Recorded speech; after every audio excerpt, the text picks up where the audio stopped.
We've met multiple times and have workshopped this code leading up to our workshop tonight. And so with that, I will turn it over to Commissioner Drystad, who will be presenting on the proposed design guidelines, and I'll drive with the presentation. So I'll share my screen here.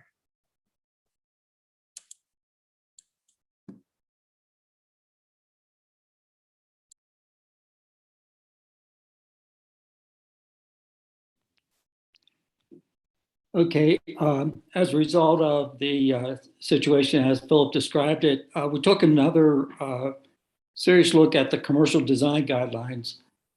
And go on. Go up, next slide. There we go. There we go. And so we wanted to just let you know what we did as a result of thinking through the impact of the design guideline, both the guidelines themselves and the process. But one of the things that hit us right away was that we have to think about the sequence of the design guidelines and the comp plan development. So we developed some recommendations, and we'll provide some of the highlights of the recommendation as we go on. Next slide. In terms of research, we thought there might be some design guidelines from other municipalities that may be helpful. So we actually looked at about 20 or so design guidelines from various municipalities, from small to large and medium-sized,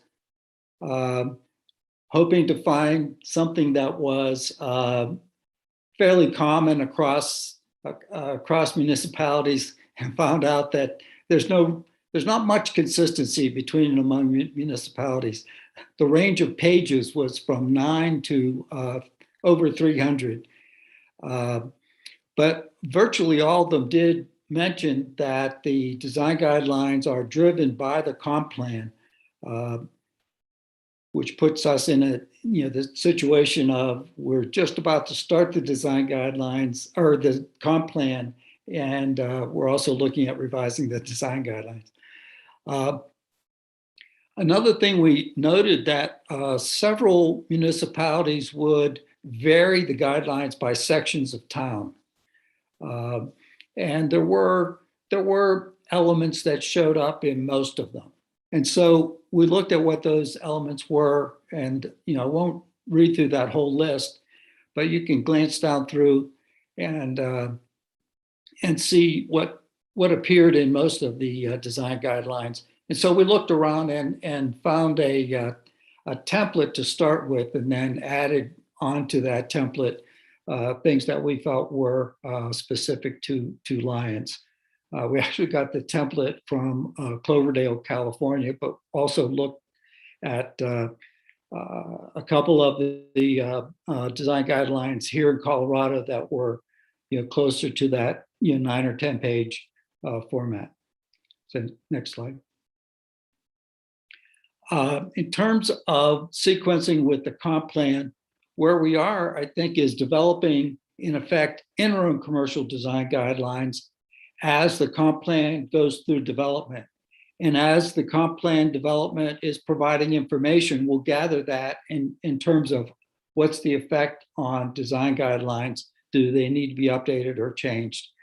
And then upon completion of the comp plan, we think we'll be positioned to establish long-term commercial design guidelines. Kind of the thinking that went into it was we wanted them to be sufficient but not excessive. So the number of pages was reduced from over 30 to 9, with a business-friendly approach, but with the ability to enforce protection of the character of Lyons. That's the balancing act that will probably fairly heavily fall on town staff and PCDC. And we definitely want to continue the fit with the comp plan development as it goes along.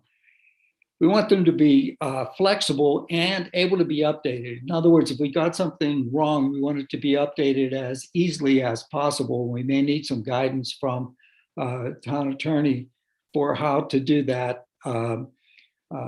so that we don't necessarily have to have a 2 or 3 month process if there are if there are updates that are really required for the design guidelines. We also very much want for there to be some public review, some public comment process built in as well. So we tried to break things down by area of town. And we did it in this way, looking at general guidelines that apply townwide. So everywhere these, unless otherwise indicated, the general guidelines would apply townwide. And then we looked at 2 overlay areas. One is for the Eastern Corridor and for the any areas in the Eastern Corridor neighborhood, if you will, that would become annexed over the next year or so if that were to occur. And then the other is the downtown area, to recognize the uniqueness of the downtown area. And the graphic there, provides a little detail about what areas we're talking about. So, next slide, please. So our recommendation to the Board of Trustees is to adopt these, in effect, interim commercial design guidelines and endorse the relationship with the comprehensive plan, that we would work with these, be informed by developments of the comp plan as it moves along, and then upon completion, develop the long-term design guidelines. So I try to go through that quickly, recognizing that time is in a packed agenda tonight. Time is short. So are there any questions?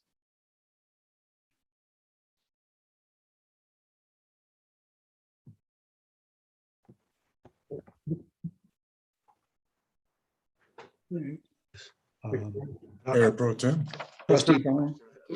Couple of observations, since I've been kind of outspoken on this in the past, going back to when I was on the PCDC, actually.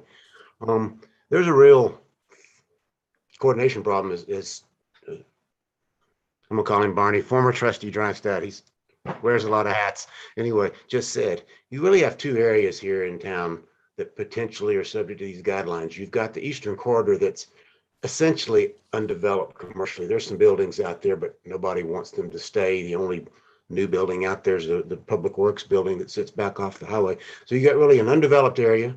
And then you got downtown that is almost the opposite end of the spectrum. It's built out. And so trying to design guidelines that apply to a not only undeveloped, but mostly unannexed area with an existing nearly 100% built out downtown is hard. And so it makes sense to separate the 2 into different overlay districts. But even once you do that, and reading through some of these today, and first of all, I very much applaud the effort to winnow these down and reduce the huge number of pages that are in the existing Eastern Corridor guidelines. I don't think those have been successful. This is way better than prior drafts I've seen, but there's still things in there that it's really hard to, you can pull them out of other communities things, but I don't know if any of these other communities are nearly 100% built out in their downtown. And for example, you could talk about building orientation downtown. Well, the building orientation of our main downtown block on Main Street between 4th and 5th is pretty much set because there's a building on every lot, and you're not going to replat the lots. You may have a couple of tear downs and rebuilds, but there's really not much choice about building orientation there. And you've also got the fact it's unavoidable that there's some buildings in the downtown part of lines that are beautiful old historic buildings with sandstone fronts, and the one with the bank clock, the old bank building with the tower on it's cool. There are other buildings down there that in the 70s had metal fronts slapped on the front of the old structures. So how do you reconcile buildings with their neighbors when their neighbors themselves don't reconcile. It's a tough project, and I don't want to take up too much time either because time is limited, but these are much improved. I just read through them a couple of days ago. Still got a few questions about them that I'll kind of list and give to the committee and the PCDC later. But my preference is still basically a short list of likes and dislikes of things we want to see downtown and in the Eastern Quarter and things we don't want to see. And this gets closer to that than what we've seen before. So it's an improvement, but I think that some other things are still needed. It's not a question, it's a comment, but I'm just trying to follow up on what I know what you're dealing with here, and it's not easy to deal with. Yeah, and to your point, all of these guidelines say should, and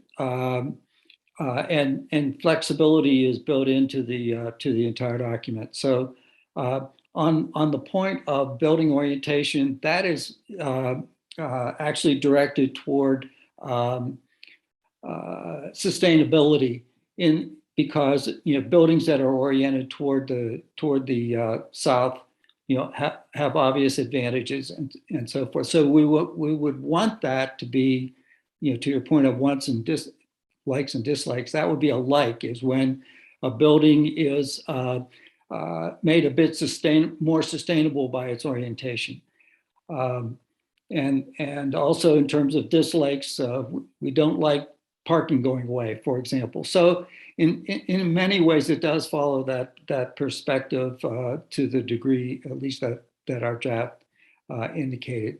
The teeth, but we didn't want it to be toothless completely, so that there was no way to say, we don't, you really can't build that, glass and aluminum building that is right in the middle of all the sandstone buildings. So we did indicate that if there are flagrant or extensive non-compliance with the guidelines, then that can be sufficient to send it back to the applicant. But definitely get your point, and would love to see your list so that we, if we can adjust it somewhat further, that would be fine. Barney, can I respond to Mayor Pro Tem? Just to clarify, just make sure everybody fully understands. These guidelines were developed because the old ones were for quote downtown. This is for all commercial properties across town. So that includes things up on Fifth Street, things going out toward Essex, of course, Eastern Quarter. So that's why we tried to create something that met everything, that applied to everything for commercial. And then these overlay districts or these character districts will have the uniqueness to them. So I think while it's not perfect, and Barney did an awesome job on pulling all this together, it's, I think, a good framework to evolve from.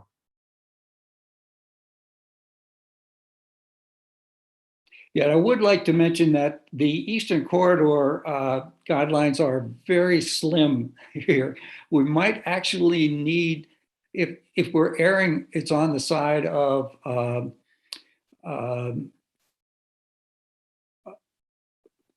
they may not be completely sufficient if as we develop more of a vision for the Eastern Corridor. That's why I put so much emphasis on flexibility and the ability to make modifications if we have to. The Eastern Corridor portion is sort of a place to hang other possible perspectives onto it, rather than being that any of us thought it was a polished vision for the Eastern Corridor. We probably do need some additional thought work there. But we're at a position right now where the major potential applicants out there don't have a great idea that they presented to us, and we don't have a great idea that we've presented to them. So the thought was to be as flexible and receptive as possible.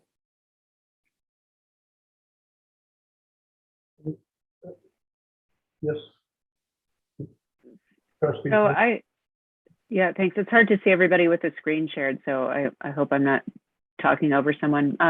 But I second Mayor Pro Tem's applause of this document. This is really great work. This is something that I think the first PCDC meeting I ever was a part of, we were working on the design guidelines. So this is really great to see.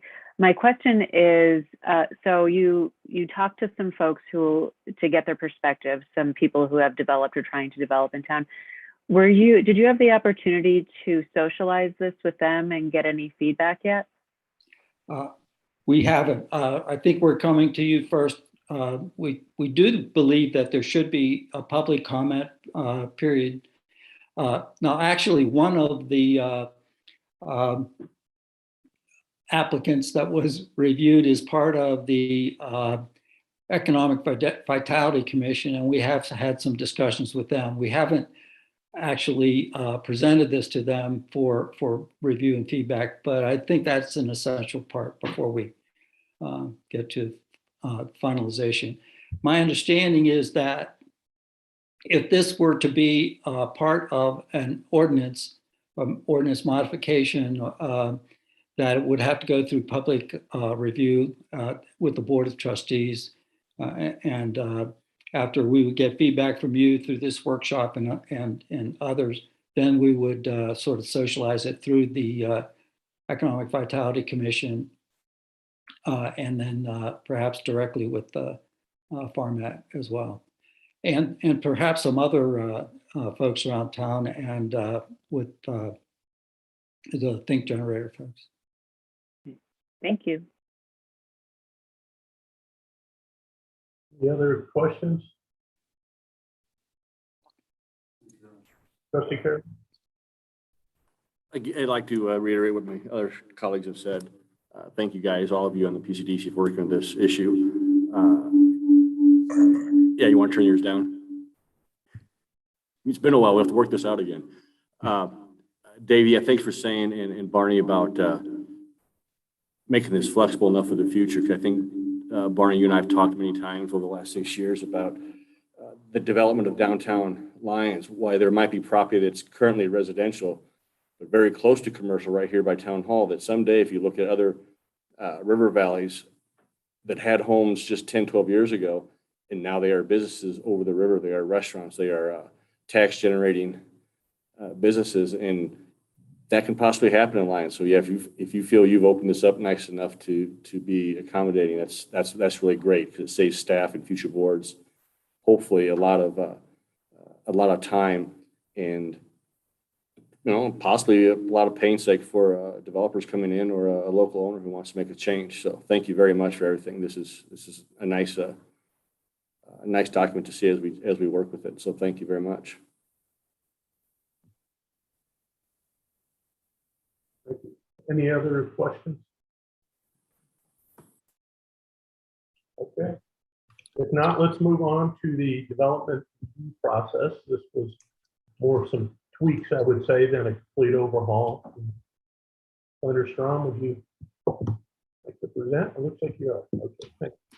Yeah, sure. So I guess, again, going back to the subcommittee findings, there was just a general consensus that the development review code wasn't necessarily, process wasn't necessarily broken, but and didn't need to be completely revised, but there was a lack of clarity. And so this effort's really was to kind of clarify that. And so with this, again, this image to the left kind of shows the track changes document, what that would look like. And it's a lot. So we've made changes throughout all of it, but again, I think the process is generally the same. So some of the major modifications, we've modified the terms and definitions. We've rearranged the code and revised language. We've modified the threshold criteria for major development review approval track. We've added language to ensure that it's consistent, or remove language that's inconsistent with the design guidelines, and then have removed outdated requirements. And so continuing on those changes, one of the most significant changes is the modification in terms and definitions. And so the current code uses two terms to describe the same submission and review process. The only difference is really the approval track and who has final approval, and that's based on the magnitude of the development. So again, the submission requirements, we've kept them the same, and we've just revised the term to be called development review because it's one submission, one process. Before we had it named site plan and development plan. So now we're proposing development review. And then also like a main item in the submission package, which is really a plan set, which is what you're submitting. It was referred to before as either a site plan or development plan map, both the same requirements. And we've proposed just simply calling this what it is to reflect what a plan set. And so we hope that, provides some clarity. And then regarding the approval tracks, so these are determined by the scale and the impact that the development will have. And so currently site plan review is approved by the town administrator. This is for smaller scale developments. And then the development plan review is approved by the Board of Trustees and goes through 2 public hearings. So we felt that minor and major were more representative terms and logically reflected development scale than site plan or development plan. And the final reviewers remain the same, the approvers, the town administrator for minor development reviews and the Board of Trustees for major. So I guess I'll pause there just for any questions. It's hard, the code was a little confusing before, so it's hard to like reverse explain it, but okay, I'll just keep rolling through. Philip, Go ahead. on the development review, a major development review, the PCDC is involved in that process, are they not? That's correct. Yeah, there's a public hearing and they have a recommendation, and the Board of Trustees is the final approval. Okay, but so there'll be And that remains the same. so yeah, so there'll be that additional PCDC review. Yeah. Okay. Yep, you're right. So additionally, we rearranged the code for some clarity. For example, the modified code now begins, upfront with both approval tracks for developments and then discusses the building permitting at the end. The current code begins with a discussion on minor building permits and how they're exempt from the code. It was just a bit confusing to get through. I think this is more straightforward. We've corrected some language. They used, business days and calendar days were just mixed and used interchangeably, didn't make a whole lot of sense. So clarified that. And then just for example, provided some language to provide clarity on what we're asking for. You can see 7 above this trash disposal plan. We just provided some items that, it's a written statement and we may require a diagram if necessary, just little items like that to help the applicant understand what we're looking for. And then circling back to the approval tracks, we've modified this, I think, for specifically in 3C. The code seemed to lump together a number of requirements. It was confusing even for us to read through, confusing for applicants. This had come up before. We understood it as the intent to mean that this is like that 3C should have been a serial list, not this items that were listed together or potentially at the same time. So we've modified that to just include a serial list and clarify that. Some other modifications we've just added and made sure that this is consistent with the design guidelines, that it wasn't duplicative or inconsistent and disagreed.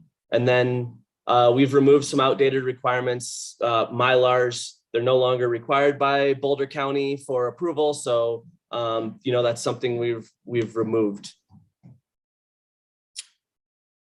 So similar to the other code modification, we're just seeking support of this development review code and your feedback for adoption with the future ordinance process. And additionally, would like to find a way, if there's potential that minor changes can be implemented, again, like outdated requirements or something can be changed without going through the ordinance process. So with that, I'll open it up to any questions.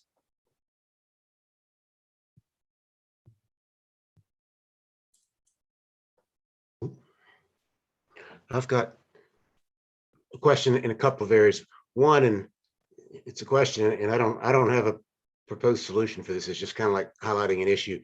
One of the things that would trigger major development review is if you basically rearrange or affect somehow at least 10 parking spaces. I've always thought, and I've been looking at this stuff since I was back on the PCDC. To me, the bigger problem particularly in downtown Lyons is how many parking spaces should you add? I mean, we're short of parking. And so there's nothing that really catches like a major development that say took, at almost 100% of a big lot and proposed adding no parking whatsoever. Nothing would catch it because they wouldn't be affecting any parking spaces because there weren't any. So is there some way to deal with that concept in this that basically says if you are proposing a development that will create substantial additional parking needs could be Eastern Corridor too, but certainly in downtown Lyons, that's something that should perhaps trigger development plan review, because it's really the need for more parking, more so than taking out existing parking spaces that is an issue for us, I think. I don't know how to phrase that. It's just a kind of a concept. Well, can we respond? Yeah, Mayor Pro Tem, I think when we went through this, these 3 bullet points trigger a major approval track. And my concern is that I don't know that we've captured everything. We kind of cleaned up existing code, but I don't think we have all the use cases in there that would trigger a major. So I think we're in a better place now to where we can go. If there's potential development that comes along that we all agree that's major, at least we can clean the code up a lot cleaner, easier to make sure it goes through the right process. Because I'm not convinced we have everything here, but at least we're in a better place to update it as we need in the future. Okay. And one other area I have a question on. It's something that kind of came up briefly in a prior request. It was the main stage one. There's a provision in the existing code, and if I see it right, it would be carried forward even in the revised code, that the Board of Trustees, upon request, can waive development plan review, or it can waive its own. You can say, we don't need to deal with this one. We'll leave this one to the PCDC. But I think I might even ask this question of the town attorney when main stage was talking to us, which is that a all or nothing waiver, or should we consider letting the Board of Trustees waive it in whole or in part? For example, if there's I'll just take main stage because that's been done. We made that decision. The only thing that really seemed to me, and I think to the rest of the board, to trigger potential major concern with their small building they were doing on the back of the lot was the effect on the water and sewer system.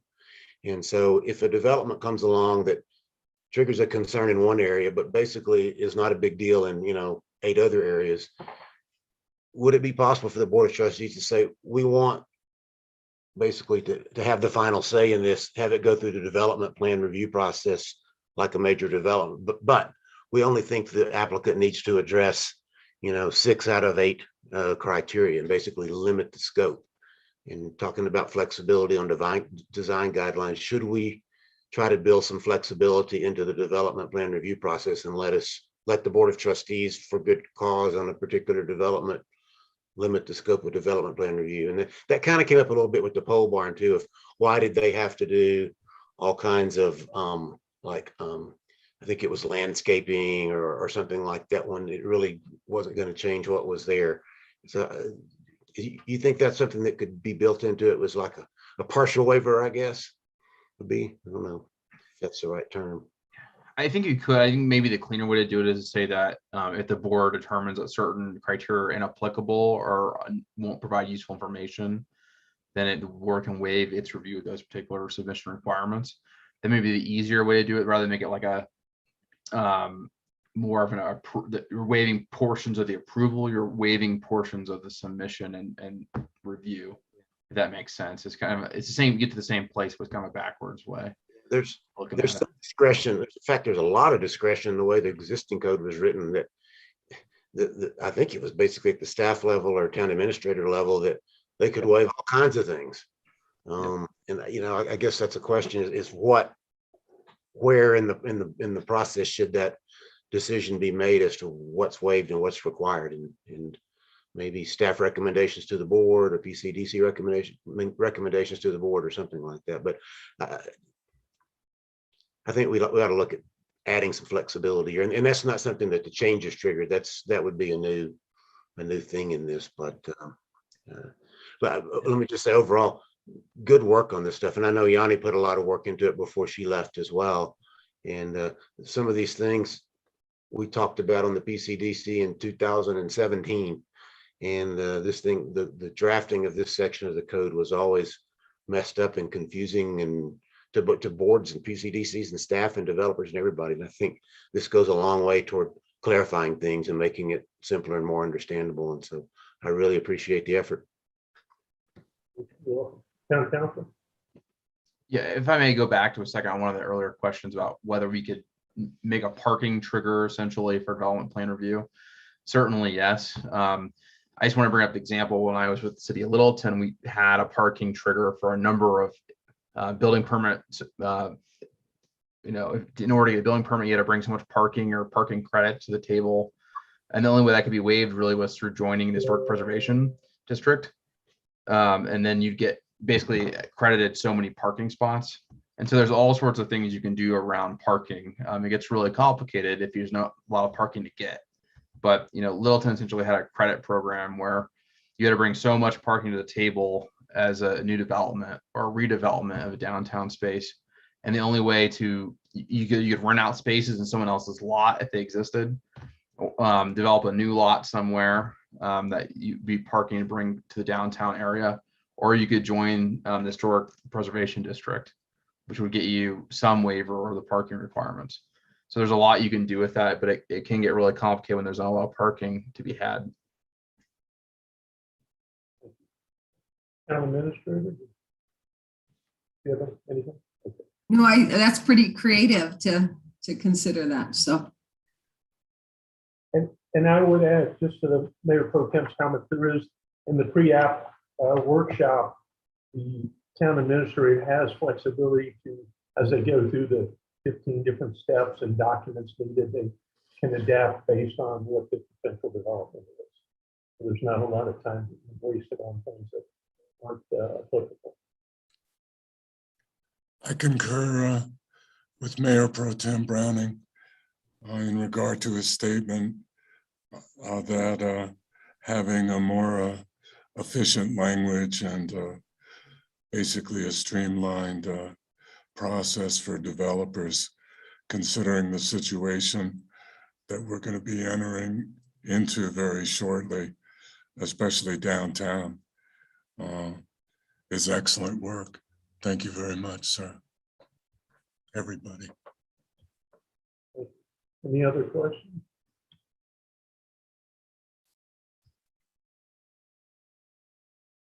If not, we're actually wrapping up early, which I wasn't expecting we were going to do.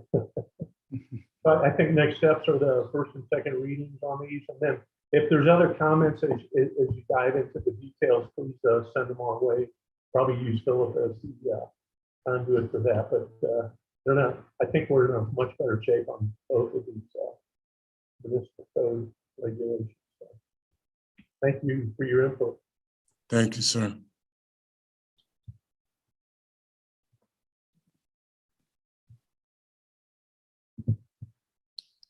Philip, would you like to delve into the trail? And we'll see if Sure. Yeah. see if we get done early, we can take a break. Okay. I'm going to share my screen. There's a few images, and again, with the board packet, there was a draft of the memo that seemed to get in the packet, but on page 72 of the PDF is the final memo. So it has the images on it. It's like 3 pages. So I'll share that as well. And Tracy is on as well, right, Tracy? To talk through this. So, Yeah, sorry. Yes, I'm here. no problem. Philip, can you enlarge this at all, please? Thank you. Oh, thanks. Okay. So we are back with this workshop item on the trail. Just an update on where we're at kind of in the project. We have accepted the grant and signed the IGA, and we've drafted a RFQ, a request for quotes, for both the design consultant and a right-of-way consultant. So we are ready to post those pending CDOT review, and then we would be able to contract with them. Really, this is the wrong memo. Geez, now I'm mixed up on the memos. All right. There we go. But recently we've run into additional challenges on the trail. We've circled back to meet with the businesses who we've met with previously as well. Now that we had direction to proceed with an alignment that's in town right of way. And this was last time we had met with the board. We were moving in this direction for option A, which is the trail alignment through Clark's. And just to circle back, we've circled back to this, or this was chosen because of, one, the reduced costs. The trail all the way through property would eliminate the working with Highland Ditch. And then additionally, reduce schedule, just again, working through Highland Ditch to acquire the land, get an agreement for the land, whatever it was we needed to do. However, we still will need to negotiate with Clark's to finalize. This is some of the cons of this alignment. We will need to negotiate with Clark's for a final agreement. They have signed an understanding and principal agreement to work with the town on conditions that are both amicable for both parties, such as fencing, safety improvements, and some paving and grading in the back. So they have signed that, but again, we'll have to finalize that, and that'll have to go through potentially through the right-of-way process with the consultant. Additionally, there may be some increased complexity with this alignment. It's more to the north. We're going to be closer to our lift station, the Stone Canyon lift station there. So we'll have to look at some utilities that may need to be relocated. That will complicate it a little bit. And last, probably the major item that's brought us here tonight, Spirit Hounds does not support this alignment. And because it will impact their lease property, the same as Clark's. However, I would note that Spirit Hound does have a lease with the town where there's a term that specifically allows the town to install a 10-foot trail alignment through the leased property. So that's option A. That's where we were proceeding until we spoke, this last item, spoke with Spirit Hounds. And so now we are back again to sort of the same situation as previously, looking at direction on how to proceed. Again, now option B would be the trail alignment on Highland Ditch owned property. So you can see this shows the right of way. This thin strip is Highland's property. That would be, we would either need to purchase that property or have some sort of agreement in place with Highland. I guess the pros of this, reduced impact on business. We're going to avoid Clark's and Spirit Hound. Additionally, it may be not as complex to get around the Stone Canyon lift station. Not as much of the utilities on the south side. It's still close. We're still gonna have to look at that, but it's likely reduced. However, some of the negatives of this is the town would need to acquire a complete agreement for the property. with Highland Ditch. And there's a couple of risks with that. There's a risk of the project being canceled or delayed. While negotiations haven't taken place with Highland and Ernest, we have spoken with them. They're aware of it. They said they're open to it, but that will need to be in writing, and we'll need to follow the CDOT process. And so there's a risk that we just can't come to an agreement with them, and it would cancel the project. And those costs that we incur would not be eligible if the trail is not built. So there's increased costs for the project that would come along with this.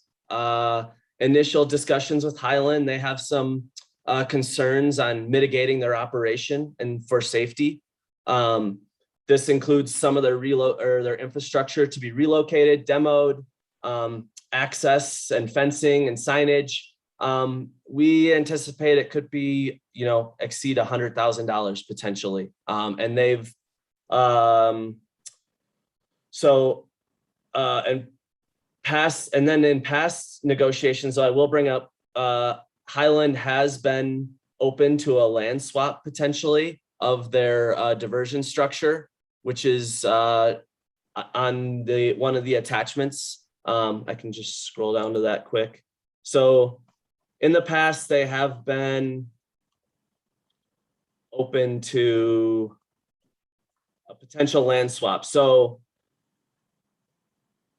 if everyone can see that, the purple is their diversion structure. This was in the prior negotiations. I wasn't involved in those, but this exhibit is actually exactly from that. And so that could reduce the cost of what they're asking for as far as infrastructure needs. And then I'm going to just jump back to the memo.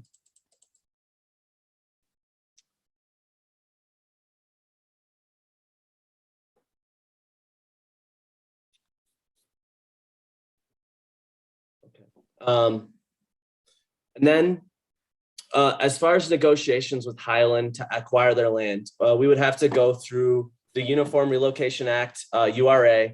We would hire a right-of-way consultant, and that goes through providing fair market value for a property. I think we went through this similar situation with the 2nd Avenue Bridge. A waterfront property is, when it's in the floodway or it's not as valuable, it's basically worthless.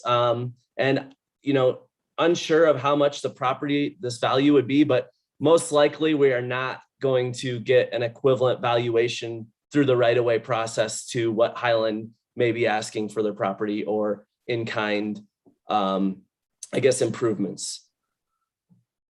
So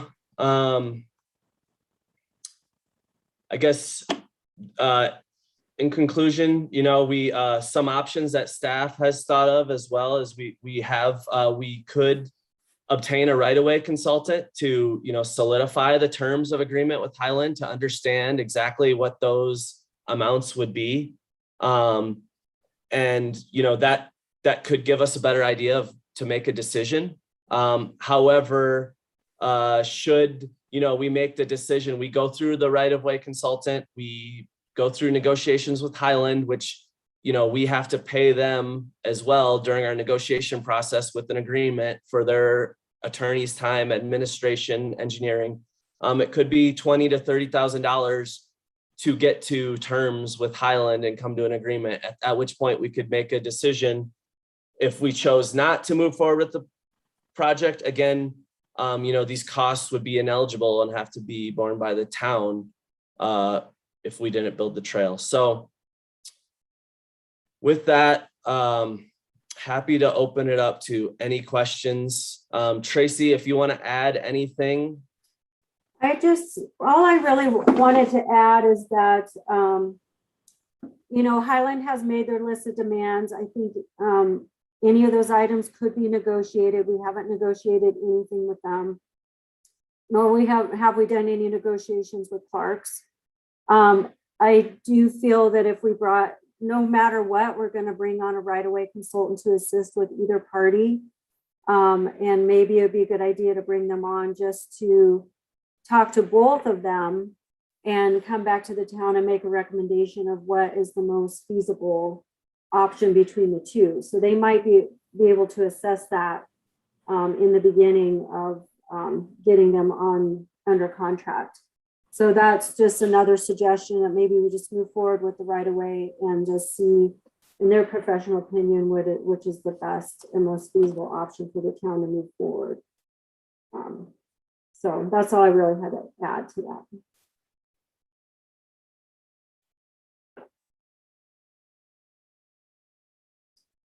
I might go ahead and add that Spirit Hounds will be speaking during audience business tonight about their concerns about the alignment.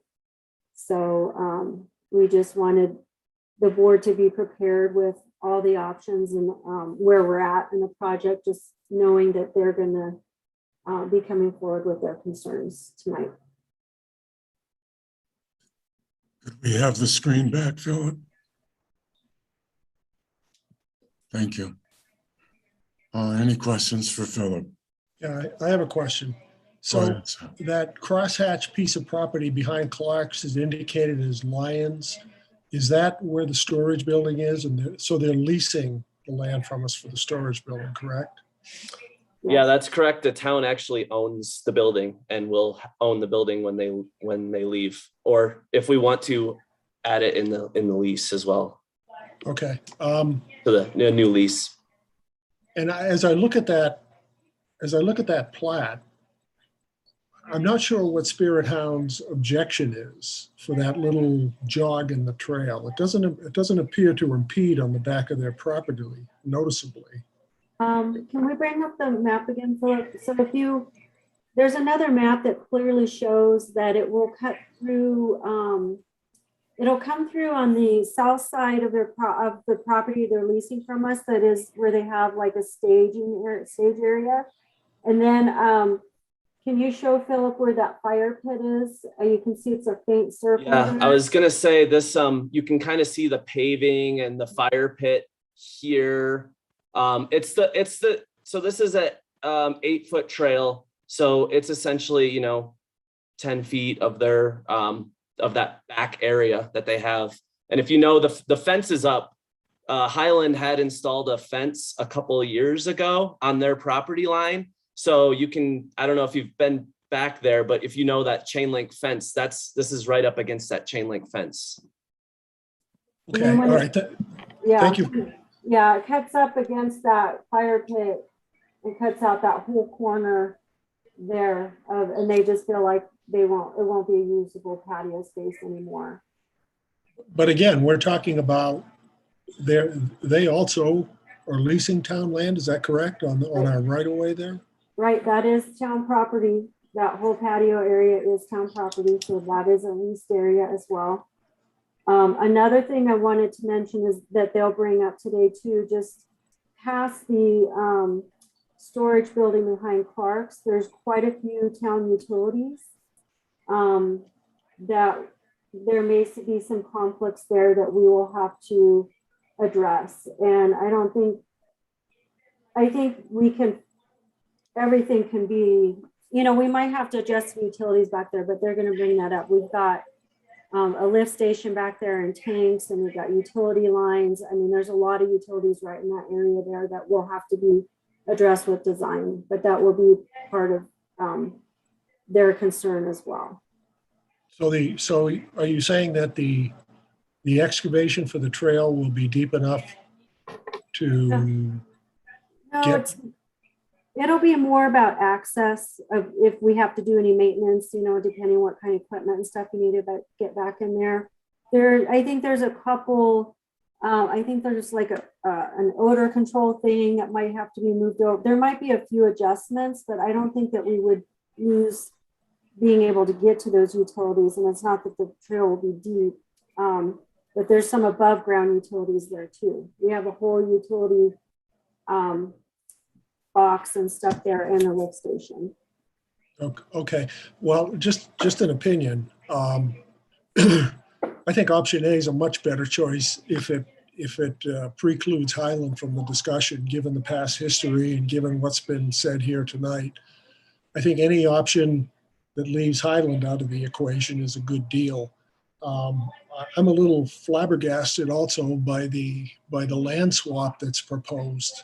We would basically be getting a sliver of land for, I don't know what the acreage is on that, but it's fairly considerable. And it looks like on that attachment that our new outfall pipe would fall within Highland's proposed property on that. So I'm in favor of option A.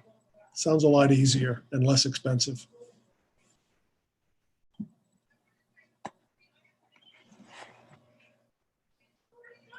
Further comments? I have a question.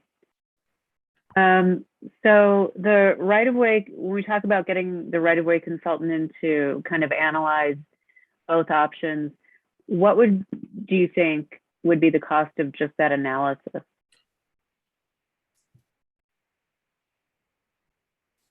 I think actually for probably a few $1,000 or $2,000 or $3,000, they could give us the analysis of the property valuation they would anticipate, I would think. And to have them kind of take a look at everything and consider options A and options B, what do you think we're talking? Well, I guess that's option A does not involve any sort of there's no right-of-way acquisition. We're not doing any sort of purchase. It's $0 for URA on option A. Okay. It would just be the cost of Clark's security measures they're requesting and the grading. So it's more of design aspects to provide. And those would be grant eligible as well. But I think, yeah, option B is the real unknown with the Highland cost. Would be, and the unknown by not knowing what would be eligible entirely. For instance, we know all of Clark's requests will most likely be eligible, but we have some concerns on what the eligibility of Highland's requests would be under the URA. So they would have to do, could probably do a land property valuation for fairly, not a whole lot of money. And then I'm unsure maybe if there's other elements of Highland that I do not think some of the infrastructure requirements or relocation of some of Highland's infrastructure they're asking for would be eligible under the grant or URA. Some of them are, operations that are clearly older and what seems more like a wish list to me than actual property valuation. So I'm assuming a lot of them are ineligible. Potentially they could be. I'm not sure. I'm not an expert in URA. That's why we'd hire a right of way, but they could give us a detail on what would be eligible and potentially what the property valuation would be. And we can compare that to what Highland is asking for. And they could maybe help us with the Highland negotiations as well, since they've are used to doing those negotiation process.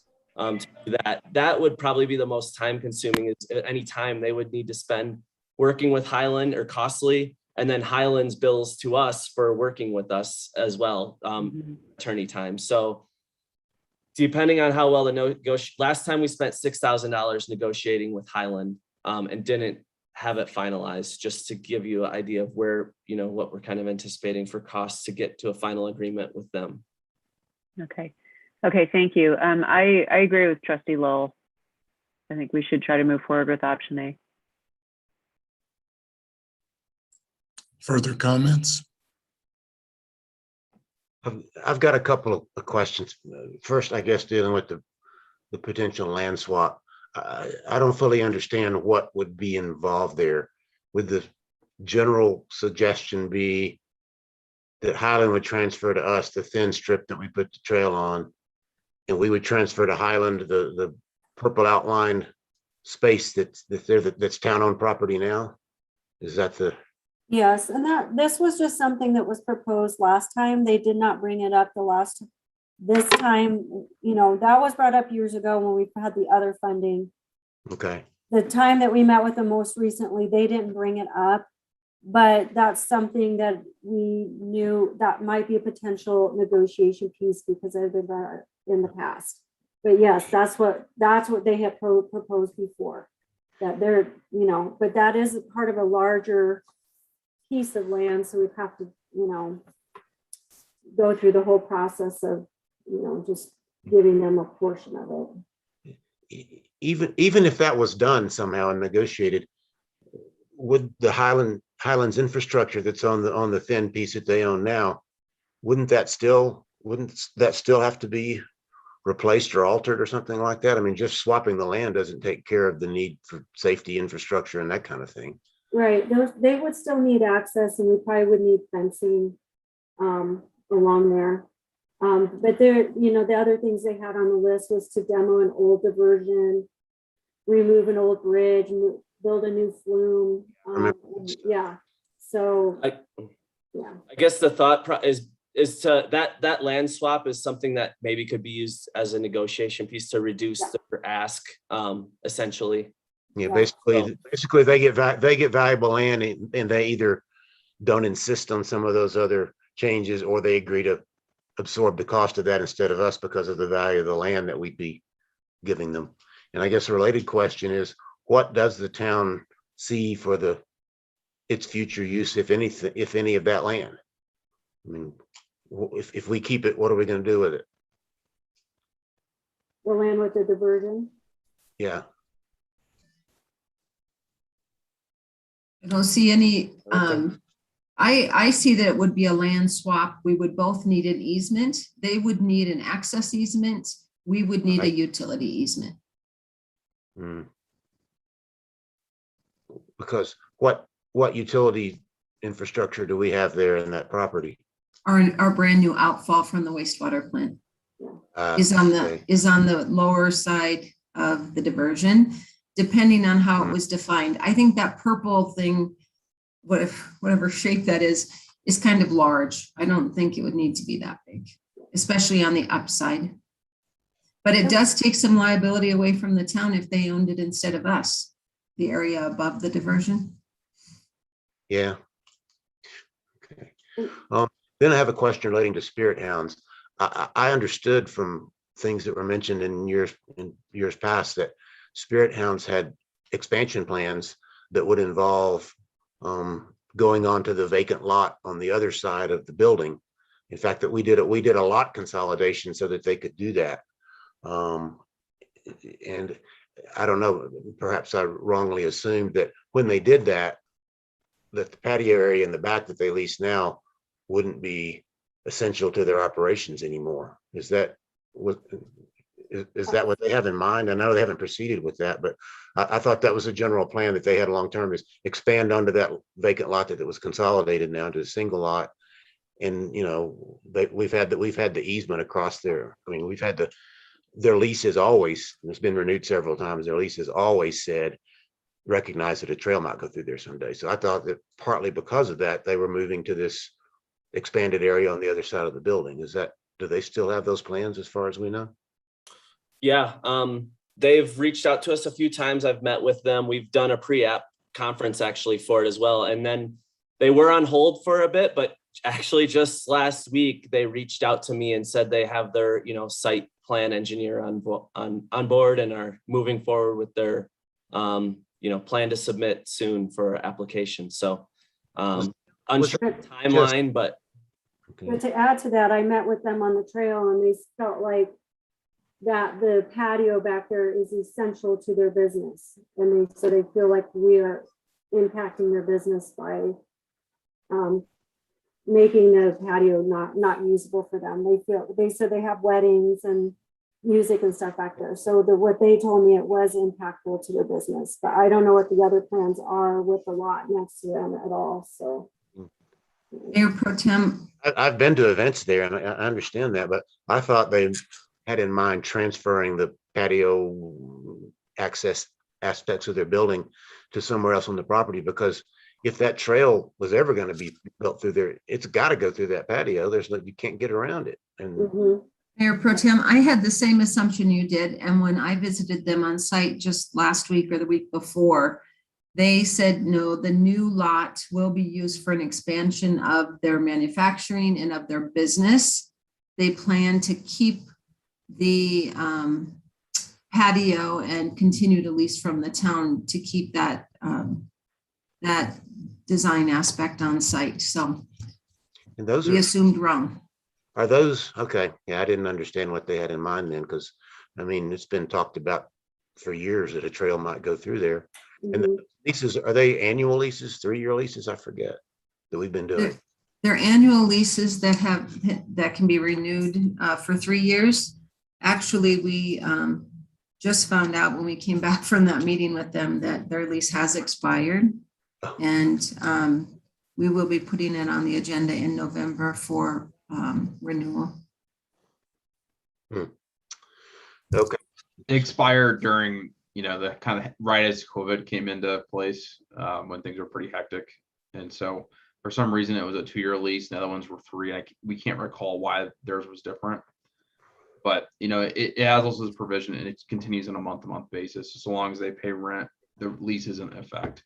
Mhm. So, yeah, and I don't see any reason to change the lease with them at all until we need it for the trail, if that's what we decide to do. But that's always been yep.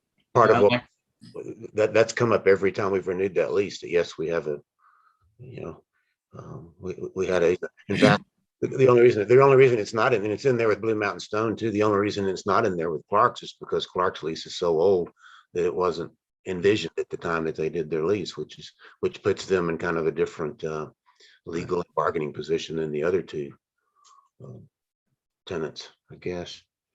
And Trustee Browning, on that point, if I may, so just for the board, the full board's edification, the Clark's lease is different from the other 2 leases. It doesn't have these trail provisions in it, which puts, as a Mayor Pro Tem just mentioned, makes it a little bit different negotiating with them. But the Spirit Hounds lease and the Blue Mountain Stone lease does have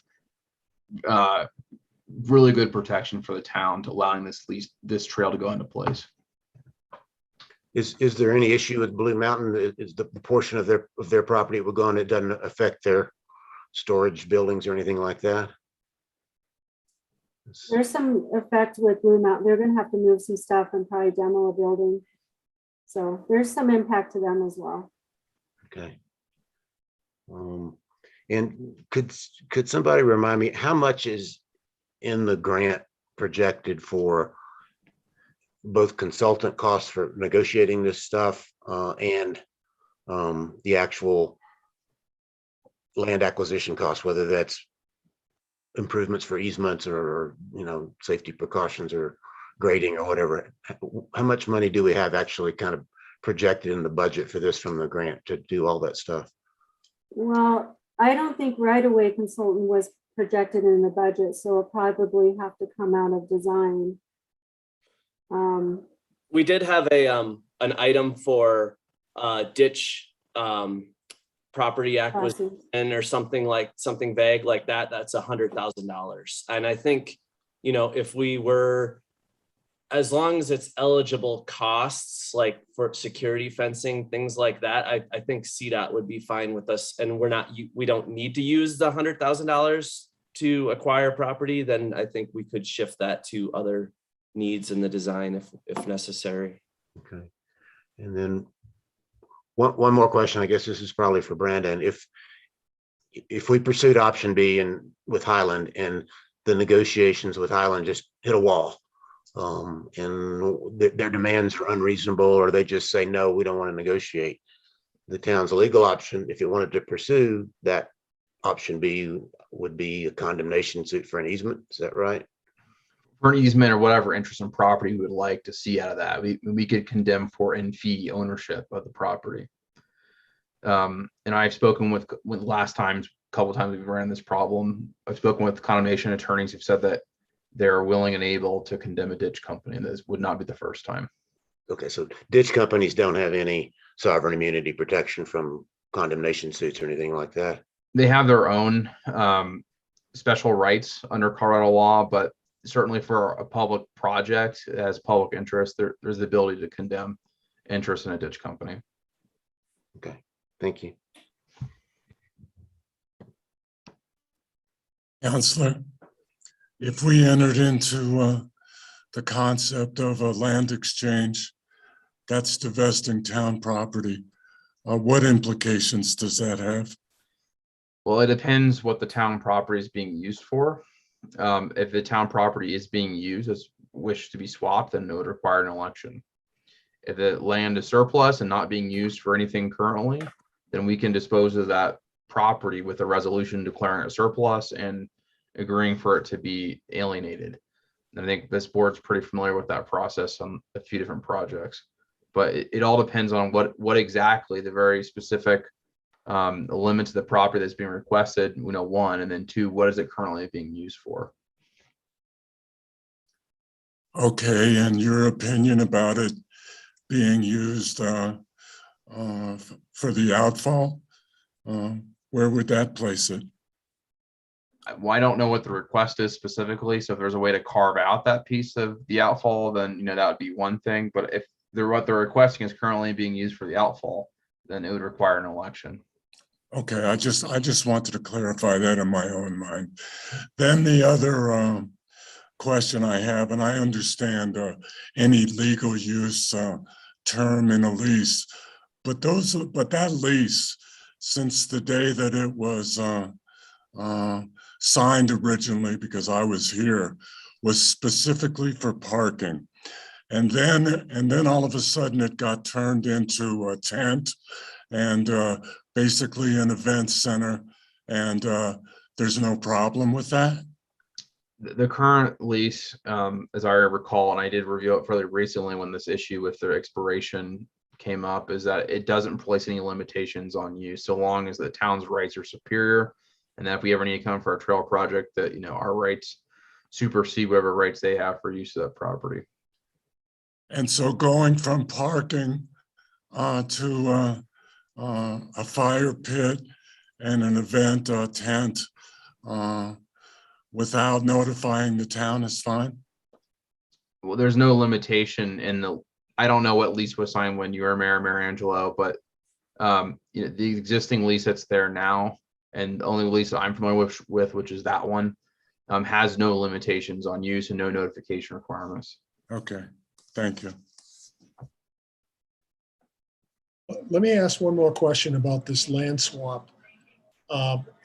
It's puzzling to me, and it's not puzzling. I know it's part of the town history, but there's certainly in the archives must be some sort of an agreement between the town to allow the diversion structure to be built on town property. I think it was like 1870 maybe. So it's like 150 years ago, the town let the Highland Ditch Company build their diversion structure.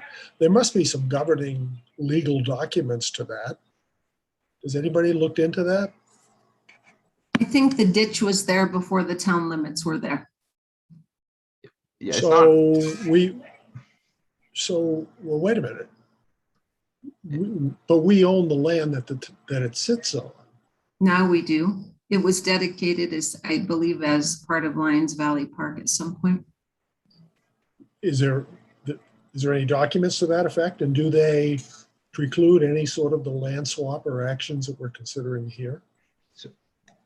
The attorney has his hand up. To Trustee Lowell, if I may, I don't know specifically whether there's any agreement, but if I were to put money on it, I would say there probably isn't any agreement. And that's actually the case for most ditches and utilities in Colorado, that almost all these rights are prescriptive in nature and do not have any sort of legal documentation behind them. And when you have prescriptive use, that use is essentially limited for the reasons by which the structure was put there. So that gives them the right to keep and maintain their existing structure and anything, basically related to that. And that's it, even if the town owns the property. And which is probably the reason why Highland desires this property, is because they have prescriptive rights, which are somewhat limited to whatever the use that exists there currently, and maintaining that use and really nothing else.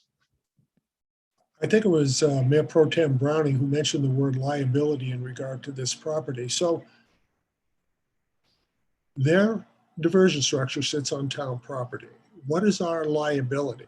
And there's been some considerable discussion about this in the past, about the liability for people getting hurt on that property because of the diversion structure and the flow of water and whatnot.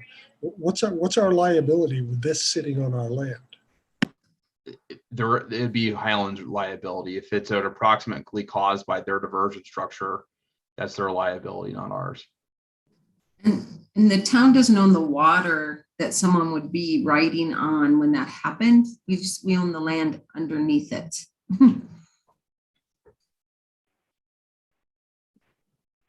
The question, I think it's probably for Philip, and that is, would it be possible to use any of the grant money to, for example, rebuild a patio at Spirit Hound?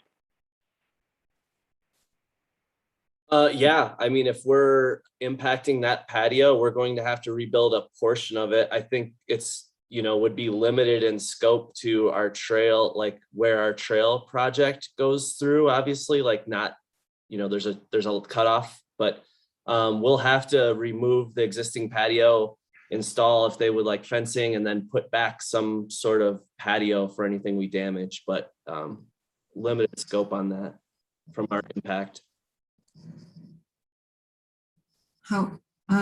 I do feel like I need to mention that neither the bar nor the patio, as far as I know.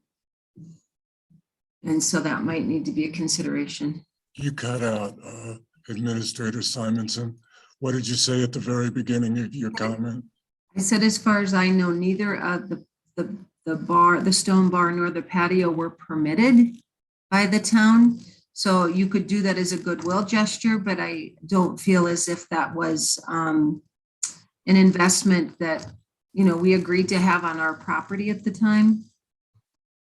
Unless someone can correct me. Maybe I missed something during flood recovery. Which is a good point. I guess to mirror Angela's earlier question, it's not a problem under the lease, but it may have not been permitted under the building permit requirements. I mean, those are two separate things. But let's get back to Trustee Rogan's suggestion, because I like it as a compromise. They could reconfigure that, because I was there, and there is parking on the east side of that fire pit area. If they reconfigured that tent and that fire pit, that could be a compromise that might work. So I can't wait to discuss this further. But I'm with Trustee Lowell and Trustee Rogan on this, and I would prefer option A. Okay, I was just gonna say though, I think like reconfiguring a tent or something like that would probably go outside of the grant, what's allowed for the grant. That could potentially be on the town, but if adjusting it so that it looks, we're not just gonna rip through with a trail and leave it that, edges frayed or broken, we would have to repair it back some way, but like, extending further into reconfiguring some of that whole patio would, then we're talking about a real gray area. So I think just to be conservative, we should just, plan on it for town property or town costs that would potentially be if we did anything substantial to reconfigure that. But it could be an option for them. If indeed it's an integral part of their business and they have weddings there and things like that, then it behooves them to reconfigure it. That's all I'm saying. And it doesn't need to be our expense. If it's, like I said, if it impacts their business positively, then they should consider doing it themselves.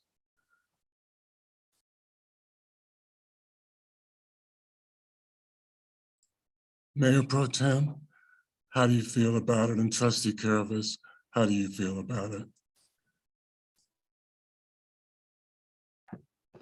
Now, I share Trustee Lowell's concerns based on history of the difficulty of dealing with Highland. What we really hadn't looked at before when this went through this whole process once before was the effect of the Federal Uniform Relocation and Assistance, whatever, the Uniform Act.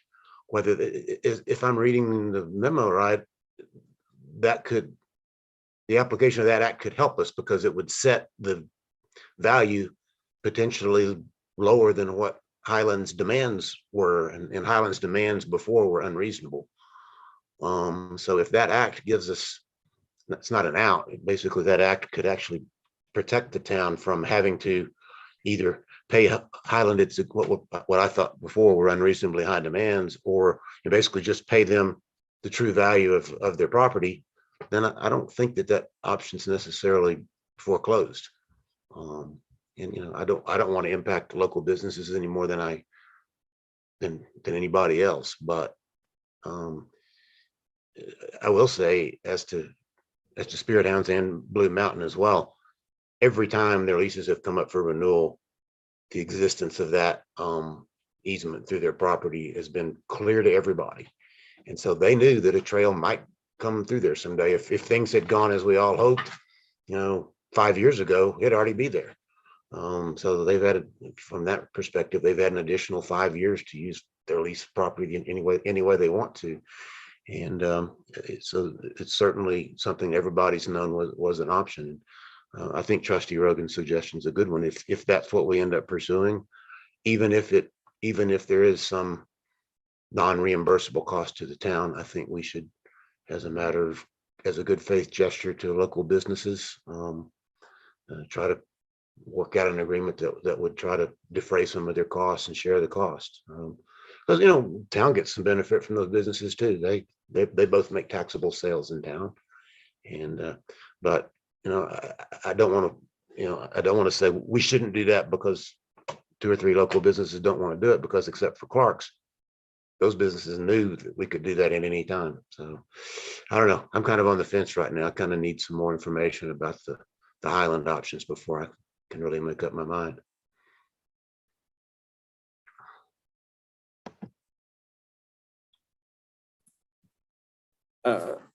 I too am on the fence for the main reason is I've heard, and as I read through the memos, we have staff coming to us asking for guidance. But in our report here tonight, it's Highland land swap. Well, it was mentioned last time, but not this time.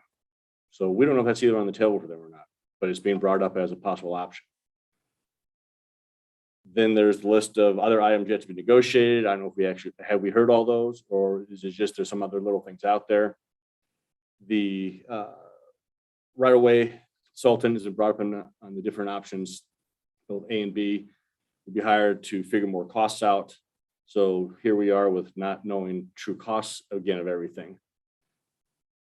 At this time, I would forego option A and option B and have the Parks Commission hire a right-of-way consultant and let us know as a board and staff what true costs are for option A and option B with landowners, with everything involved, and get us definitely more information. Because again, this is turning out, as some of us on this board indicated, with the trail to nowhere, it's looking like it's going to cost us a lot more time, a lot more staff time, a lot more attorney time, a lot more dollars than we possibly anticipated. So here we are. So, Philip, could you reiterate what it would cost the town that is not reimbursable to pursue Trustee Caravas's statements? Sure. So if we were to pursue option A, all costs are anticipated to be reimbursable. If we were to pursue option B, there's a high potential that some Highland costs would not be reimbursable, would be ineligible. And if we were to pursue hiring a right-of-way consultant to complete negotiations, not choosing either option, coming back to the table with more information, we were just anticipating potentially $20,000 to $30,000, which would be Highland costs and right-of-way consultant costs and time to negotiate, which could be months as well. But that is something, and then we could come back to the table with, I guess, the terms of what Highland's asking for. And would that be reimbursable? If we were, yes, to move forward with the Highland option at that point, again, that would be like choosing option B, depending on the eligibility of what they're asking for and what the final terms are. We may still have some costs if we move forward with option B. If we go negotiate with Highland, and get through negotiations, we come to terms, we decide we don't want to, it's not going to work out to go through Highland property and go back to option A, that will not be reimbursable. They're not going to reimburse us to negotiate on property we're not using. So that answers my question. And how much would you anticipate that would cost, if you have any idea? for the cost of the difference in Highland. The difference in the cost of negotiating with Highland and having it be unsuccessful and having to revert back to option A. I mean, $20,000 to $30,000. Thank you. That's what I thought. Yeah. Okay. Sorry, I don't have a camera, so I can't raise my hand, but I just want to add, just as a reference for the negotiation that we did with the one property owner for Second Avenue, that was just under $10,000 for that one.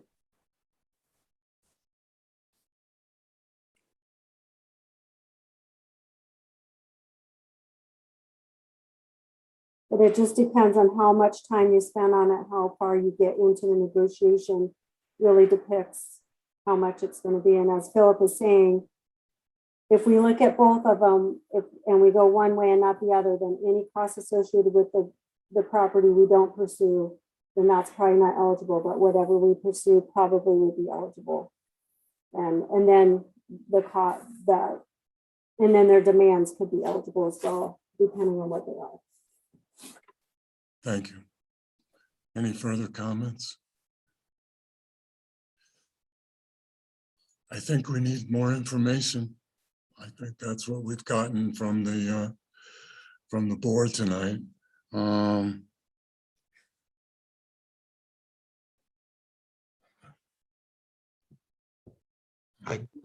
think that we could communicate with Administrator Simonson in regard to our concerns and be a little more explicit on what we want answered.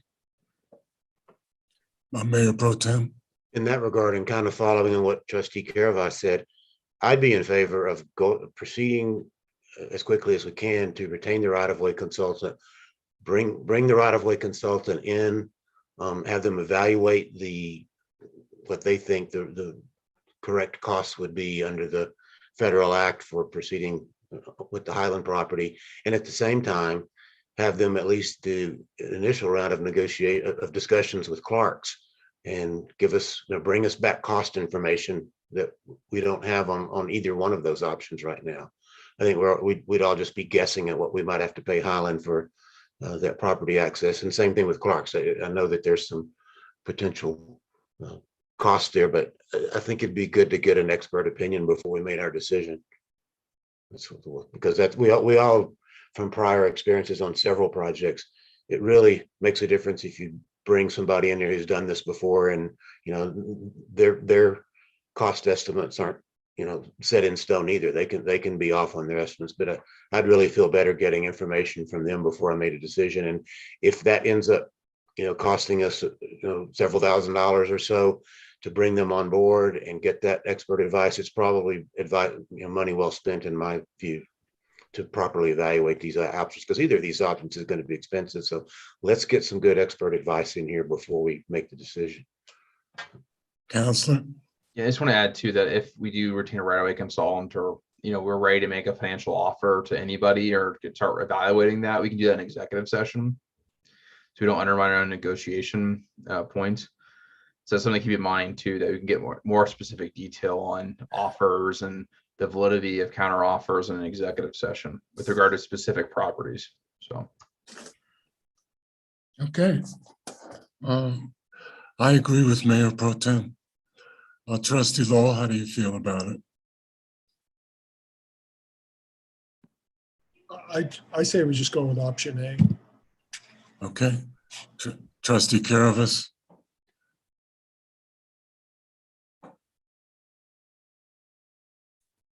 I go, as I stated, I need more information and costs all the way around. Okay. Trustee Rogan? I'd like to wait to make a decision until after we hear from Spirit Hound tonight. Okay.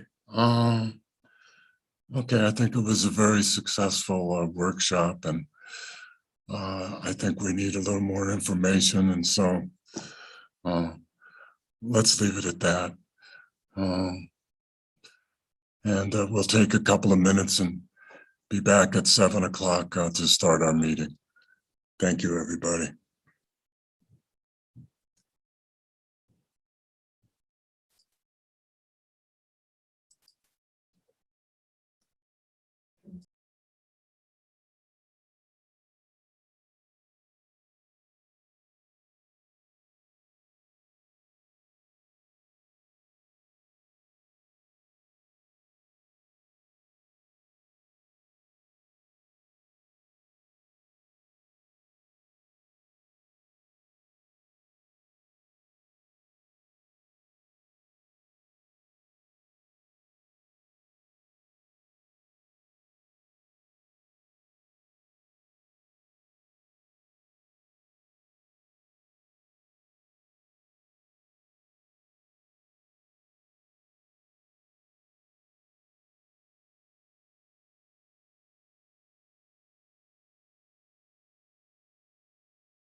Hey, Nick.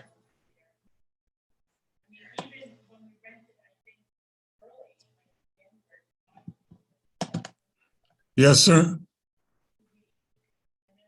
As long as Mayor Pro Tem's not on the call, the Red Sox just hit another grand slam. You look, this is unbelievable. Okay. 6-0. Unbelievable. Unbelievable.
He's here.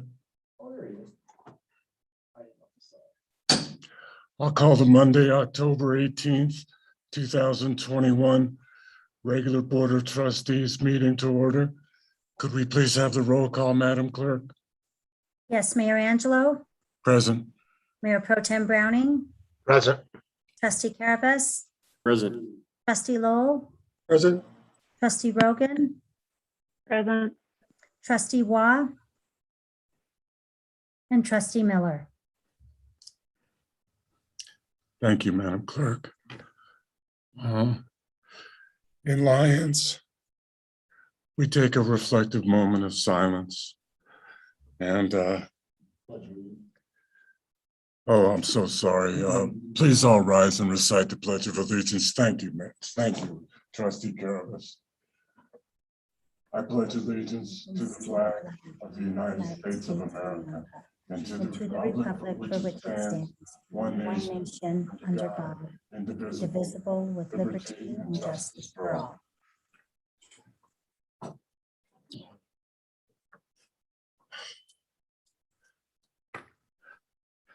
We do take a reflective moment of silence, and I'd like to just mention the now close to 750,000 victims of COVID, and send out thoughts and condolences to the family of Colin Powell.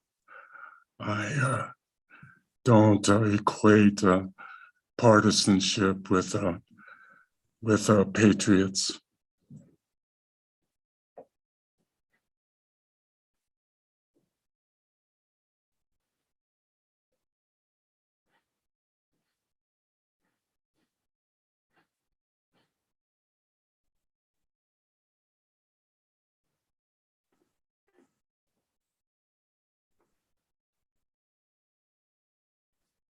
Thank you.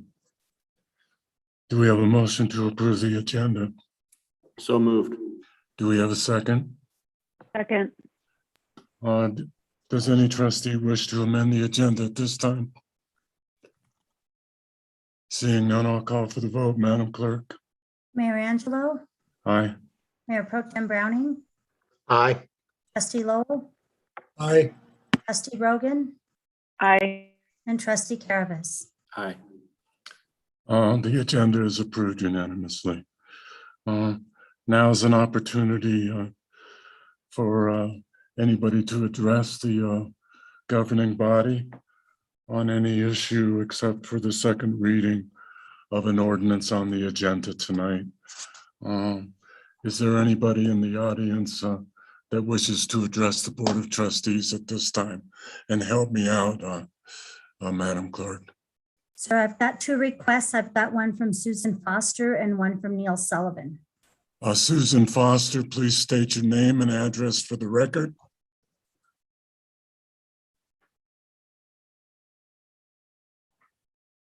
You're muted, Susan.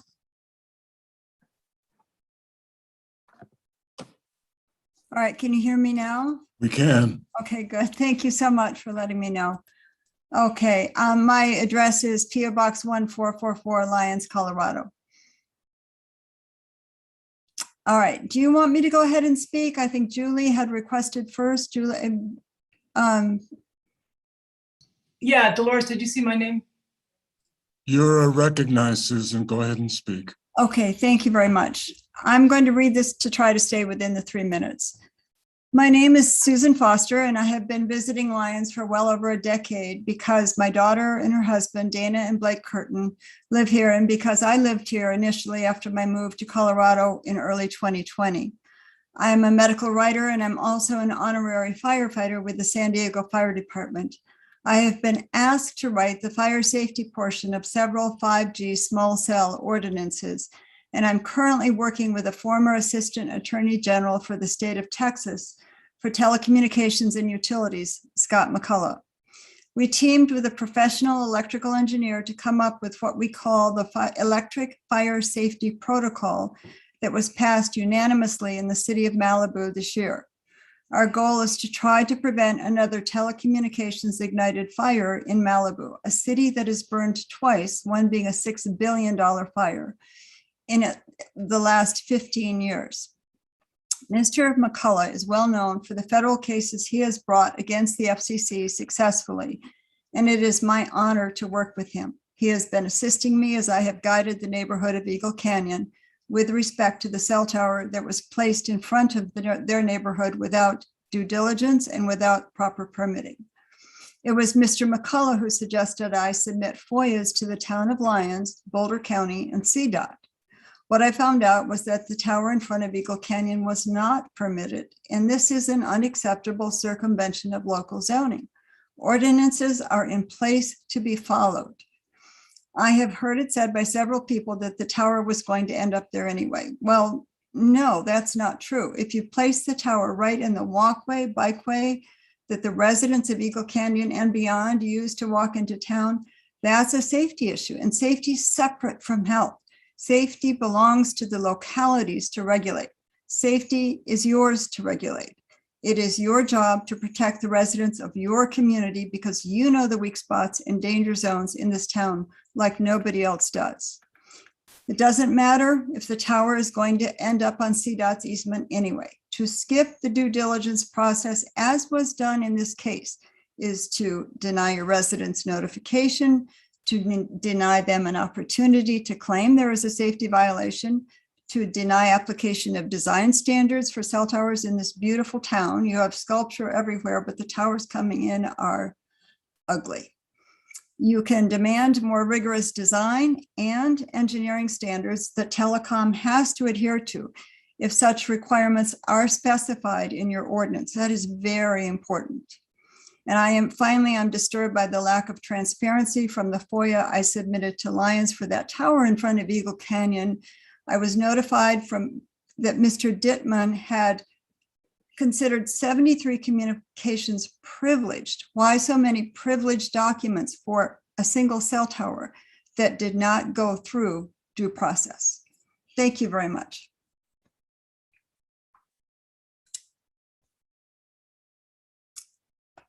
Madam Clerk, you said that Neil Sullivan had his hand up. Yes, sir, as well as Julie Van Donlen. Okay, Neil Sullivan, you recognize, sir, your name and address for the record. Neil Sullivan, 7 Eagle Nest Lane in Lyons, Colorado. Thank you. Thank you, trustees, mayor, administrator, and staff for the opportunity to speak for a few minutes. I'm speaking on behalf of Spirit Hound Distillery on the issue of the proposed trail design. A couple things I want to make sure the record is clear because it sure seems like there is some misunderstanding. Spirit Hounds is not in favor of the current plan design. In fact, neighboring businesses to Spirit Hounds have also mentioned they are not in favor of the current design of the trail system. So please let it be known that Spirit Hounds feels that this would negatively impact the business in a way of essentially deeming that back property, that leased property, useless to us. That property does hold events. It was very, very important during COVID, our pandemic, nationally, to be able to offer some business continuation in a safe outdoor environment. And to sever that property in its current map would essentially, for us in our operations, for a couple of reasons, deem it somewhat useless. One, it would reduce the size significantly compared to how we use it today. And secondly, if there was a trail going through it with a proposed fence line in between, we could potentially have complications with the state on alcohol consumption, as well as just servicing the other side of that trail system as it's proposed today, where we store essentially production and product. I also wanted to mention that even though, and this is another one of those, I think, misconceptions, even though the board may feel that the current lease represents knowledge to the lease holder of a potential trail system, there is nowhere in that lease that it actually shows the map of the proposed trail system, which is not the most essentially well communicated trail system that we were aware of as a business, which was to be on the grounds of next to the ditch. So I would suggest that the board takes time to speak to those businesses about that detrimental impact to their business and as a result, sales tax revenue in the town and the value of that leased property. The other piece I would add real quick is I'm wondering, and we're wondering as a business, whether the board is aware of the utility access issues with the utility ports on that trail system. We have witnessed sucker trucks try to navigate the way it is laid out now, absence of any trail and or fences being built, to get to town utilities and to get to Longmont utilities. And essentially this trail goes right through where utilities exist today. And hopefully you know that, but it may be really beneficial to look at that much closer. If this trail were put out on the ditch property, that would all be avoided, both the impact to the business and the impact to the utilities. So I would implore you to not try to take the easy way out, not try to take what perceived is a cheaper way out, less expensive, but think of your businesses, think of your sales tax revenue, and go into this proposed trail planning with those thoughts as your primary.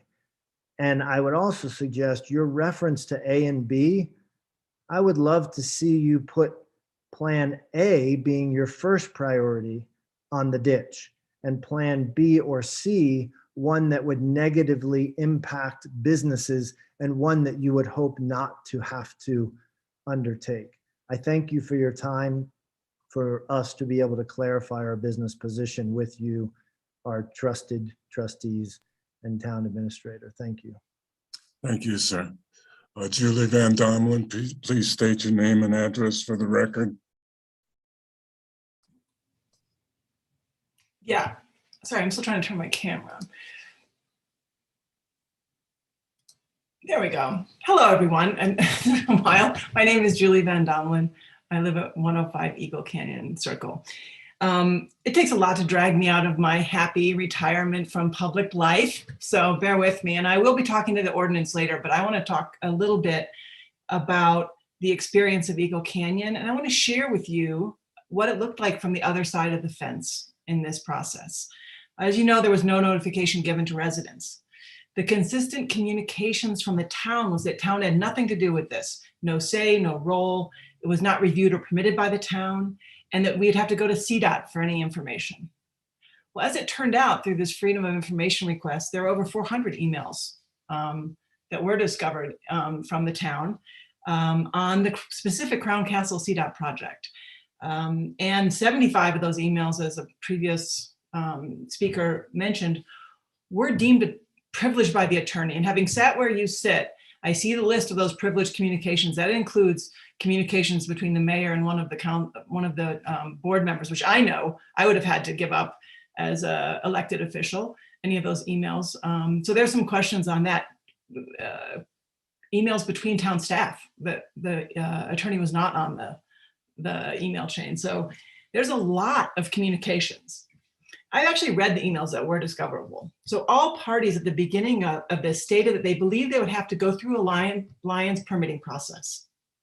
Crown Castle had their permitting expert tell us what you need. We're used to doing this. They do it all over the state. What's your permitting process? And then all of a sudden it was like, no, there's nothing. We don't have to ask anything. We don't have to give anything.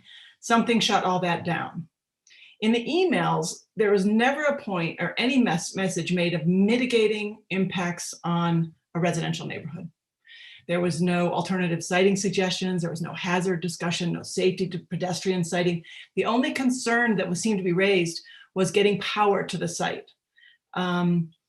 There was, however, a site visit by the town engineer, the town attorney, and I believe the town administrator to discuss siting options with Crown Castle, which seems odd if you have no role in the siting decisions.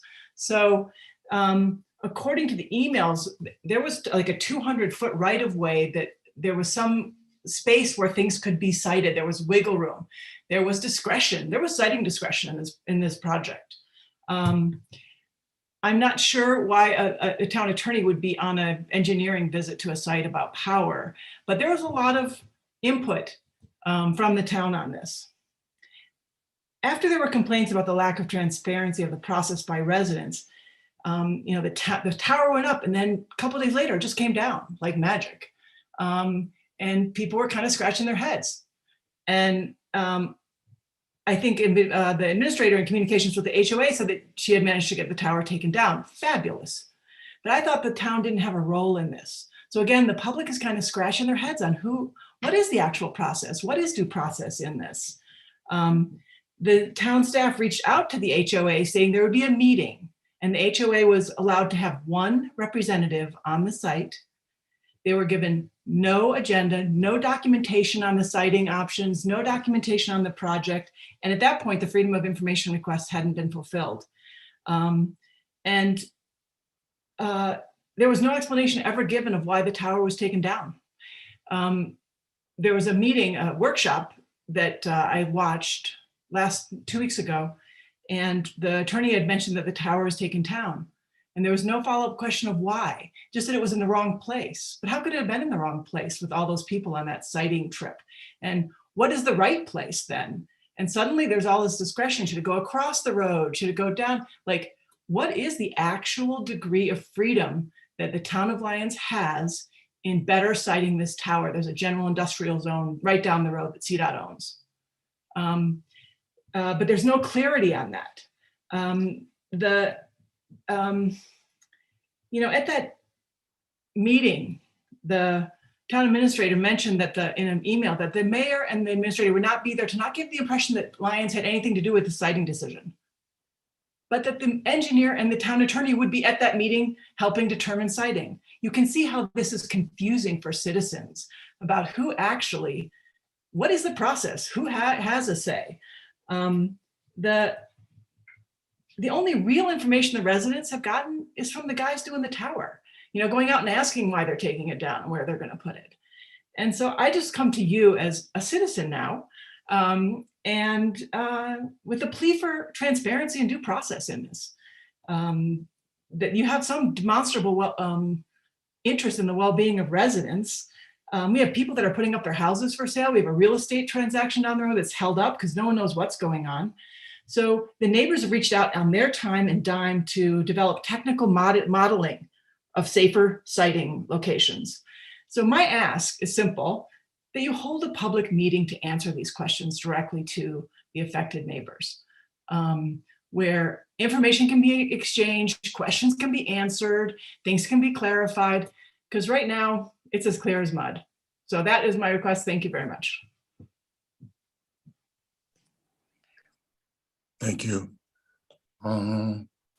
Madam Clerk, Yes, Ron Ravel has his hand raised, sir. Ron Ravel, your name and address for the record, please, sir.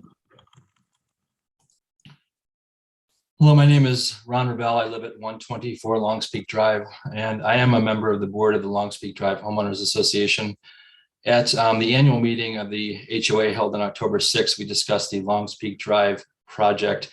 And the key points of that discussion, including the HOA's position and request for information regarding the sidewalk, turnaround, and staging area, were documented in an email dated October 13th, 2021 from HOA President David Hazen to Aaron Kaplan, Victoria Simonson, the mayor, mayor pro tem, and the trustees. And we hope to receive a response to those questions soon. I was going to ask that I be permitted to read the email tonight so it would be reflected in the meeting minutes. However, out of respect for your time, in lieu of reading the email, I asked that I be able to send the email to Clerk Vasquez to be incorporated into the meeting minutes in lieu of reading those, the entire email tonight, if that would be acceptable.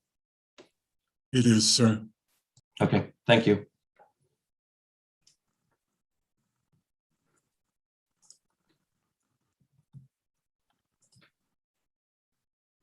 Would anybody else wish to address the Board of Trustees at this time? I would. Tess McDonald, your name and address for the record, please. 376 J.J. Kelly Road. So I just want to say rest in peace to Coleman Powell, and he was a true bipartisan patriot. So thank you, Nick. First, I just wanted to say I'm also confused about what happened with the 5G tower. I still have a little PTSD from a year ago, and I'm not feeling good about this lightning attracting research that's showing these towers could have. So some community safety thoughts or considerations would be what I would just ask of the town, to really consider the safety of our community, and please communicate with other neighborhoods as well. I read in the Redstone that the ordinance had been passed, and that was conflicting with the meeting tonight. So there's a lot of confusion. And secondly, I hope that Lyons, Maine is certified a creative district like Salida, Colorado. May the revenue fund a public pool generating income so the town remains a thriving, naturally landscaped, modern space of beauty and life. Thank you. Thank you. Madam Clerk, do you see anybody else who wishes to address the board?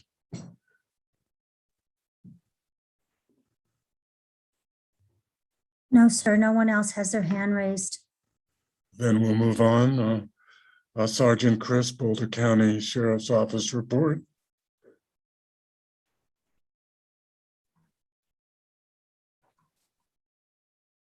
I do not see Sergeant Christ on the meeting tonight and have not heard that he was not going to be here. Okay. How about you, Town Clerk? He did No, I not. don't have anything from him either. He did not leave a report for me tonight. I'm sorry. That's okay. Hopefully that means that everything's fine. Trustee reports. Trustee Lowell. Thank you, Mayor. No, I have not much to report. There's the Ecology Board is having a workshop on priorities. It's either going to be tomorrow night or next Tuesday night, the 26th. And I have another CMEX meeting on that same day on the 26th. That's all I have.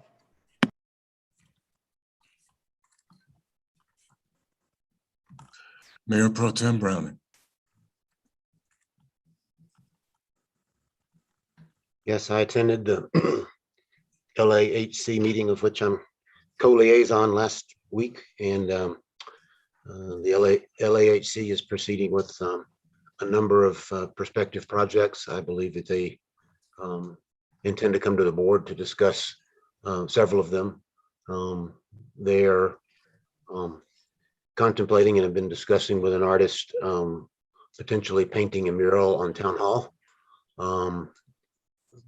Exactly how that would be funded and timing and that sort of thing, I don't have the details on, but they do plan, according to their discussions, to bring that to the board before before a decision is made on whether to do that or not. They're also proceeding with the sculpture in Laverne Johnson Park that would mark the Ute Trail. I missed the last board meeting because I was on vacation, but I understand that the board has approved the payment of the funds for that. As you all know, the creative district is in the works, and the LAHC has submitted a budget request related to that, and that's something we'll be taking up during the budget process. Parks and Rec Commission has also met. they would like to do a presentation to the board on their articulated need for traffic control on 2nd Avenue near the Bone Park and Recycling Center entrance. And I believe that that's to come at either the next board meeting or soon. And they're going to do a presentation to the board on that. And they have also submitted a list of budget priorities that we talked about at the budget session. St. Vrain Trail was on there as priority number 1. And the other 2 priorities that they have identified below that would be doing what needs to be done to make the Martin parcel more usable and safer from a fire cleanup perspective, and to address the kind of deteriorated condition of the dirt bike jump park that needs some work and improvements if it's going to continue to function. And those are my reports. Thank you, sir. Trustee Caravas. Yes, sir. Not much to report. The UAB will not be meeting this Wednesday. They did have the representative meet with the comp plan individuals and give them the update of what the UAB has been working on in the past several months concerning the need for what the UAB needs in the comp plan. And at that point, that's all I've got. Thank you. Thank you, sir. Trustee Rogan. Thank you, Mayor. Good evening, everybody. The HPC did not meet. We're trying to reschedule that meeting. In the meantime, I'd like to remind everybody about the porch talk happening this Wednesday at 3:30 at the library, hosted by the HPC.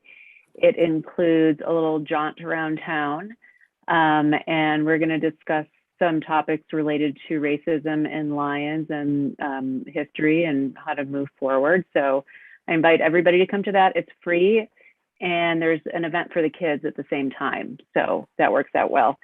The EVC meets this week. And finally, I'd like to address the request for a public meeting. I agree. I think we should have a public meeting regarding the siting of that tower. I personally am confused about the process and would like some more clarification. And it sure sounds like the community is requesting the transparency, and I believe we should give it to them. So thank you. Thank you. The SFC met, I believe we're going to have the climate resolution reintroduced with language that was acceptable to them.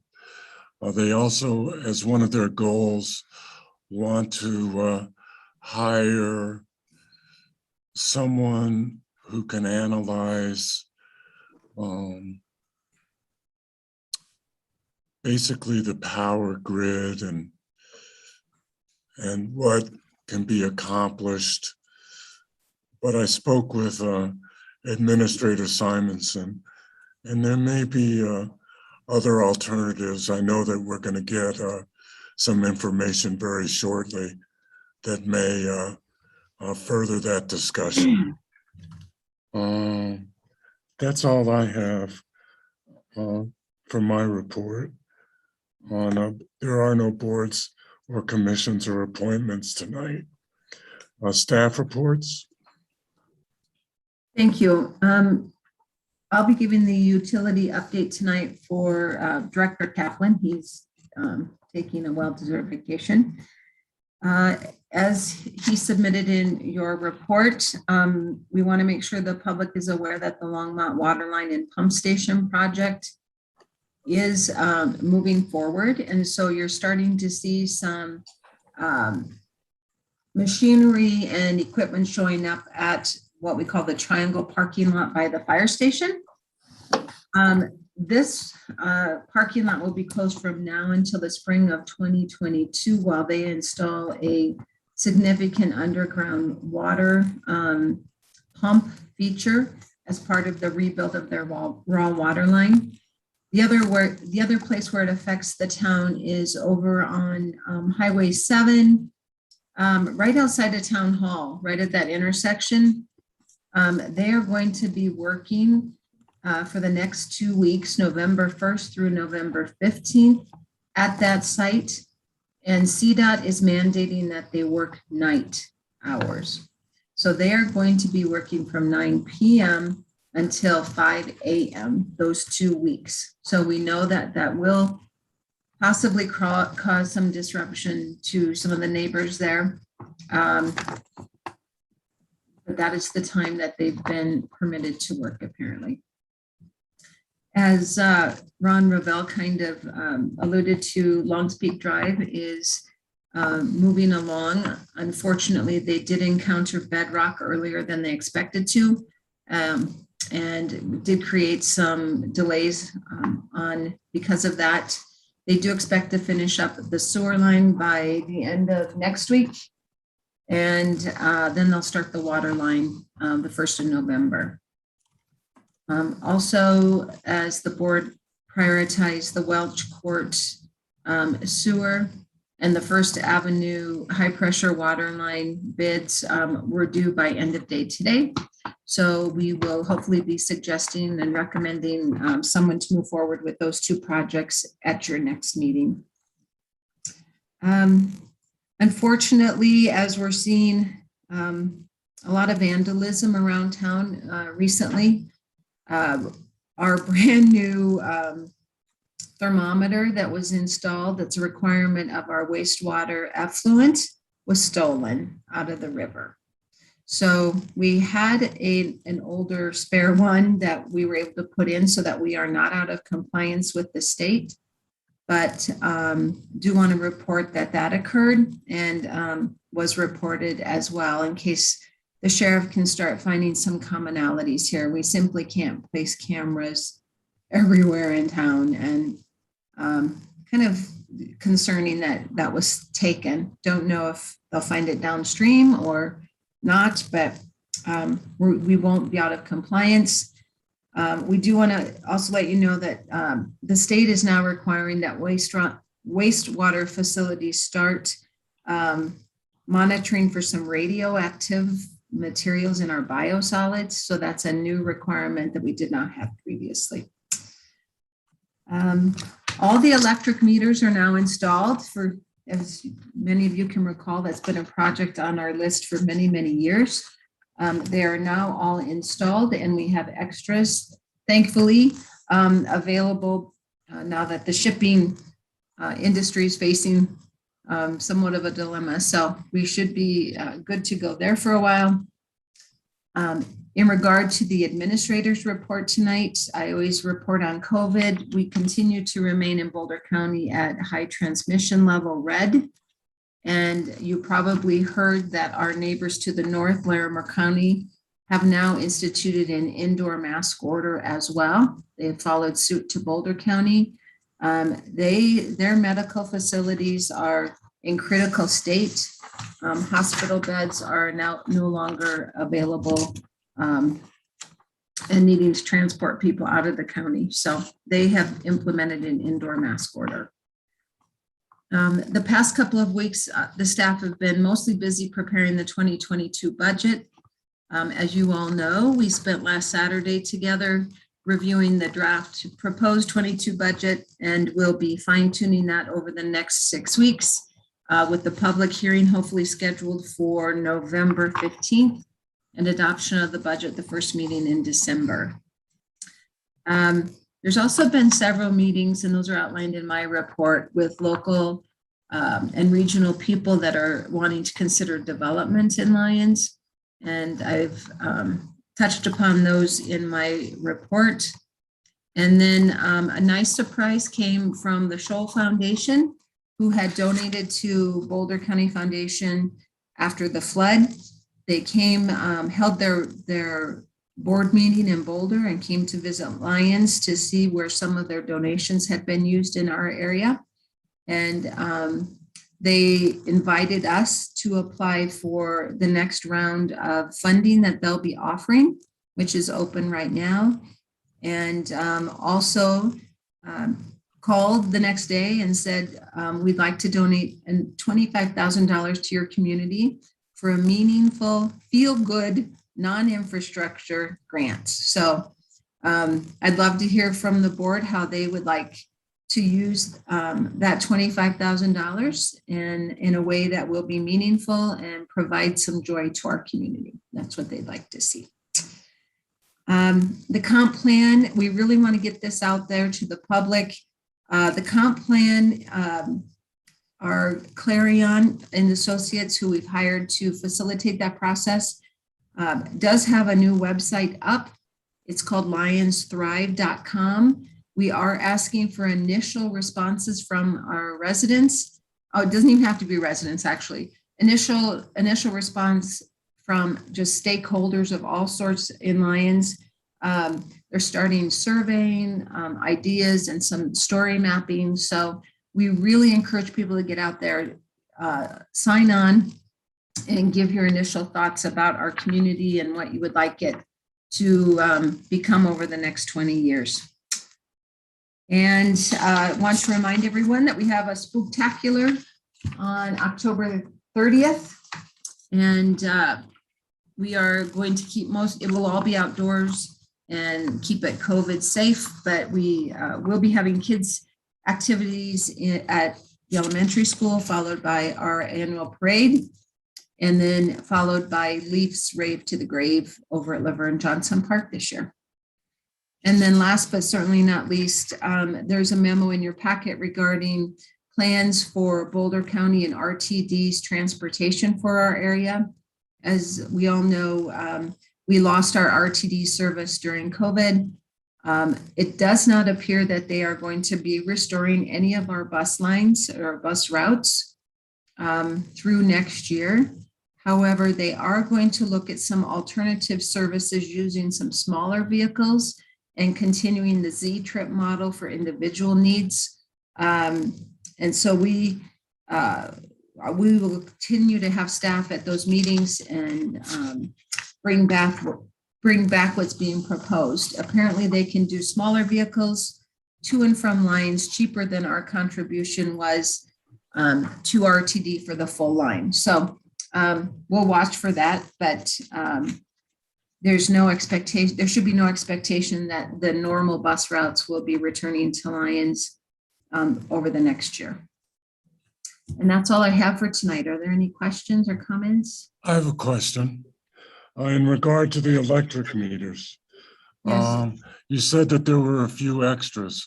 Do we have enough electric meters to install in the affordable housing project that Summit's going to be doing? They did plan for that, yes. So we have enough for those, it won't be 40 units, I don't think, but enough for all the single family houses and Yes. the multi-family units. Good. Yes, they planned for those plus a few extras. Good. Yeah. I'm going to excuse myself. You can go ahead with the legal update and Mayor Pro Tem, if need be, you can handle the agenda and have Clerk Vasquez read the ordinances in public hearing. I'll be right back. Thank you, sir. Okay, Attorney Dittman, would you give us the legal update? Thank you, Mayor Pro Tem Browning. So I just want to briefly go over some of the matters we are working on, starting with the Callahan case, which we expect to have the settlement agreement on this agenda. Our office did give Mr. Callahan's attorneys a deadline of Wednesday of this week to get their final approval in of the settlement agreement. That did not happen in time, obviously. So we plan to have it on the next agenda with a very clear understanding that this is kind of the last time of waiting for their final approval of the settlement. So we're still hopeful that that settlement will be approved prior to the next meeting, and the process for approving that settlement worked out prior to the next meeting. So that's the status on that. We were upset with the lack of speed on the review of that, but it seems to me that based on the latest email exchange that all issues have been settled at this point in terms of the language, the actual agreement. So I would hope and expect that would be on the next agenda. Next, I want to give you an update on the Honeywell matter, and that is really that there was no update, which is why there's no executive session. The case is still pending arbitration, and the lengthy process of picking an arbitrator is currently playing out. Next, I wanted to update you all on the Benita Yoder matter. She did not respond to the notice we had already sent her. So the next stage is to enter the the show cause hearing. So the town is in the process of speaking with a couple people if they'd be interested in serving as a mediator or an arbitrator rather, for a hearing officer, excuse me, that's the correct terminology under that code. So many different potential names for that. But a hearing officer, hope to have that resolved soon. And we're in the process of drafting the actual notice. So, we hope that will go out this week, and that within a few weeks after, we would have that show cause hearing to move that along. And the town has filed its dismiss of the complaint from Benita Yoder for that you were all aware of, and it'll still take a couple weeks for the court to rule on that, most likely. I'm trying to think what other matters. Later on the agenda, we have the opioid settlement we'll discuss. That's an important thing we've been working on. I think it's a good thing we can talk about. And then finally, I just want to let you know that I did go to my first CAMU meeting as CAMU General Counsel, which was good. Got to speak with all the other CAMU municipal utility members around the state. It was a good experience, and everyone was excited to have me and excited what Lions is doing with the potentially with the solar garden project. And so it was a great meeting. I think it was very beneficial for both me as CAMU counsel and also for my role as town attorney as well. So if there's any questions on those items, I'd be happy to answer those now. Any questions for the town attorney?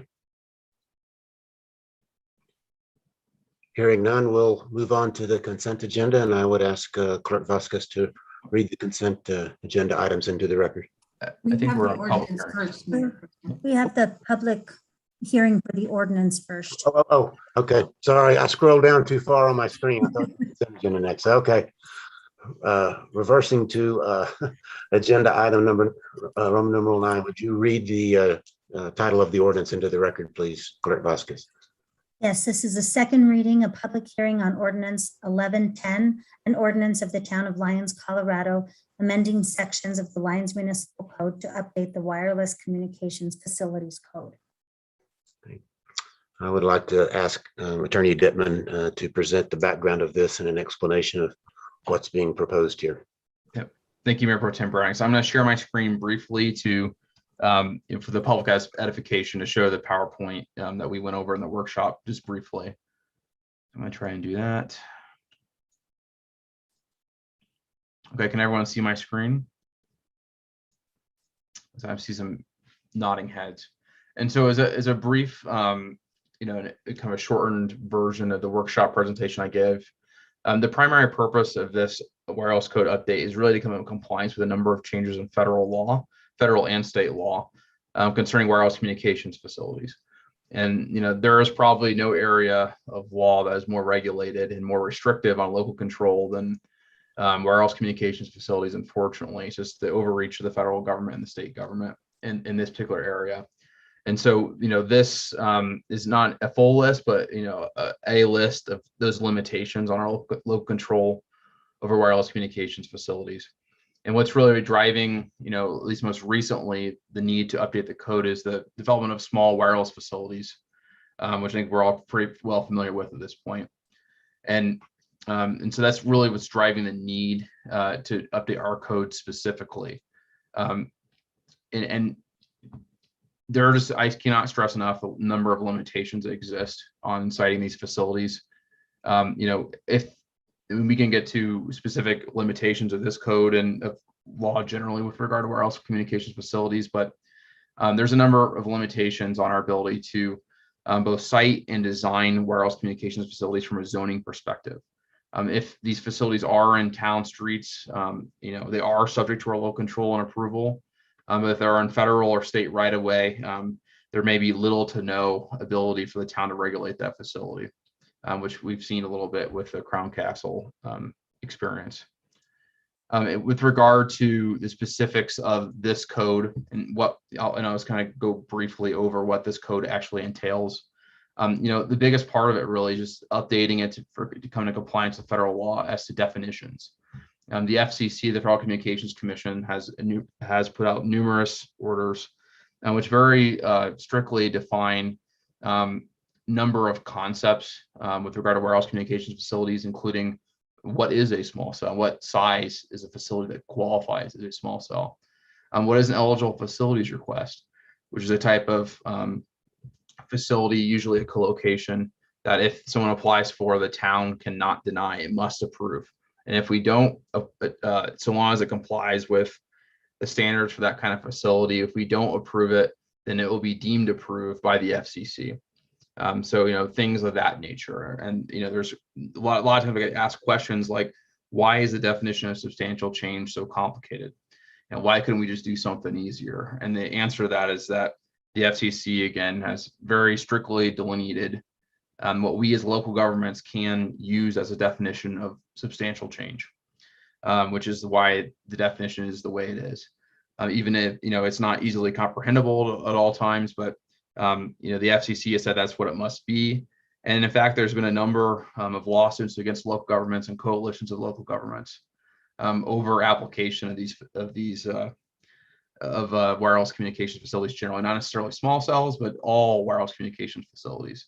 And I think, as many of you know, our law firm represents cities, not just myself, but my law partner Ken Fellman and Colin McCroskey in my office as well. And we represent governments regularly before the FCC and state courts with concern to wireless communication facilities. So, we're trying to come into compliance and protect the town of Lyons. One, maximize local control, but two, protect us from falling afoul of these FCC rules. And so moving on to the next section, which gives us definitions, purpose, and goals of the code. And what we're trying to do is, once again, maximize local control while still complying with federal and state law with regard to these facilities, and balancing the need for local safety regulations with the general need for increased services. And so that's really what the purpose and goals, the intent language of the code. Next, we had to applicability. I think, as we're all very aware at this point, there are some things that, unfortunately, for federal and state law reasons, we cannot control. And one, this deals with facilities in state and federal right of way, where the federal or state government is the permitting authority for those facilities. But it also deals with things like amateur radio facilities, which the federal government has said that local governments cannot control in terms of siting, other than very limited operational controls. So the applicability section lays out what we can and cannot regulate on a very basic level. And there are numerous exceptions as to what we can regulate. After that, we move on to the operational standards. These are things like lighting, very limited restrictions on electromagnetic frequencies, basically ensuring they have a license. And that's really the extent of our regulatory authority. So just, once again, extremely limited by federal law, but we do, to the maximum extent possible, try to place operational standards on these facilities. What we do have a great deal of control over for the facilities that this code is applicable to is design standards. And these are things like, what does it look like? And that's an area where local governments do have quite a bit of control that has been recognized as a state and federal interest in really controlling the aesthetics of these facilities. And so the design standards we put forth in this code are our starting point, as I mentioned in this slide.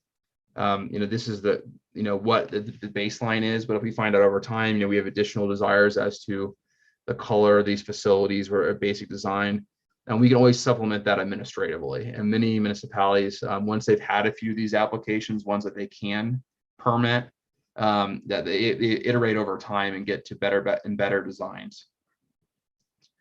Finally, this code really has the review procedures and the standards for approval. As a summary, most facilities have administrative review. And this is not because we don't want the Board of Trustees to have the opportunity to review a lot of these procedures, but once again, the federal and state government have decided that there are shot clocks, there are time periods by which we must approve a facility, approve or deny a facility. In some cases, in the case of an EFR, we don't even have the ability to deny it.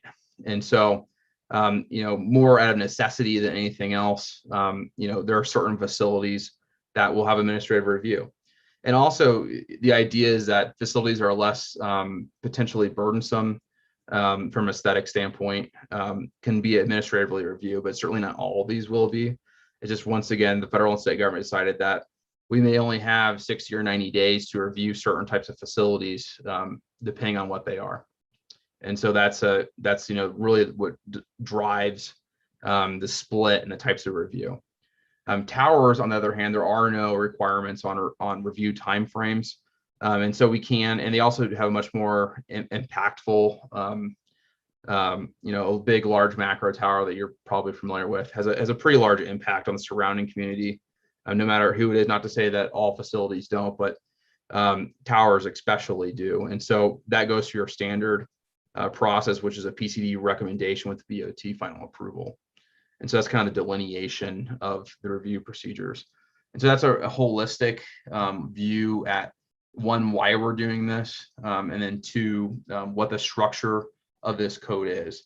And this is a code that, in its base form has been iterated all over the United States at this point, by our law firm. We represent most municipalities in Colorado in terms of wireless code representation, as well as those in Washington State, Minnesota, and New Jersey. And we've used this code successfully, for some time. It's been iterated, it's gotten better over time as we process more of these facilities. We've learned. And so Lions really is a beneficiary of that past experience. And so that's what we propose for you tonight. Happy to answer any questions, take any comment or consideration on changes. But that's what we have for you tonight. Are there any questions for council before we enter into the public discussion portion of this ordinance? Mayor Pro Tem Browning. Yes, Attorney Dittman, could you expound a little bit on what would happen if there were an application for either a base facility or a tower in areas within the town's control, and we tried to use our existing code to regulate that, to deal with that? What risk would we face, and what authority could we assert? Well, the existing code does have a process for review of wireless facilities, and it's primarily aimed towards your traditional macro tower facility. It doesn't have the federal shot clocks in it, which set the limitations for review periods. And so if we were to use existing code, we may run afoul of those, especially for small cells, which have a very expedited time frame of review, either 60 or 90 days, depending on what type of facility they are. So that'd be one issue. The existing code also does not have any sort of design standards for small wireless facilities. And so if we were to receive an application for a small wireless facility on a municipal street, there's really nothing in the existing code, at least, that we could use to shape what that facility looks like and how it impacts the community from an aesthetic standpoint. And so that's really the risk we're running currently, is that the code was not designed, one, to deal with small cells, which I think are the primary concern. And then two, it wasn't really designed to deal with some of these other federal rules that have come out in more recent years concerning shot clocks, whether it be for a small cell facility or whether that be for an eligible facilities request or co-location. And so our concern would be, of course, not being able to make those timeframes. And at that point, depending on what type of facility it was, the provider may be able to go out and build it without any permission from anyone under federal law, which they are given the right to and the rules of the FCC. So that was really my next question. So if we stick with the existing code and we didn't approve this ordinance as proposed tonight, is there a risk of some of the cell service providers just looking at this code and say, well, they have no ability in their code to implement design standards, so we're just going to ignore it and do what we want? There's certainly a risk for some providers who are less willing to work with local communities for saying, well, you don't have any design standards published in advance that we can look at, and therefore you trying to enforce aesthetic design standards on our facilities is unenforceable, as you don't have the authority under your existing codes to do so.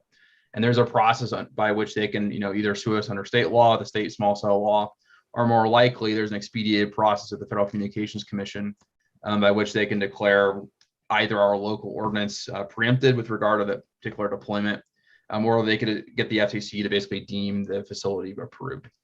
And so that would be the primary concern. And to fight that, we'd have to contest their proceeding in front of the FCC in Washington? That's correct.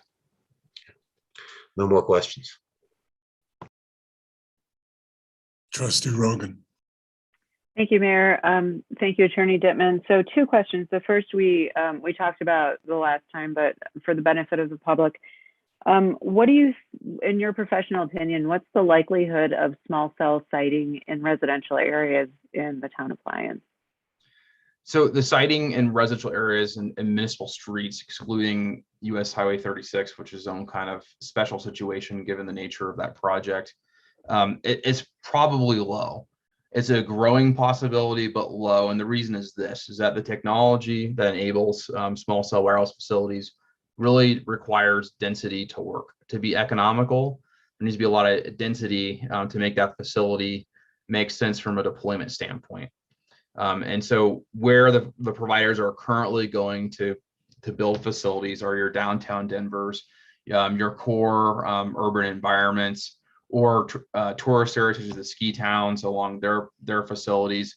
That's where they're going first, because these facilities are expensive and they don't have very long wave propagation, which means you can't cover a large area. And so you really need a lot of density for the facility to make a lot of economic sense.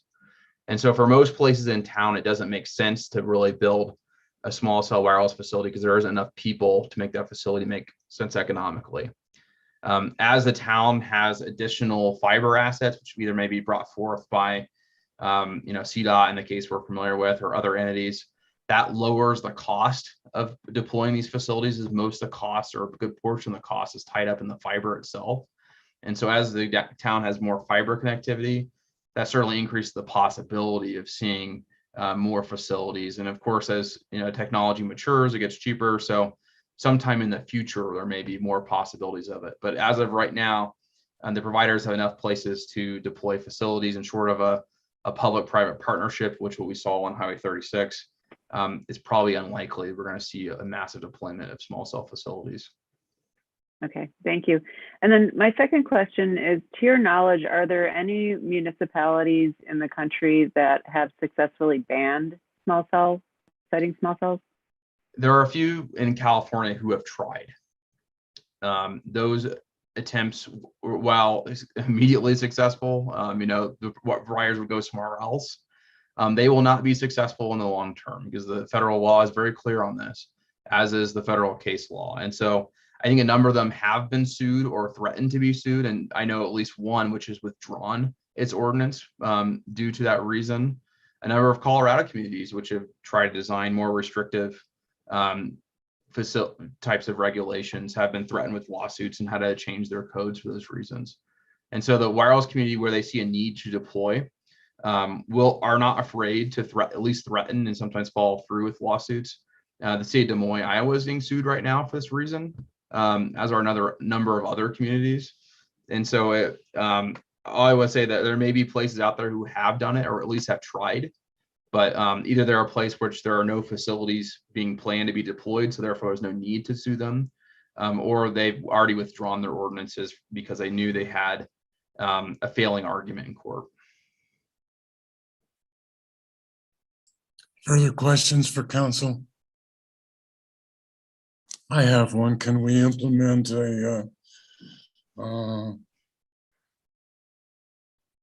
what's it called? A pending ordinance doctrine, Counselor? Just in case? I think if something were to come in, a new wireless facility that we are able to regulate, then we would certainly ask and try to use this code as passed. Okay. All right. No further questions by the board? This is a public hearing. This is an opportunity for anybody in the public to address the Board of Trustees on Ordinance 1110. Madam Clerk? Julie Van Donlen has her hand raised, sir. Julie Van Donlen, your name and address for the record, please. Sorry, just coming on. Julie Van Donlen, 105 Eagle Canyon Circle. Thank you for the opportunity to speak to this ordinance. As many of you know, I've had many years in public service in Lyons, both as a 3-term mayor as well as the chair of the PCDC. So I am really committed to transparent and good local governance. And I was listening to the workshop on this ordinance, and the town attorney stated that, and I quote, "It's not worth spending time on due process," unquote, if a project's already is going to be approved. That really caught my breath, because I saw all the problems with Eagle Canyon. Largely those were for the lack of due process and information.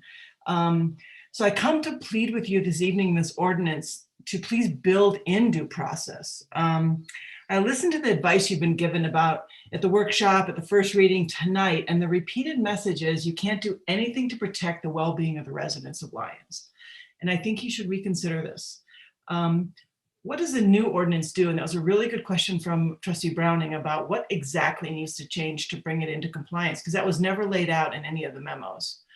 On the surface, although it's to remove inconsistencies, what it actually does is it strips out all due process from the permitting of cell towers and lines. For example, the previous code had designated as a use by special review in all residential zones. It had clear preferred location alternative ordering of how to make these decisions. In the proposed ordinance, for your consideration tonight, everything goes through administrative review. Really, there's no noticing, no transparency to the public, and we've seen what that leads to. One comment that Attorney Dittman said struck me, that his firm is involved across the state in getting these ordinances passed in towns like Estes Park and Aurora and others, and that those towns might have slightly different regulations because they have more staff. So I looked into it, and would you like to know what you can do? A quick Google search of some of these towns identified options that you should be considering, including towns where your attorney's firm has been involved, so he would know that this. First, you can ask for a lot more information upon submittal. Looking at Golden's regulations, they ask for everything, including photo simulations, documentation verified by qualified professionals, information on radio frequency coverage, tower height, setbacks, et cetera, et cetera. It's much more detailed. Second, you can ask for use by special review. In the aforementioned Golden, all zoning districts, the applications for base stations and alternative tower structures are a special use permit.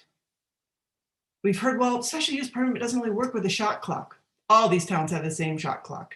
And having been on the PCDC and in the Board of Trustees, the 90-day, 60-day shot clock is just fine to get review because the shot clock doesn't start until all their documentations are in.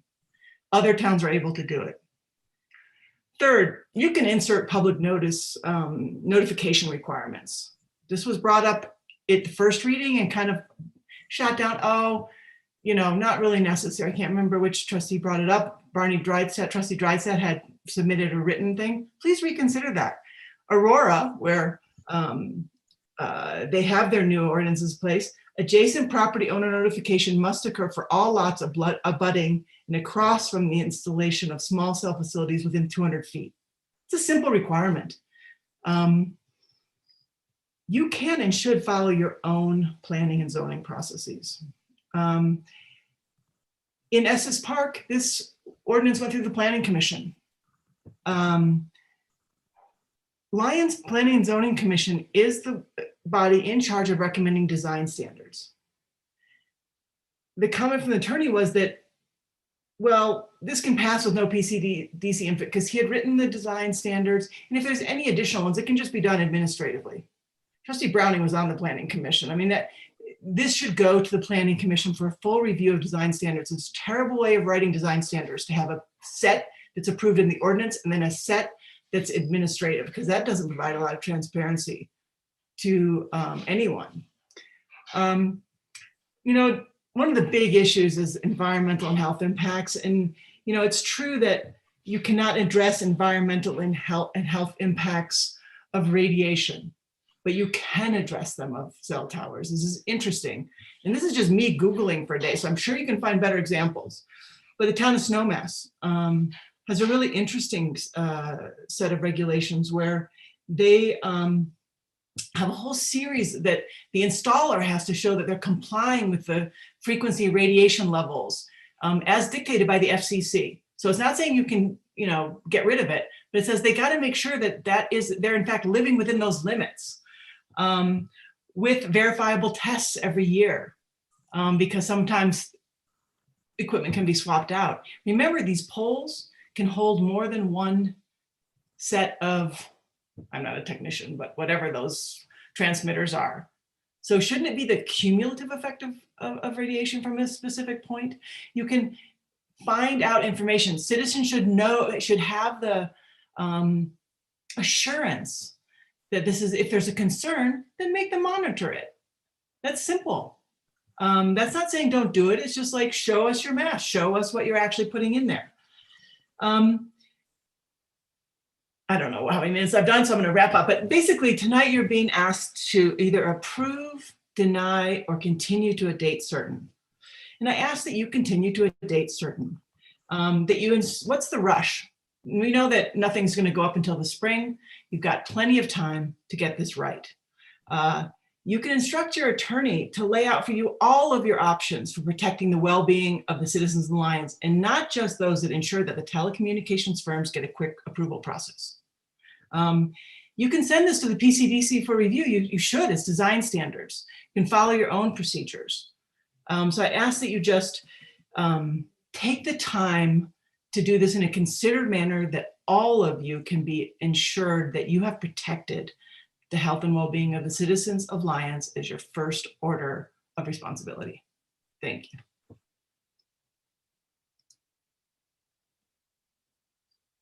Thank you. Madam Clerk. Sarah Hart has her hand raised, sir, next. Sarah Hart, your name and address for the record, please. Hi, you actually have James Hart, although Sarah's maybe here as well. Hello. We're at 2154 Apple Valley Road, so we're actually outside of the town of Lyons. But my main concern is, from what I understand, there is a high correlation between lightning strikes and some of the technology that we're talking about. I'm wondering to what degree that has been looked into, what kind of safety concerns we're looking into, and more importantly, who would be liable if a tower, caused a lightning strike and that, took out the town with fire.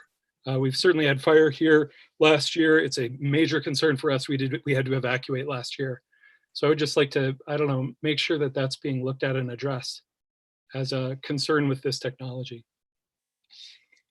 And in addition to that, with the echoing what Julie Van Domelen shared in terms of the ways that other areas have been able to look to protect their communities first and to participate in the telecommunications upgrades as it's appropriate for the community, and as it is also assured to have the safety both for not only the fire hazard, but also the safety of residents. Safety in our particular area being a unique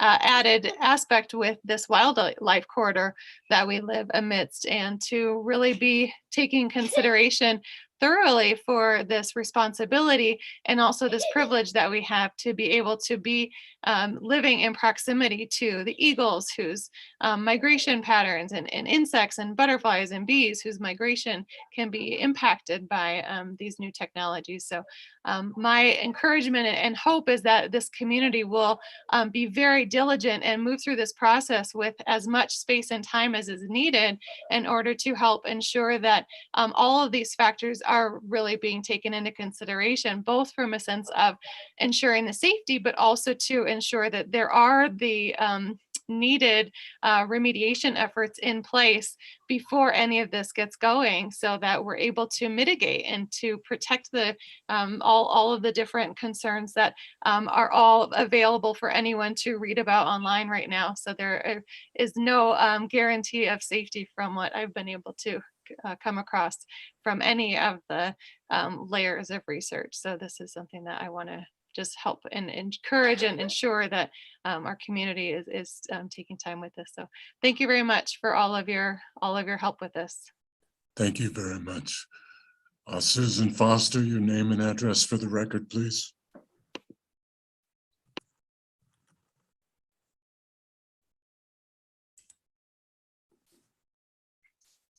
Trying to start the video here.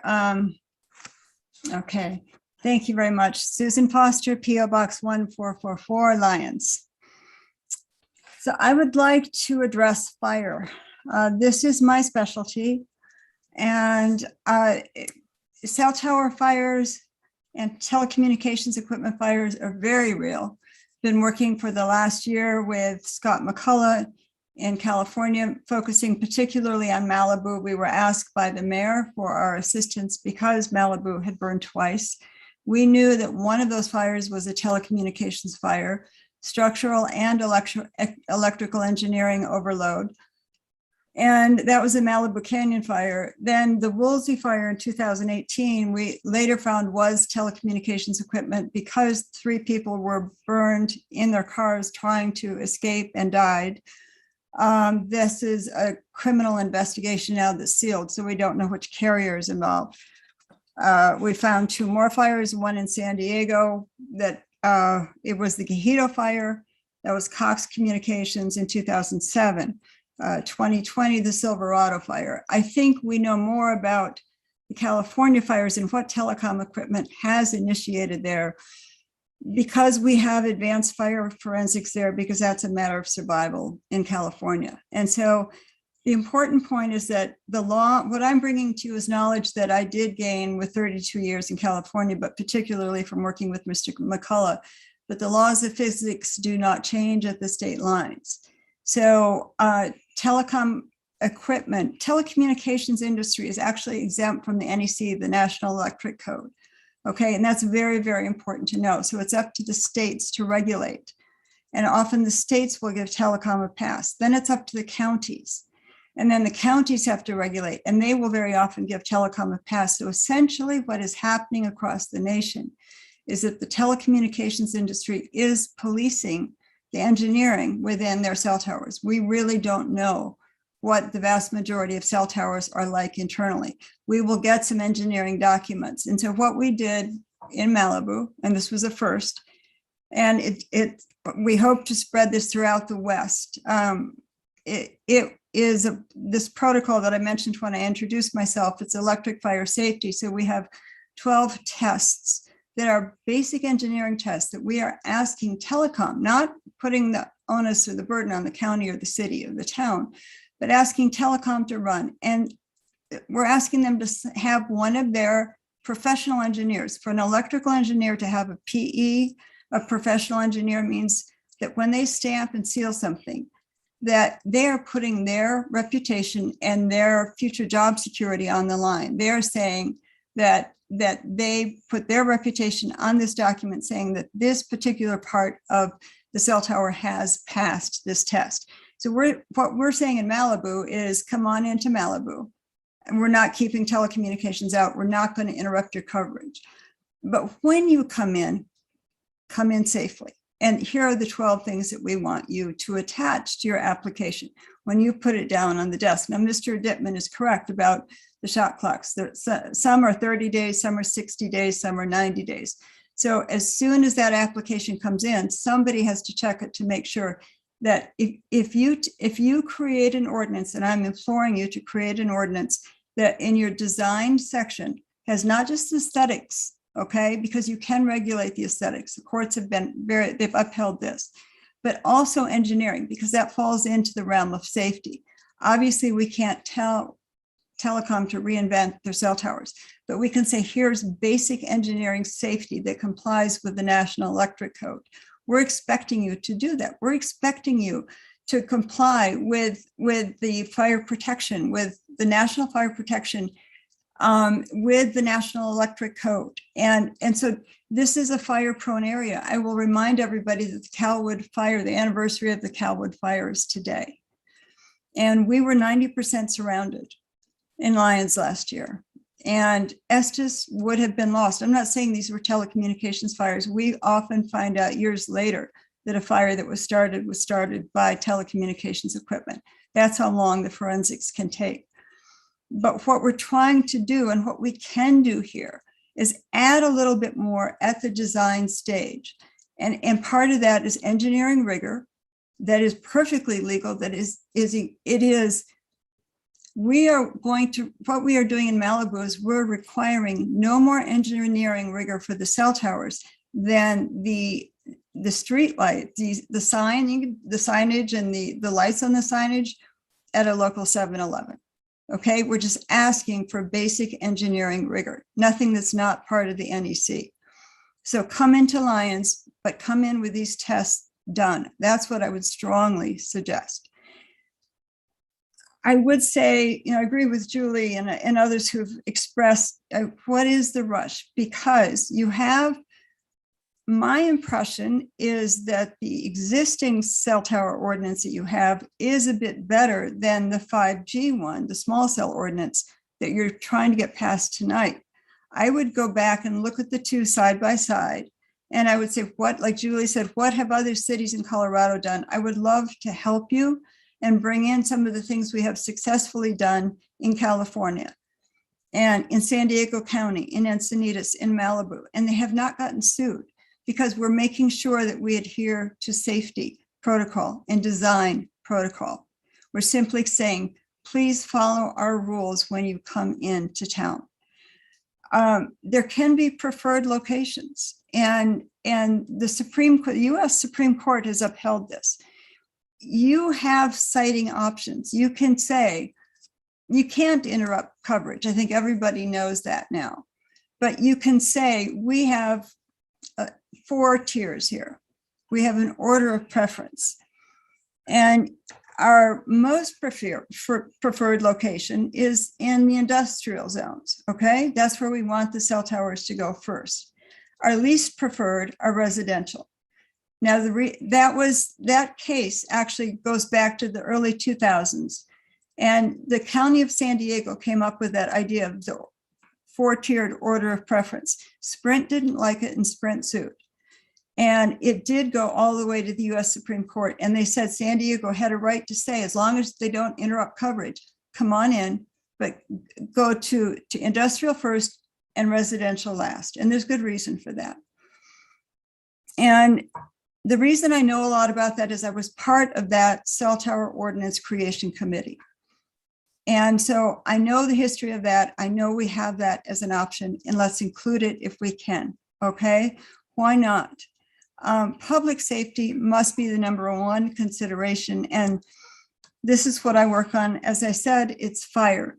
When you insist on fire safety as much as can be accomplished, without making things prohibitively expensive for telecom and without interfering with their coverage, you enhance your property values. And so I think that's very important to look at. So many of these telecom firms come in, and Kissinger and Feldman is one, and I know Mr. Dittman is from that firm, but they have fanned out across the state, just like there's been at least one telecom firm in every state that goes to the different cities and says, your hands are tied, this is what you have to do. Look, 171193 was passed in 2017. And so here we are in October of 2021. We can take a few more weeks to get this right. I am fortunate in that I work with and have access to Mr. McCullough. He can assist, and he certainly can assist me, and I can assist you. I'm offering my services at absolutely no charge. What I want to make sure that Lyons does, and I'm a mother, this is what I do. This is my profession. But first and foremost, I am a mother, and my daughter lives in Eagle Canyon. And so that's why I went looking. This just didn't make sense. The cell tower, the placement was going to obstruct pedestrians and bikers. But when the tower was removed, and for whatever reason, Crown Castle was saying it was going to go across the street. And we had a meeting with the Deputy Attorney General for Intergovernmental Affairs. And I told him, absolutely no, this is not going to go across the street from Eagle Canyon, because think about it. If this cell tower catches on fire, and there are 500,000 lightning strikes a year in Colorado, and cell towers invite lightning, and the lightning mitigation systems are not adequate enough to prevent all of these strikes. Okay, so imagine the tower catches on fire. There's one way in and one way out in 35 families, and not every family is going to get out. So I will help in whatever way I possibly can. Thank you. Thank you so much. You're welcome. Jamie Calabrese. Your name and address for the record, please. Hi, I'm Jamie Calabrese at 10 Eagle Nest Lane. I'm going to turn off my video so I can read my notes.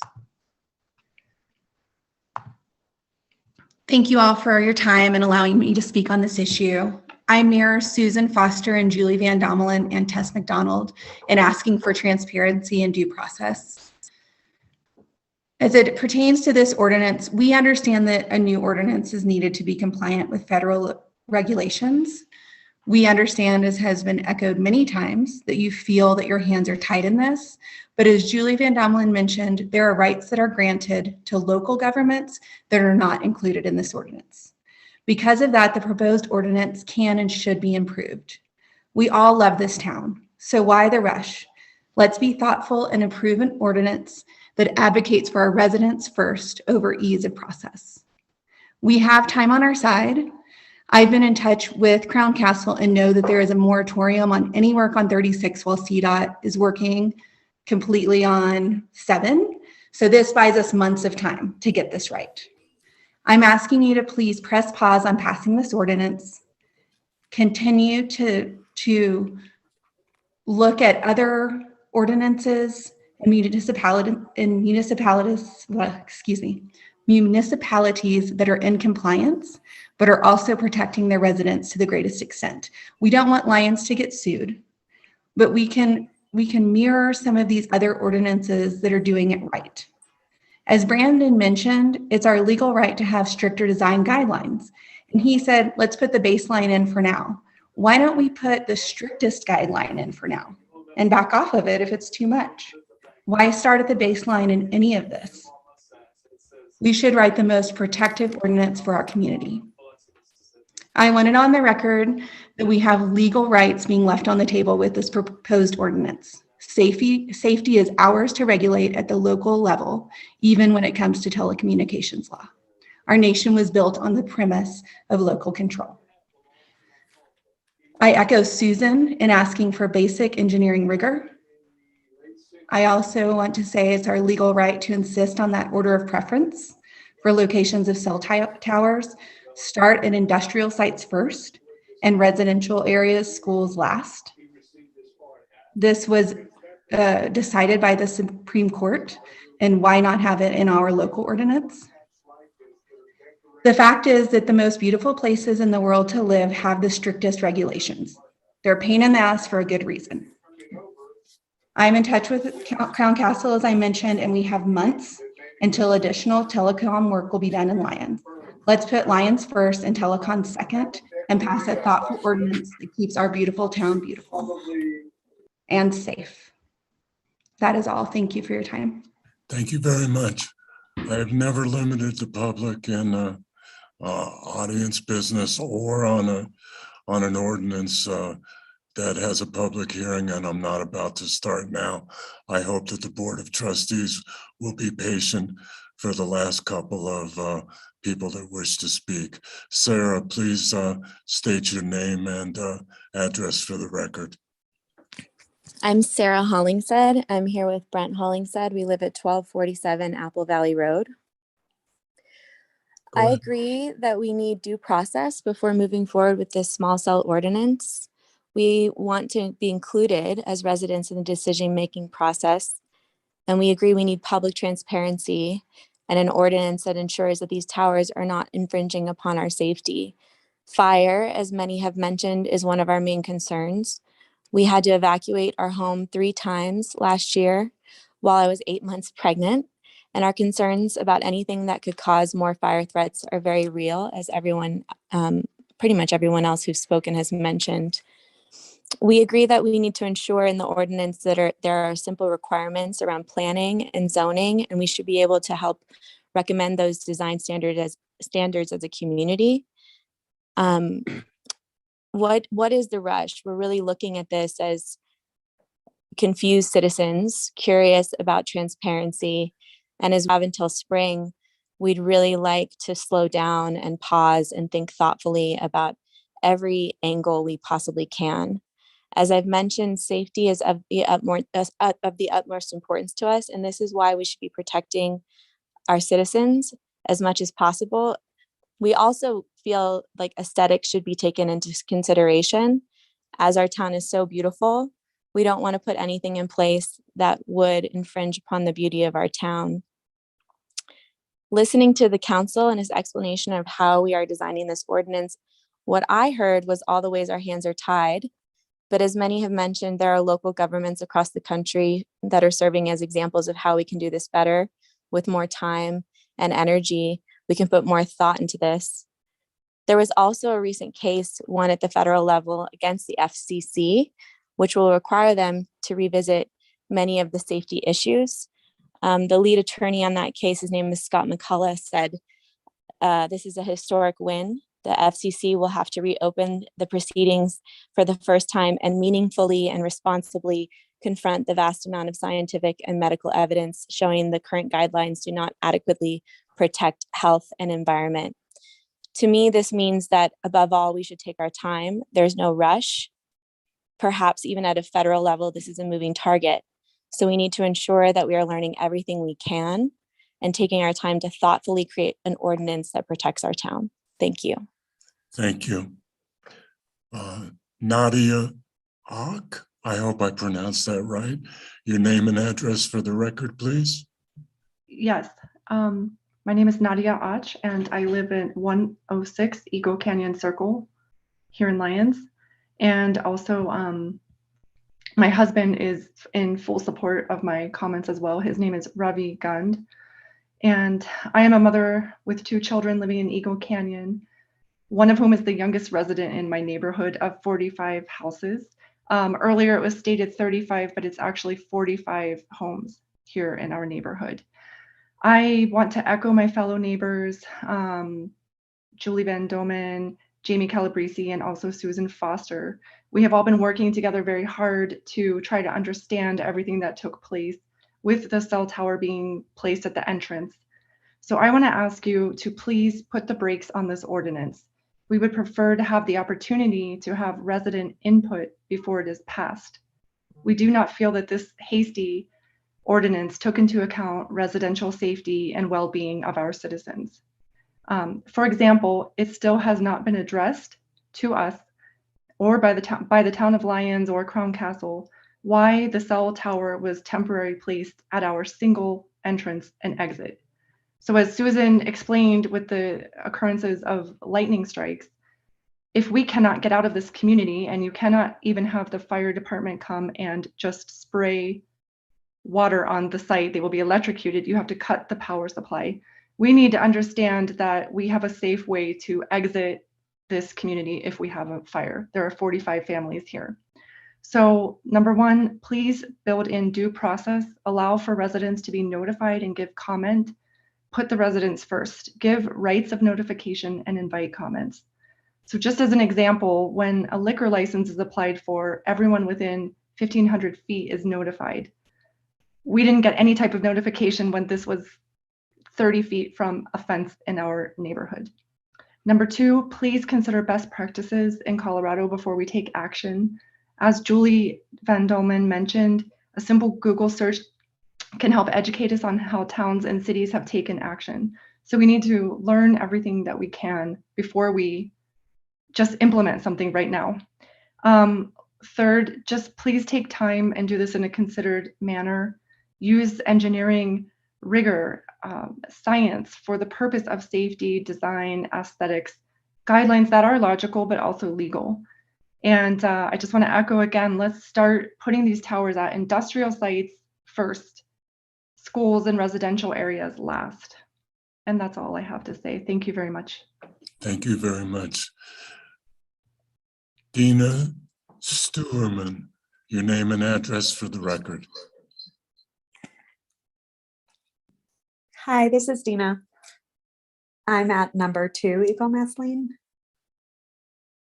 And I'm just going to read a few paragraphs that I wrote, but before I do, I just wanted to thank everybody for being here tonight. Such an important issue. And I wanted to reiterate that we're all on the same team here.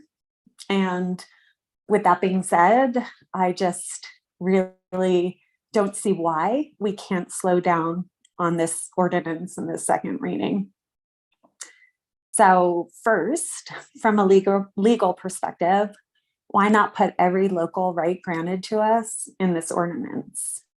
We need to allow our residents to provide their input. As Susan stated earlier, the Colorado Law 17-1193 was passed in 2017. There have been years to update the ordinance. And why is there a rush to do it now without the proper resident input? We need transparency in this process. We can regulate on a local level and guide the process so that we can keep homes, school, and local businesses at a safe distance from these fire hazards and other hazards. I agree with Julie, we need to exercise our rights, and the transparency in this process is so important. Next, public safety is an absolute priority. I want to echo Susan Foster again. I agree we need to protect the safety of our citizens and our land and our domestic pets and wildlife. Fire safety is such a concern.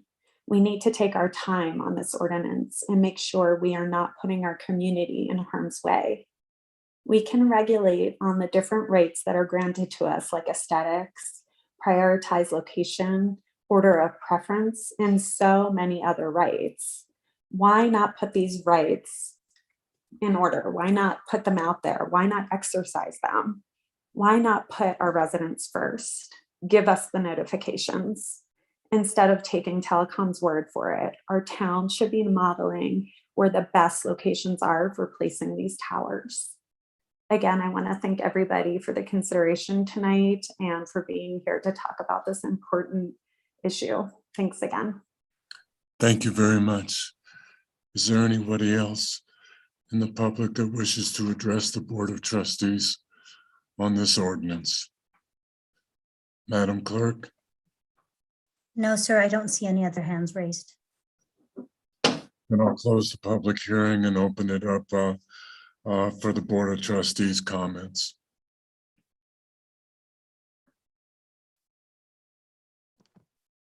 Mayor Pro Tem. Yeah, I have a question based on a number of the comments from the members of the public. Brandon, could you address what public notice requirements we could build into this ordinance, whether the extent to which we can require applicants to provide notice to a designated group of citizens or area versus what the town could place on itself, and what are the limits of our authority to require notice, I guess is what I'm asking. There's no specific limitation on providing notice. And I think when we had discussed this previously, we thought the town would do that. In reference was Aurora having a notification requirement. Denver also has a notification requirement. Those are done by the cities themselves, not by the providers. I just would note, however, that this code again is only limited to the areas of local right of way and not state or federal right of way because of federal preemption. So those notice requirements would not be applicable in those right of ways. But we certainly could, if it's not in this code currently, but we could certainly build that in. It was already planned to be done administratively, but it could be required as part of this code. But if we were to add an amendment to this code that said any applicant for a tower or another facility shall provide notice, for example, to residents within a 1,500 foot radius of the location, is that something we can enforce? It's not something we've done specifically, so it's usually been the town or the city done. I think a better way to do that perhaps would be in a master license agreement with the providers when they come in for a small cell installations on local right of way. So as I mentioned in my presentation in the workshop, this is the kind of the first step in the process, is getting the code in place, which sets the ground rules and the process for approvals. The next step with regard to small cells specifically would be the inclusion of a master license agreement, which kind of governs all installations of facilities. And that, I think that's probably the best place to put a notification requirement for small cells specifically. With regard to towers and other types of facilities that are governed by other sections of the code in terms of the process, that notification requirement is probably already there. But we could, if you wanted to have a town do it, we could certainly build that in. We could build it in for the providers to do it. I'm not sure, because we have not had that specific concept in any code I'm aware of that we've done. We could certainly try, and if there's pushback, change. But that's an option. As to any notice the town might notice requirements it might put on itself, we could do that administratively as easily as in the code, I presume. Correct. And is there an intent to do that? There was an intent to do that when we discussed this during the workshop. Okay. Thank you. Council? Yeah, I wanted to address a couple things that were raised during the public comments. So that's okay at the board's edification. A couple of things were mentioned regarding preference lists, and you can do those with regard to macro cell, non-small cell facilities. But with regard to small cell facilities in the right of way, that the state law specifically says that use by right in any zoning district. And usually the right of way is not even zoned in the first place. Usually it's its own kind of zoning classification. And so with regard to at least the small cells in the right of way, that case is from way before small cells being a thing. And so with regard to small cells in the right of way, that's not something we can do under Colorado law. But generally, we do, when we get to the master license agreement portion, we do create a very specific delineation of sites within the right of way. Different types of facilities we prefer being attached to versus a new standalone facility. And so there's ways in the master license agreement that we typically address those issues, but in terms of zoning, there's nothing really we can do with regard to creating a preference with regard to small cells. Other types of facilities, potentially, but small cells specifically, we can't do that. It was mentioned that Golden does not have administrative approvals of wireless facilities of any kind. And that's actually true. And the reason is because they were one of the first communities in Colorado to enact their small cell wireless facility. And they're actually in the process of right now changing that because of the problems they've had, trying to meet shot clocks with quasi-judicial approvals of every single site. And so that's actually a case study why not to do it, because it's been tried and has not worked out successfully. And another thing too, I just want to add to is that the wireless code does refer back that any generally applicable health and safety standard of the town is enforceable against the wireless facilities. And I can have that highlighted for myself. I can pull up, but any sort of fire code or electric code that we require on any sort of building permit would be applicable to a wireless communications facility built in town right away. Again, that this is applicable to. And that's in section 1611 60H. So that concept is already built in here, that if you're required to comply with the National Electric Safety Code, you have to do that as any other facility would in the town of Lyons. If there's any other questions with regard to the public comments, I'd be happy to address those to the best of my knowledge. And I think as the board knows, but the public should know as well, we represent cities and municipalities and try to maximize local control. We don't represent any wireless communications facilities or any telecommunications companies. So we only represent local governments. Are there any further comments, Trustee Rogan? Yeah, Attorney Dittman, is there any reason that we need to pass this quickly? The primary reason why the town should think about passing as quickly as it can, and certainly it's the board's choice about the time frame. It's not my choice as to the time frame of this. Is that the installation of the CDOT fiber along Highway 36 does make it more economically feasible for other providers to come in and provide small cell facilities. As I said, it's still a stretch in some places, especially the residential areas, but at least with regard to the commercial downtown areas, there's more of a likelihood that you'll get increased small cell wireless facilities, and having this ordinance be in place and effective is important for enforcing those rules. With regard to the CDOT right away specifically, CDOT said it in discussions of the Eagle Canyon site and as well as others that they would consider using the town's existing regulations and permitting their facilities. As we've tried to explain many times, that with regard to CDOT right away specifically, the CDOT has the sole permitting authority for those facilities. And every place in Colorado, with the exception of Denver, which they have an IGA with Denver for joint planning and use of those facilities. And so CDOT said if we had something on the books, they would consider making the wireless companies comply with that. And so having those, design guidelines on the books at least gives it some opportunity to influence CDOT's siting decisions. So one more question, because I want to be sure that I understand this.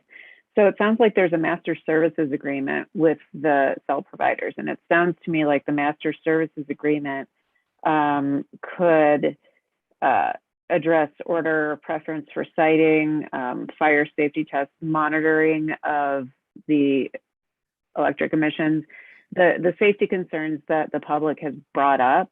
Can those be addressed in a master services agreement? And then who would have control over that?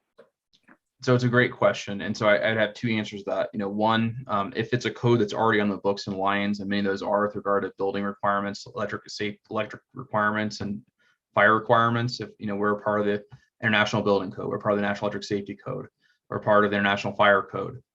This wireless ordinance already does incorporate all of those requirements into it by its very nature. So that would be point one. Point two, as I mentioned many times, for the small cell facility specifically, there will be a master license agreement that follows this once a carrier comes into town saying we would like to deploy small cell wireless facilities in your right of way. And that would cover the things like the preference of locations. As I mentioned, we can't say for facilities in the right of way, we can't limit specifically where they go, but we can incentivize and create a list of preferences for places to go. And generally we do that by saying we prefer, and we'll give you a faster permit review if you put it on a traffic signal, if you put it on a street light, if you put it on a distribution pole, really anywhere, hopefully, but a standalone facility in a residential area. That's really where we don't want them to go, if it can be helped. If they don't need that facility as they're able to do under federal law to make their network work, which under that point, which they're basically granted the ability to site it there. We would like to incentivize them to go elsewhere. And so we usually cover that with regard to small cells specifically in the master license agreement, because it's a much easier and more enforceable way to apply those requirements. And then who reviews the master license agreement? Is that something that the board could review? So I think in Lions, it probably would go to the board, given the authorities we have under as a statutory town, that it's an agreement between the town and the carrier. And so therefore that would be something to be approved via resolution. Okay. But it varies on the type of municipality and, what their rules are under their charter or their code. But in Lions, it would go for approval by resolution. Thank you. Further comments or questions for council or on the record? None?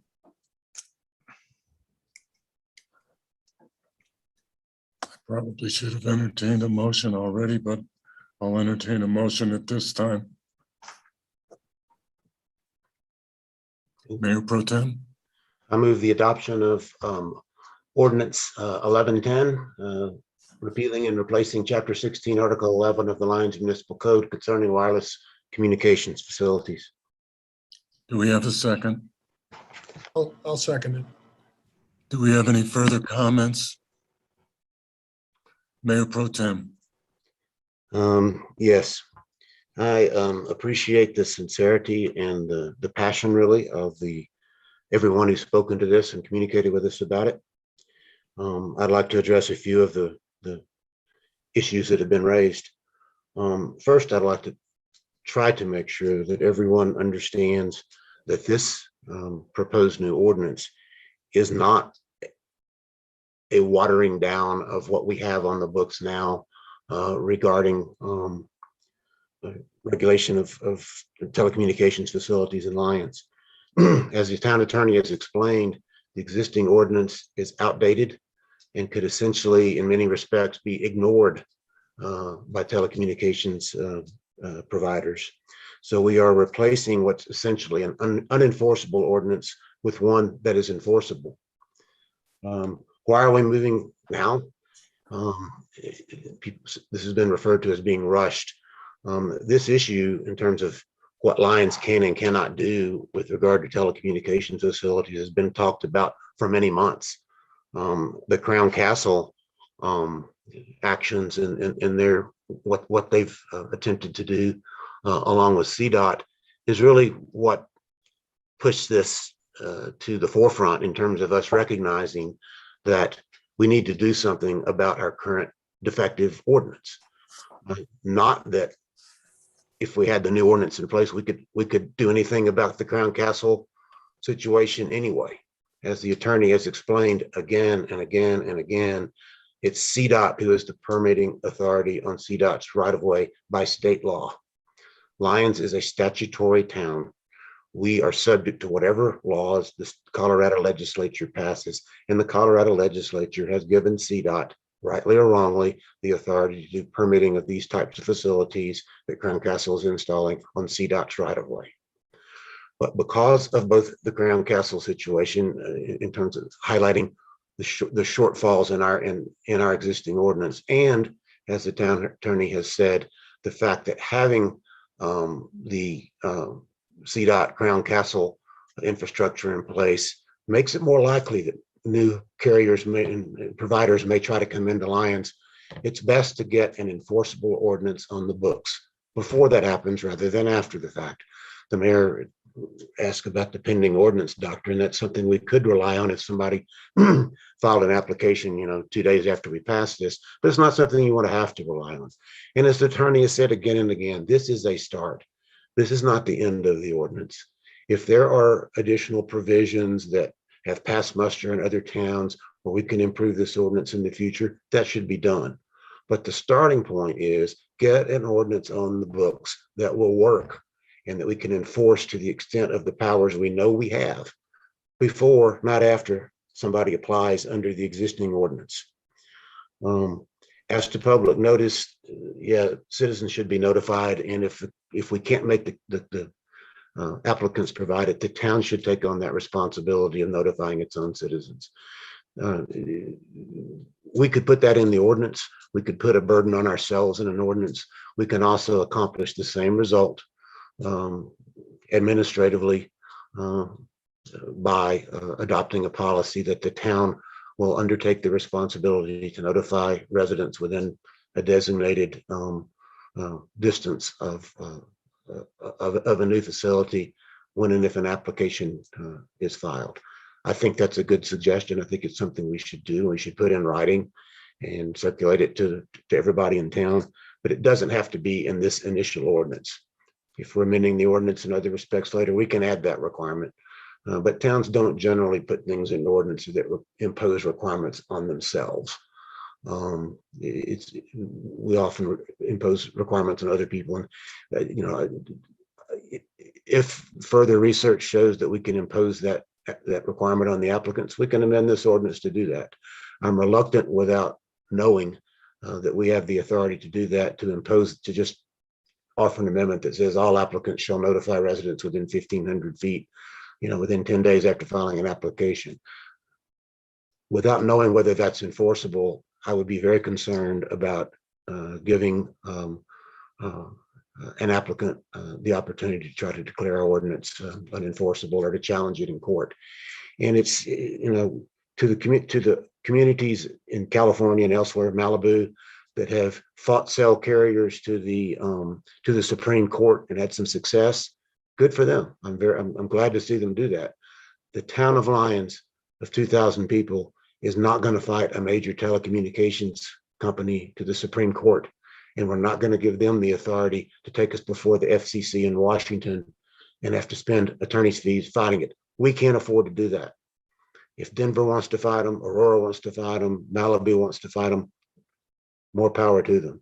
We need to be careful as a small town adopting ordinances that will subject us to suit or a regulatory action in Washington by telecommunications carriers that have vastly superior resources to the town.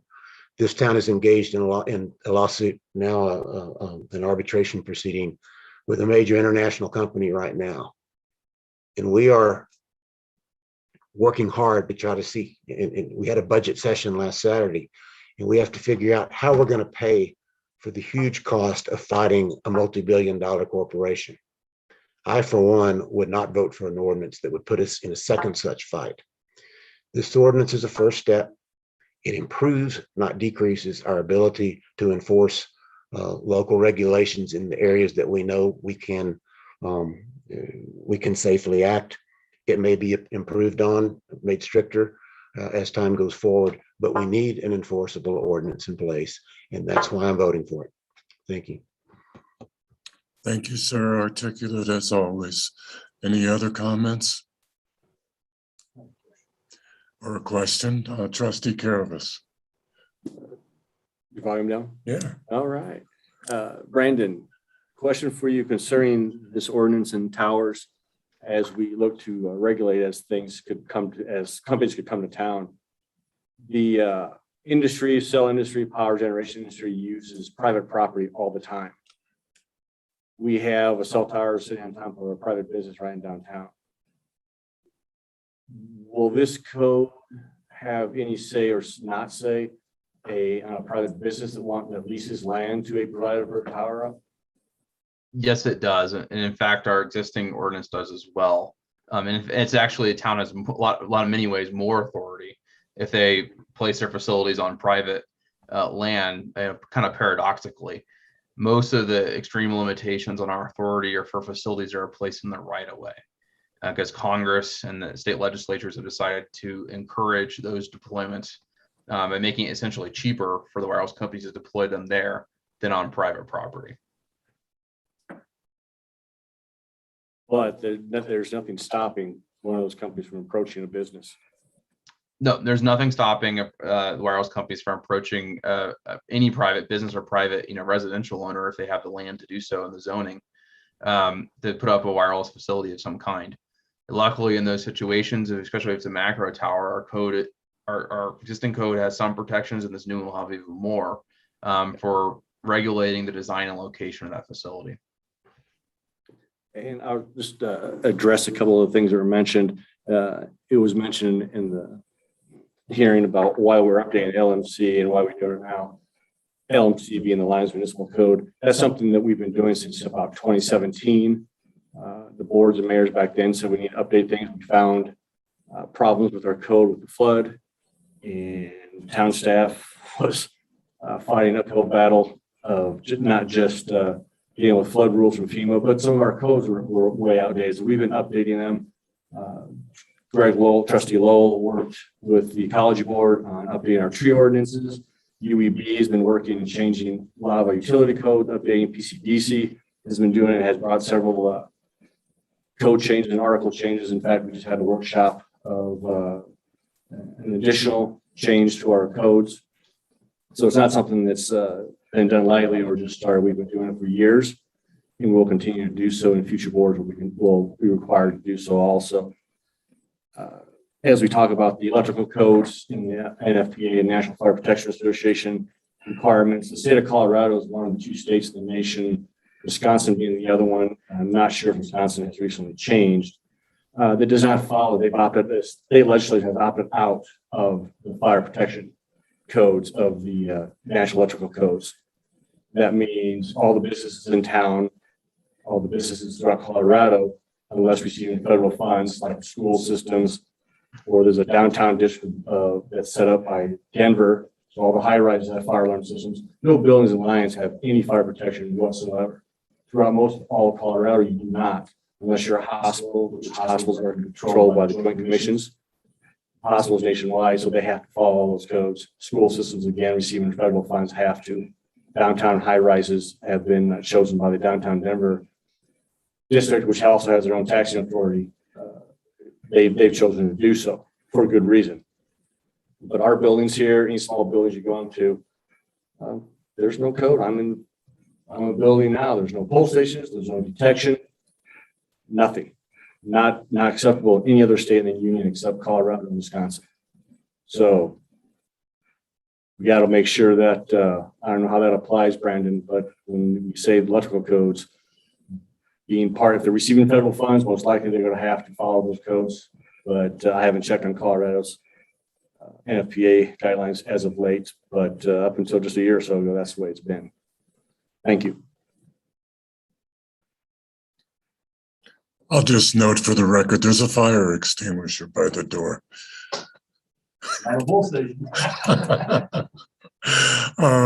Any other comments?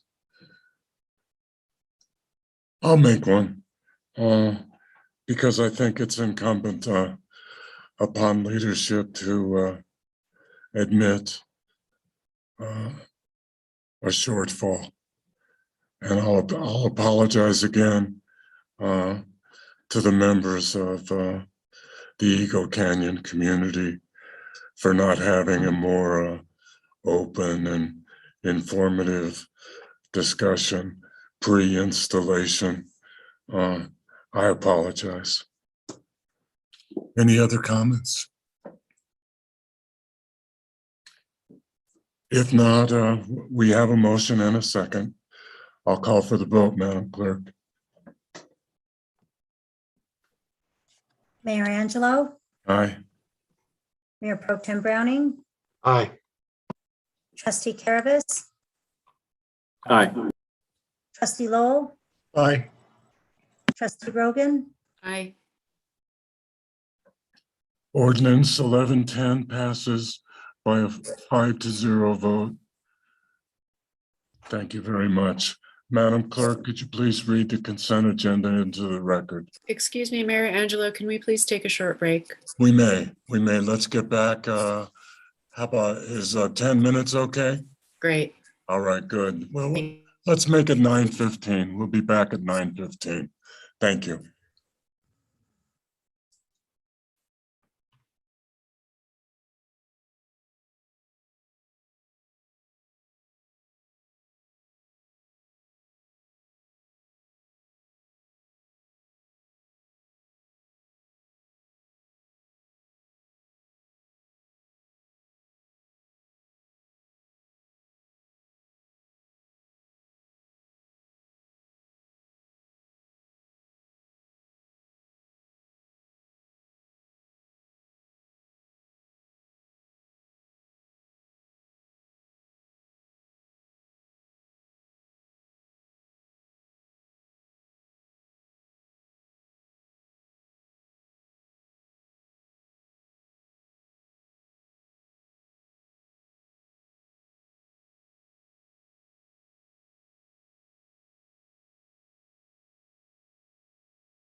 Trustee Lowell, what was the final score?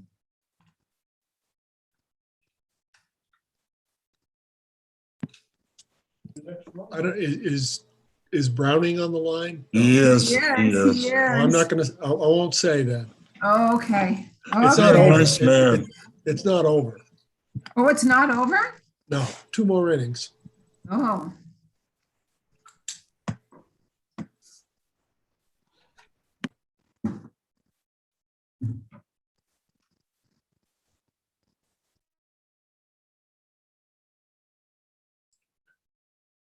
Are you prepared to read, Madam Clerk? I am, sir. Okay, well, just a couple more minutes and we'll get into it.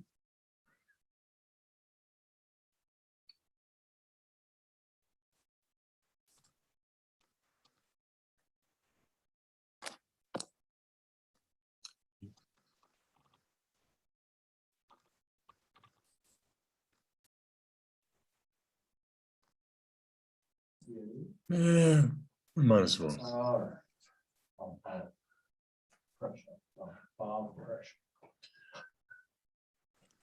Okay, we're all here. Could you please read the consent agenda into the record, Madam Clerk? Yes, sir. Item 1 is Resolution 2021-106, a resolution of the Town of Lyons, Colorado, ratifying the Third Amendment to the Professional Services Agreement with JUB Engineers Incorporated for construction management services for stormwater improvements and Lyons roadway repairs projects. Item 2 is Resolution 2021-107, a resolution of the Town of Lyons, Colorado, approving amendments to the legislative policy concerning quasi-judicial procedures and other miscellaneous amendments.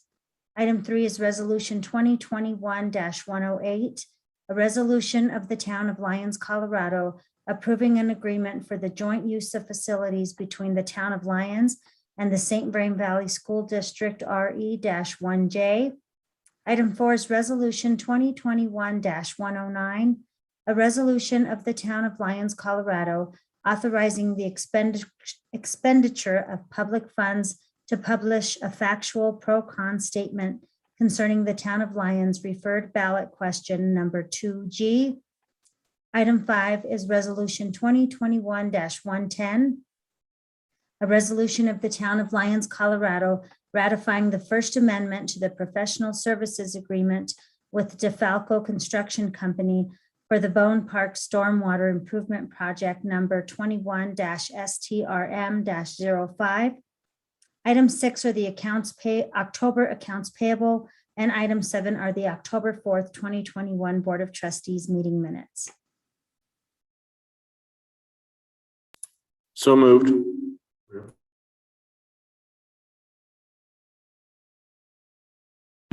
I'll second. Excuse me, I was muted. Are there any items that a trustee would wish to remove from the consent agenda? Item 4.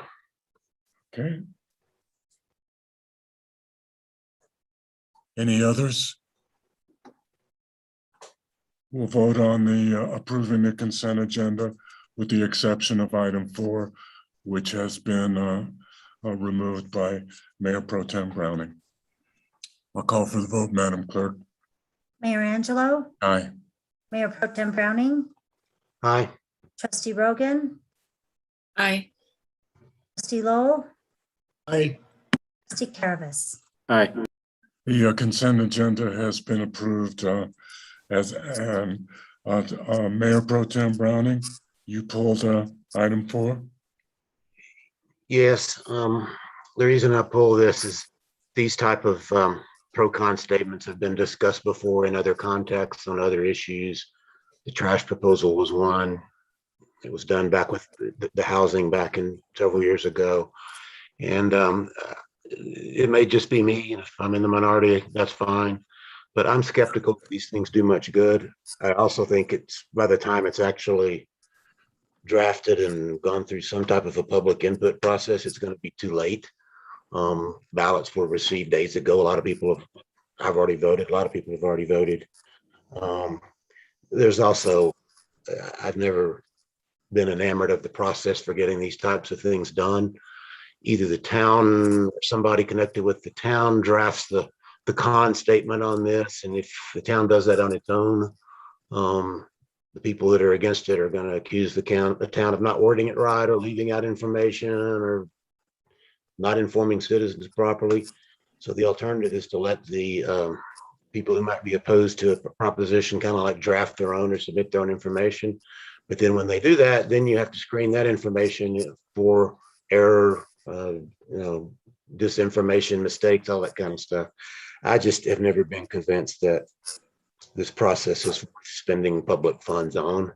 If we'd done this a month ago and gone through a whole process of people submitting pro and con statements and carefully reviewed them, I might feel differently. But I just think at this stage, a week after everybody's received their ballots and given consideration for the time it would take to do it right and the cost of it, I'm not in favor of it. Trustee Lowe. So that I think there's a lot of information on this. This has been discussed up one side and down the other on Facebook. Two UEB members published an explanation of it in the widest circulated local newspaper. I don't think this is a responsibility that the town needs to take on at this point. That's just my opinion. Thanks. Trustee Lowe. Yes, I concur with Mayor Pro Tem Browning. I think it's a little late in the game. I've already voted. Our ballots were in 3 days ago. By the time we get this out there on the hustings, I don't think anybody's going to be paying attention to it. Their minds are probably made up. I had encouraged Jim Kerr and Lee Hall to put some information in the Redstone and the recorder, and they have done so. So I think the public has enough information to make a decision. So I would not be in favor of this. Trustee Rogan. Well, I understand the concerns. I think more information is always better. And just because we're doing it late doesn't mean we shouldn't do it. There are people, believe it or not, who do not read Facebook and who may have missed something in the recorder. And I would have preferred that this had been done much sooner, but I'm in favor of doing it now and educating our residents as much as we possibly can. Other comments?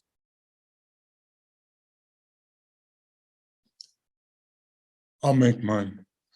I agree with Trustee Rogan in regard to as much information being put out to the public as possible is probably healthy. I recollect the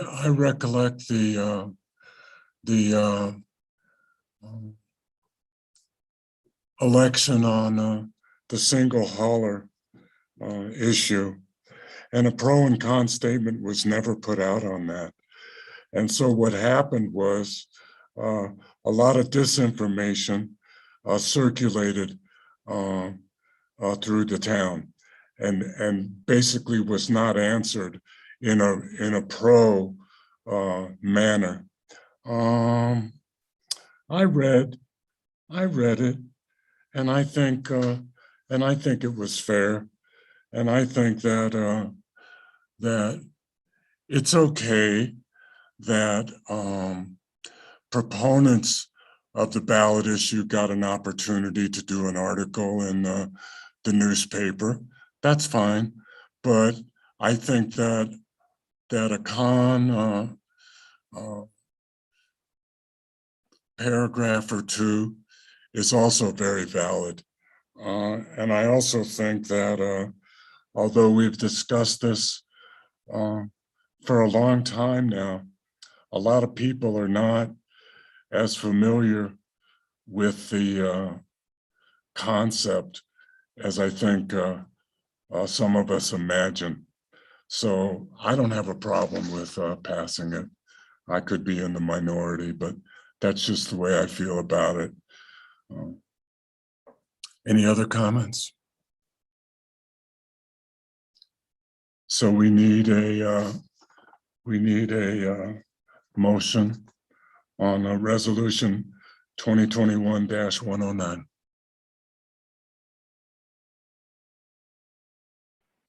I move approval of resolution 2021-109. Do we have a second? I'll second that. We have a motion and a second for approval of resolution 2021-109. Any further discussion? I have one. Trustee Lowell. I have one question. So if this passes, who are the authors? When does the process begin and how is it distributed? Administrator Simonson.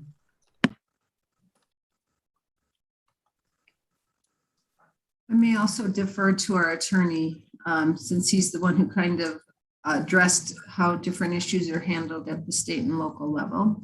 Brandon, you want to deal with that?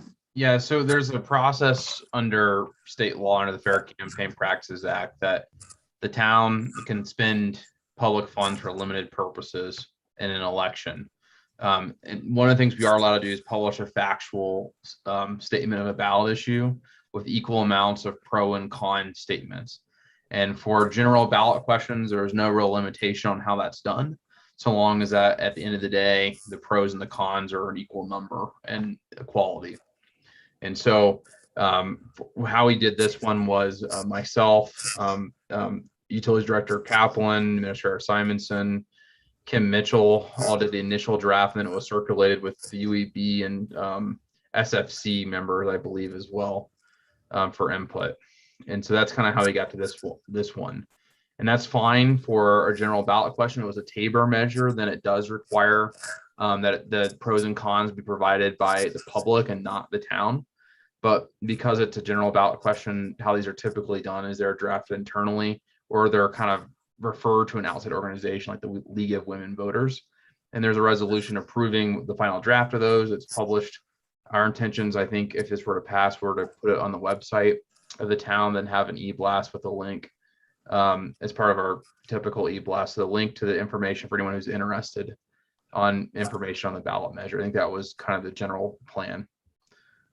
So both the pros and the cons will emanate from the boards and commissions and the town staff, Correct. as I understand it. That's correct. Have they already been formed up, the pros and the cons? They're an attachment to the resolution that was included. Okay, I'm sorry. Okay, thanks. Any further comments or questions? If not, I'll call for the vote, Madam Clerk. Mayor Angelo, Aye. Mayor Pro Tem Browning, No. Trustee Lowell, No. Trustee Carabas, Aye. and Trustee Rogan. Aye. Resolution 2021-109 passes by a vote to 3-2. Let's get that out in an e-blast as quickly as possible to alleviate any of the concern that it's a little late in the process. Please, Administrator Simonson, let's see that that's done quickly. Thank you very much.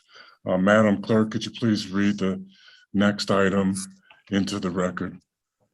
Yes, the next item under general business is resolution 2021-111, a resolution of the town of Lyons, Colorado, authorizing the mayor to execute all agreements and to perform all other actions necessary to join the Colorado opioid settlement memorandum of understanding. Council. Thank you, Mayor Angelo. This is hopefully be a fairly short but important conversation with the board on the background for this item. So I think, as many of you are aware, opioid addiction has been really a pandemic on this country for several years now. A number of states, including the state of Colorado, have sued the major opioid manufacturers and distributors as part of, attempting to get accountability for the damage that has been caused by the opioid epidemic. The Colorado Attorney General Phil Weiser did reach a settlement in late July with Johnson & Johnson, also known as Janssen, and the big three distributors of opioids that would essentially, depending on the participation and various other incentives, will allow Colorado to receive between about 250 and $450 million in settlement monies meant to address abatement of the opioid addiction problem. There are still potential other settlements out there, but this is really the first settlement with any of the manufacturers, and really the intended framework going forward of the opioid settlement litigation with at least regards to Colorado. And the way it works under the settlement, there's a pretty extensive Q&A that I attached to this resolution. But the way it works is that the money is split up among various parties to share. That if we get, say, the full $450 million, about 30% of it goes to the state. Another 30% of it goes to regional governments, and which are really run by the counties. And we're kind of lucky in some ways that we're just in the Boulder County region. Many of you know I also represent the town of Empire, and they're in a region with Clear Creek, Jefferson, and so there'll probably be some interesting conversations about how the money is distributed. But Boulder County will be our regional entity distributing the money, essentially all the different cities. And then so Boulder County would have the responsibility to share that money with its own public health authority as part of the regional portion of the settlement, and then later with the local governments that make up the Boulder County region. If you would read through the many documents I provided as part of this agenda item, there's actually a schedule in there about how much money each of the municipalities would receive. And I think Lyons is about 5% of the local portion. And so depending on what the participation is, the number of incentives, it could be a fairly substantial amount of money. I think Boulder is entitled to about 10.5% of the local government portion of the settlement. And so that's kind of the money portion of how it's distributed. What we can spend it on is really anything related to opioid abatement. And there's an Exhibit A in the settlement agreement, which really gives out ideas as to how that money can be spent. I had some concerns recently that maybe that list was too restrictive, given some of the goals and challenges in Lyons. And I actually had a conversation with one of the attorney generals running this program last week at the CAMU meeting of all places about, kind of the restrictions placed within Exhibit A. And what I was told is that really that Exhibit A was meant to be a list of ideas and not an exclusive list. And so if there's something else that Lyons or Boulder County or a consortium of Lyons and other communities in Boulder County come up with, that those ideas could potentially be funded as well through this program, so long as they have some nexus with opioid abatement. And so that's really a kind of an interesting portion of this. So the way it will work is, assuming, I should mention that. So here's really the key part, which is why we're here discussing this, is that in order for all of this money to be made available, a portion of the settlement requires that 95% of Colorado municipalities, which includes counties and cities and towns, sign this agreement.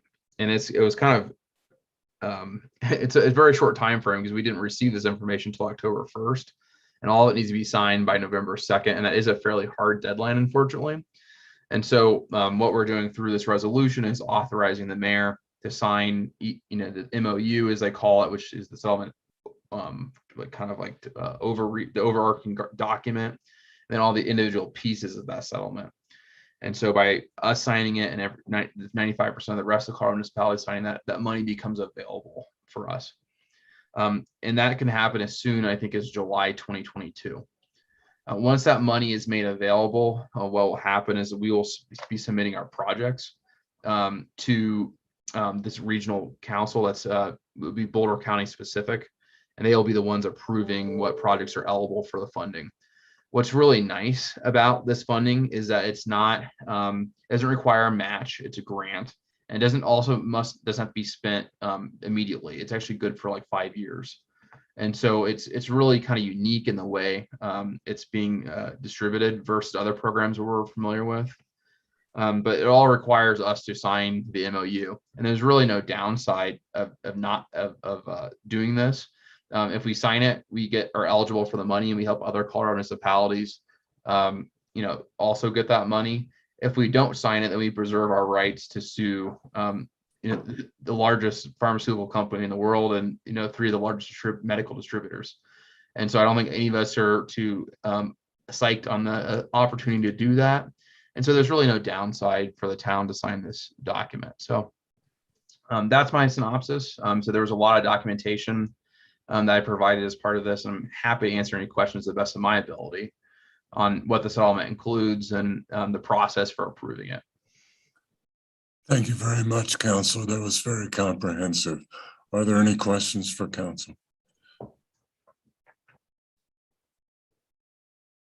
Seeing none, I'll entertain a motion.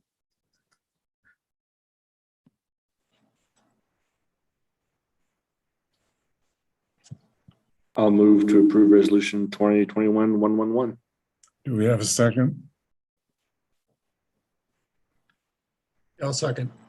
We have a motion and a second for approval of resolution 2021-111. Are there any further comments? Seeing none, I'll call for the vote, Madam Clerk. Mayor Angelo, Aye. Mayor Pro Tem Browning, Aye. Trustee Rogan, Aye. Trustee Caravas, Aye. and Trustee Lowell. Aye. Resolution 2021-111 passes unanimously 5-0. Could you please read the next item into the record, Madam Clerk? Yes, sir. Item 2 is discussion and direction on a potential RV parking site locations. I know that the Mayor Pro Tem wanted to enter into discussion of some possibilities. So I would like to hear your particular idea, Mayor Pro Tem, because I think it's an excellent one. Yeah, quickly on the background, we passed a new parking ordinance last January. It becomes effective next January of 2022. One of the reasons, in fact, the main reason we delayed the effective date for a year was to give us time to try to find places for people who might want to move their off, or in some cases be forced to move their RVs off the streets. We had a town staffer, Yanni, who's not here anymore, presented kind of a set of information to the board, I don't know, a month or two ago, that I looked at several different things that for various reasons that might not work out. The zoning out at the old water treatment plant didn't work. The board discussed at one point trying to set up a facility near the wastewater treatment plant, but that was in the floodway. We didn't think that was workable. The portions of the old railroad right-of-way where the trail is going to go may not be wide enough, and there's access problems there. It boils down to me, to the only place that I see that would be feasible on a short-term basis without major expense of constructing roadways or something like that would be to simply take one row of parking spaces in Bone Park and convert those from being set up now for regular size automobiles and make them the same size, same kind of wooden dividers that we have in Laverne Johnson Park. We know how wide and how long those need to be to accommodate RVs. And I asked during the budget session on Saturday, what's the normal usage, how full is the Bone Park parking, even on busy summer weekends? And the answer was, 40, 50, 60%. So I don't think we would be impacting even busy summer weekend parking at all. The only impact I would see on parking would be the very occasional special events that might fill up those parking lots. And those are few and far between right now. So I think this needs to be done. I did a drive-by survey today, and last week, literally drove every street in Lyons. And in terms of big RVs that are now parked in cul-de-sacs or on streets, I counted 5. Some could be out on assignment or on people traveling at the moment. And then there's also the issue of some people, there are more than those parked in people's driveways, side yards. One front yard that I saw must have been temporary. And who knows, some of those people might want to move their RVs off their personal property to free up space and into a town space if it was available. But my suggestion is keep it to minimum expense. I would suggest doing 6 RV parking spaces in Bone Park in the part of the park that's not in the floodway, the floodway line runs about midway through the front parking lot. The back part of it is higher than the part right next to Second Avenue. We should be able to do this internally. We know what the measurements need to be. May need to buy a few boards. If the town public works staff is short of manpower or people power, let us know. And I think Lions volunteers could come up with a couple of people. But if we're about to publicize what the effect of the ordinance and tell people what they can and can't do with their RVs and trucks and so forth, it would sure be nice to tell them in the publicity, which we've talked about needs to go out soon, to educate them that, hey, for those of you who are going to be impacted and either must or need to move or want to move your RVs, we're going to have some spaces for rent down in Bone Park. And I think we need to do that. And I called around to some of the private facilities, or looked online as well, in Loveland and in Hygiene as well. And they're anywhere from $50 to $70 a month for the large RVs. So I'd suggest $60 a month, kind of mid-range of what I found. But I think this is something the board should direct staff to do and try to put it in place, try to get 6 parking spots down there before the ordinance takes effect.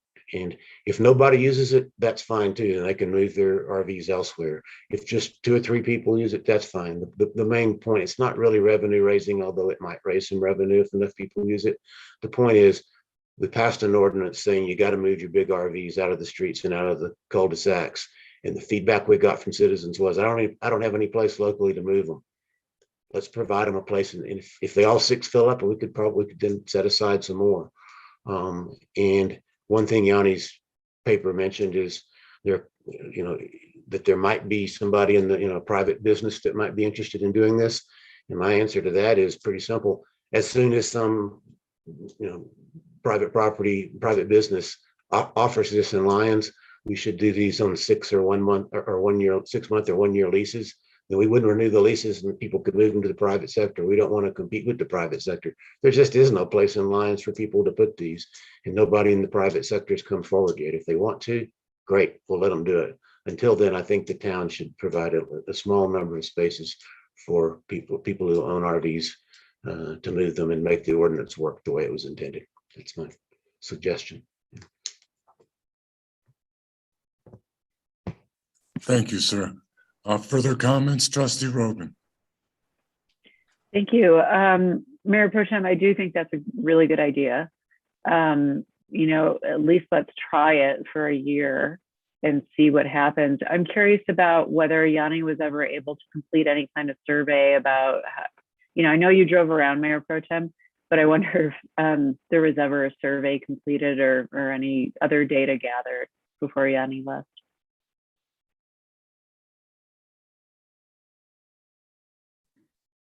Not that I'm aware of, not beyond what we did, because we found that there was an interest by a couple private people to do it. I'll wait for board comments if the mayor wants to entertain staff comments. Yeah, Trustee Lowe. I'm not crazy about the idea, but I can see its utility. This would only be for RVs, correct? This wouldn't be for unattached trailers, work trailers, that sort of thing, just RVs. Is that true? I think that's what it should be offered to first. And if there's 3, if we make 6 spaces and only 3 RVs occupy them, and then somebody else wants to park a trailer or something there, I got no problem with it. But the idea is to provide a space for those people who really have to move their larger. I think the ordinance, if I'm right, says 20 feet or more. You can't park it in the street or a cul-de-sac. So give those people a shot. And if we got empty spaces and somebody wants to park a small camper there and rent a space, great. Why not? No, I get it. I'm just envisioning a mishmash of vehicles and trailers there. I'm concerned about with the amount of vandalism that we've been experiencing in town. Boy, you can just bet that they're going to be an easy target. And the other thing was, can you refresh me? The Second Avenue lot was off limits because why? It was in the floodplain? water treatment facility. Yeah. Yeah, it's in the floodway. In the board. And none of the, I'm sorry, the Bone Park spots that you're proposing are they going to be more towards the tennis court area? Yeah, because that's floodplain, not floodway. At least according to the map. I would be more supportive of this if, because every time you go over to Bone Park, the first lots that are used up are the ones near the skateboard park, where the park host is, that particular area there. I would be more in favor of this if it were down closer to the river, but I guess you can't do that because that would be in the floodplain or floodway. It'd be in the floodway. I'd be in favor of that too, but I just, the board majority seem to be against parking in the floodway. So if that's a majority's view, then put them somewhere else is mine.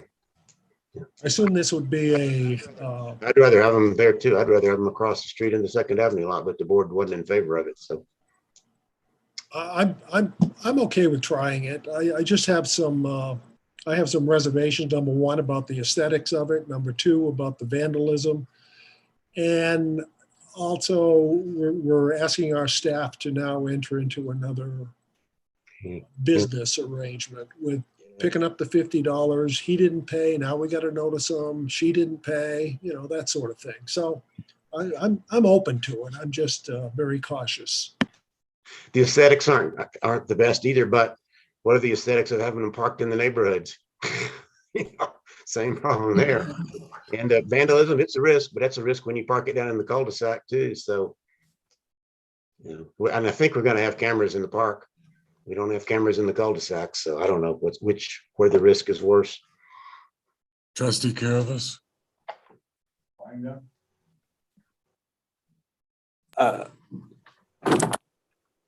Sorry about that for me shaking. I have reservations about it, but I do agree with Pro Tem at this point that we made a drastic change that people are used to for a really long time here. To ease the burn, I would rather see it cost more than $65 or $75 a month. I'd put it a little higher. I'd also put a time limit, whether we get a business in town or not, whether that be 18 months, 2 years. And during that time, I would like this board to task the EDC with finding local businesses, whether it's in the town limits or outside the town limits.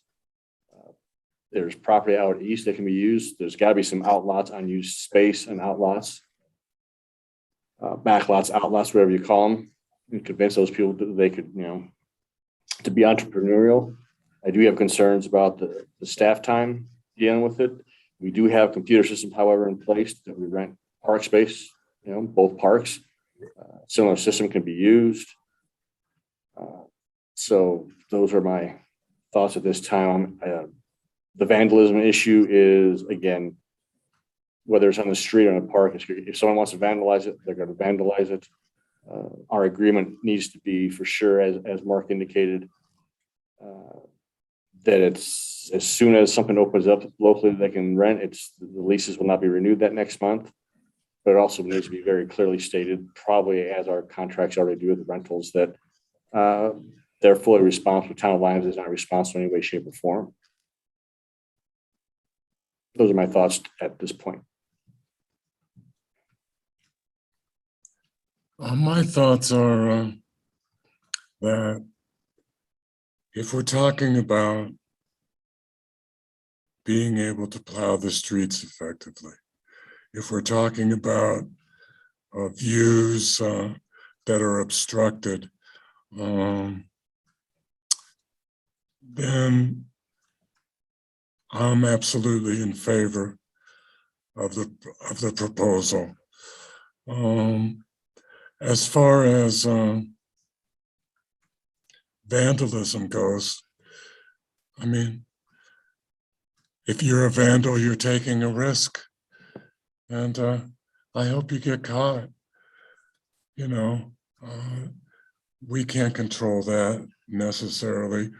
We can put up cameras to help the situation, but I am deeply in favor of when we pass an ordinance, that we can also have the capability to address the situation that benefits the people that are affected by the ordinance that we pass. And so I favor the concept 100%. Can we hear from staff now about how they feel about it?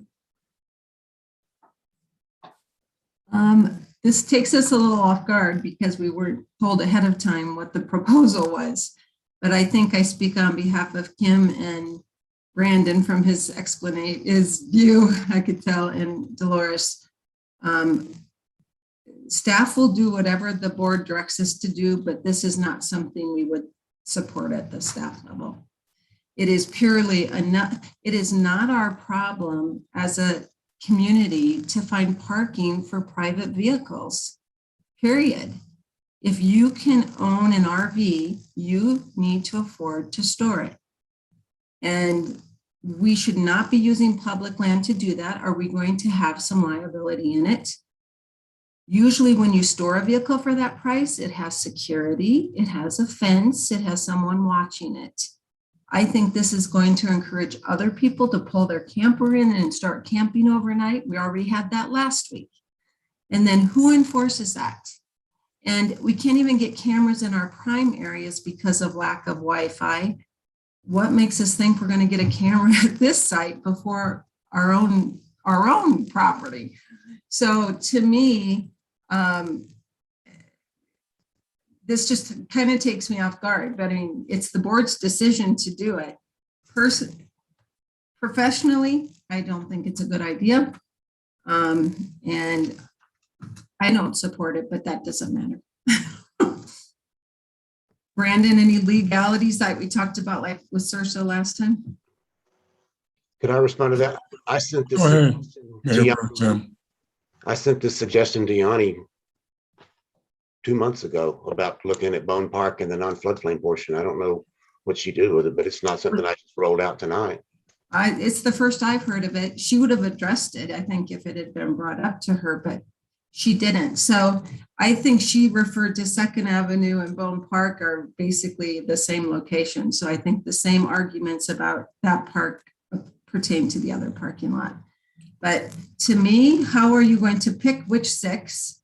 Who's going to do this? I don't even have staff to do my priorities, let alone monitor a private sector. We have 2 people in the private sector who said they would do this. And as soon as they do, we stop doing it.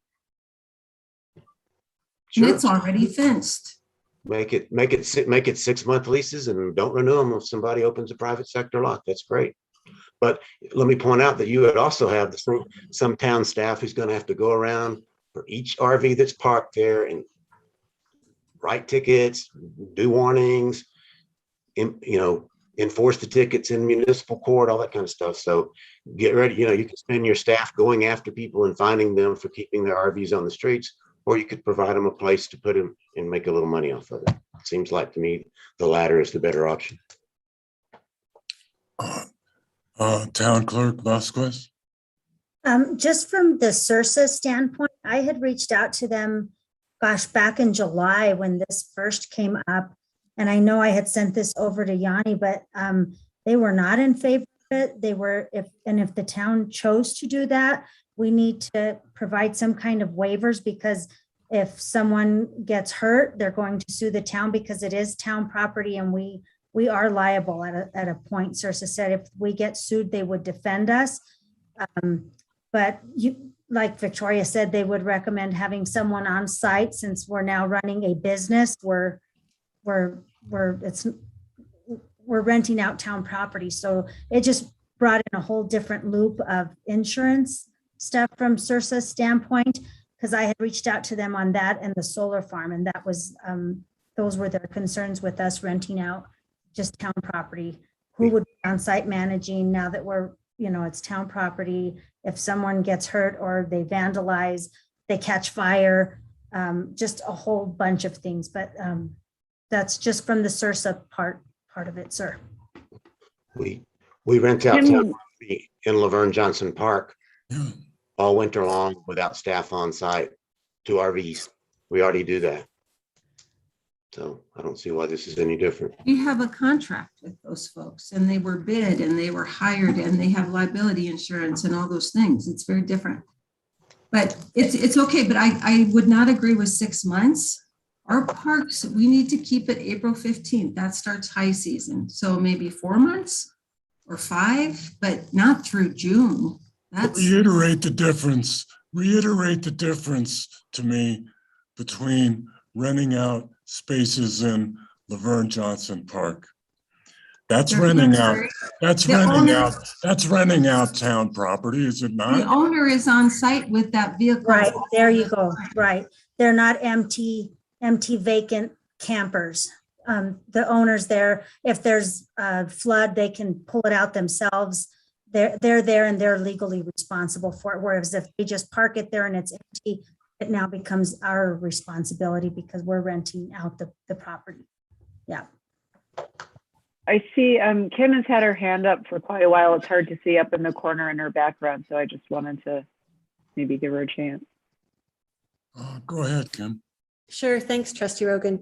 I would echo a lot of what Victoria and Dolores have said, is that feasibly, yes, we can do it and we will if that's the direction of the board. But I just think the perception of driving by and seeing vehicles that look like campers camped there is going to kind of open the Pandora's box, perhaps, of folks. And, you know, we don't have the ability to help the homeless in Lyons. It could really, you know, look to Longmont in terms of what's happening there with campers that get abandoned as well. And then Victoria's correct. Last week, we got a text from one of our public works employees who said, do we have new camp hosts in Bone or squatters?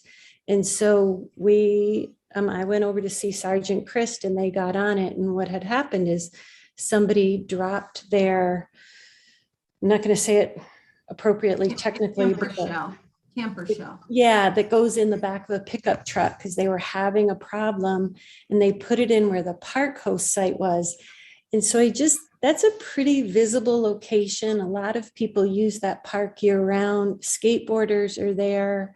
Not that I'm trying to pick out one group, but I'm just really concerned. And then what the other neighbors in that area are going to think if there's, like, it sounds small, 6 campers, but all of a sudden you're driving by and maybe people think, oh, well, now I can camp there. And it's just really hard for a town of our size to handle people who need social services in that network, because we just don't have that depth. And so far, we've been very lucky to keep moving on some of the folks who need social services and don't have a place to live, but this could kind of open that Pandora's box, and I'll just stop there. Any further comments? I have a question for Administrator Simonson. The folks that are maybe interested in starting something up, where are they with that? Like, if you could approach them now and say, hey, this is about to go into effect, what do you think? What do you think their response would be? Well, I would say Mr. Tamburello, he said he was fine with it. He just doesn't have it set up as a business. And he was needing it graded, which we took care of part of that when we did our limb cleanup. We had our own staff grade it to host that event. So he sounded like he might be up for it if I were to call him and say, are you still willing to do that? You know, if you guys want to give it a try for a year, we can, but it is going to divert attention from other projects, just so you know. We're going to have a daily check on it. And I'm going to have some attorney time to draft a waiver, I guess, you know, or some kind of an agreement, Brandon. And then somehow advertise. I guess it's first come, first serve is how we would do it. And go from there.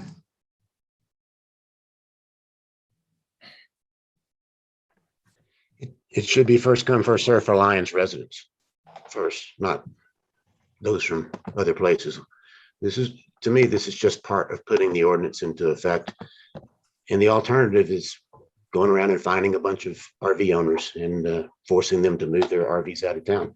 We can do that, but that's going to take some staff resources too. So pick which way you want to go, but I'm in favor of doing it, trying this way. And as soon as a private sector facility is available, great, we'll stop the lease. We'll stop leasing. If the private sector would be available in February, would that be, because I think that's when the ordinance takes place. Is that an option if we can work with a private developer? I think it's January, but yeah, like I say, as soon as they've got a private facility in Lyons that's in this business and the people can park their RVs locally in, the town should get out of that business. I agree. And I will say we don't have the ability to have cameras over in that area currently at all.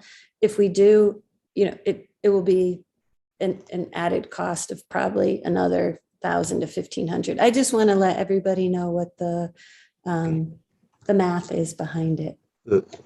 I thought we were going to hire a full-time compliance officer. I thought that was a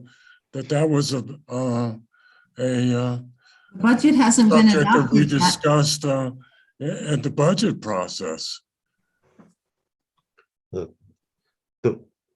My view is the board identified this as a need and talked about it when we passed the ordinance and specifically delayed the effective date of the ordinance to try to get something like this in place. The staff has opposed this from day one.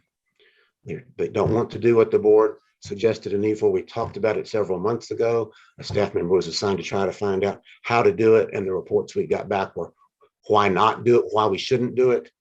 This is a matter, I would say, that the board, in my recollection of our discussions back in the ordinance, identified a need, suggested it get done, and the staff is opposed to it. I think the board needs to direct the staff. That's unfortunately where we are. And I'd like to add that the board directed the staff to look at options. Now we have seen the options. We have more information in order to make a decision.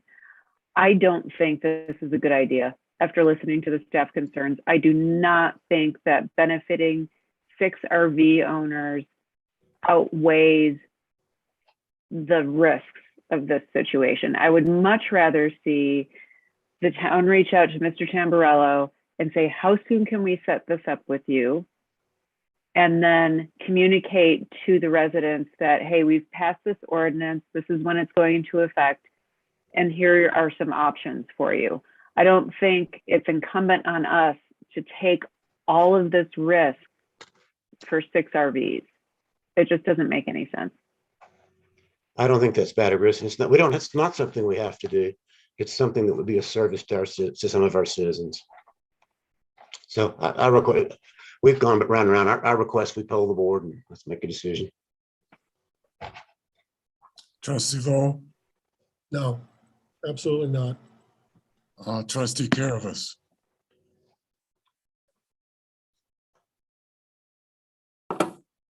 As I stated earlier,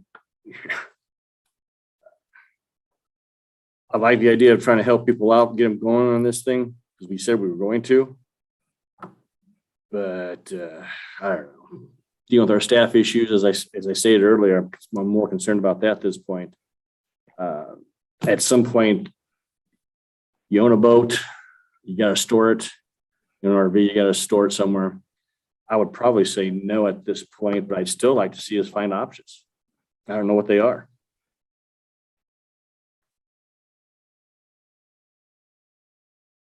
Trustee Rogan? Nope, no way. Mayor Pro Tem Browning? Yes, and if this is voted down, then I would like to direct town staff to be prepared to enforce the ordinance when it takes effect. And I'll add to that, which I agree with, that we should pursue the private ownership option expeditiously. because I think that the ordinance takes effect January 1st, if I'm not mistaken. That's what I recollect anyway. That's correct, Mayor Angelo. Yeah. And that's coming right up. So perhaps we can come back to this discussion in the administrator's report when we hear from Mr. Tamburello, who's probably the most likely source of alleviating this situation. I'll just make one other comment. It isn't that we weren't going to accrue any value from this, you know. The rental of those spots accrued a certain amount of money every single month. So it isn't like any expense that we were going to incur wasn't going to be offset by income that we would have accrued.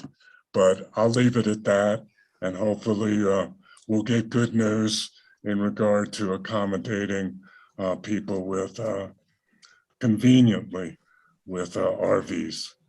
Okay? Discussion for future agenda items. Are there any that the Board of Trustees would like to bring up? Yep. Trustee Rogan. Okay, so as you may or may not know, Lyons was redistricted last week into SD 15. So Steve Fenberg is no longer representing us. There was a flurry of activity when this was about to happen and lots of public comment. And I watched 2.5 hours of this redistricting meeting, which I have to say was painful. Like, we think our meetings get tough. This was like, you could not pay me enough. So they apparently, what happened is they really cut up Boulder County.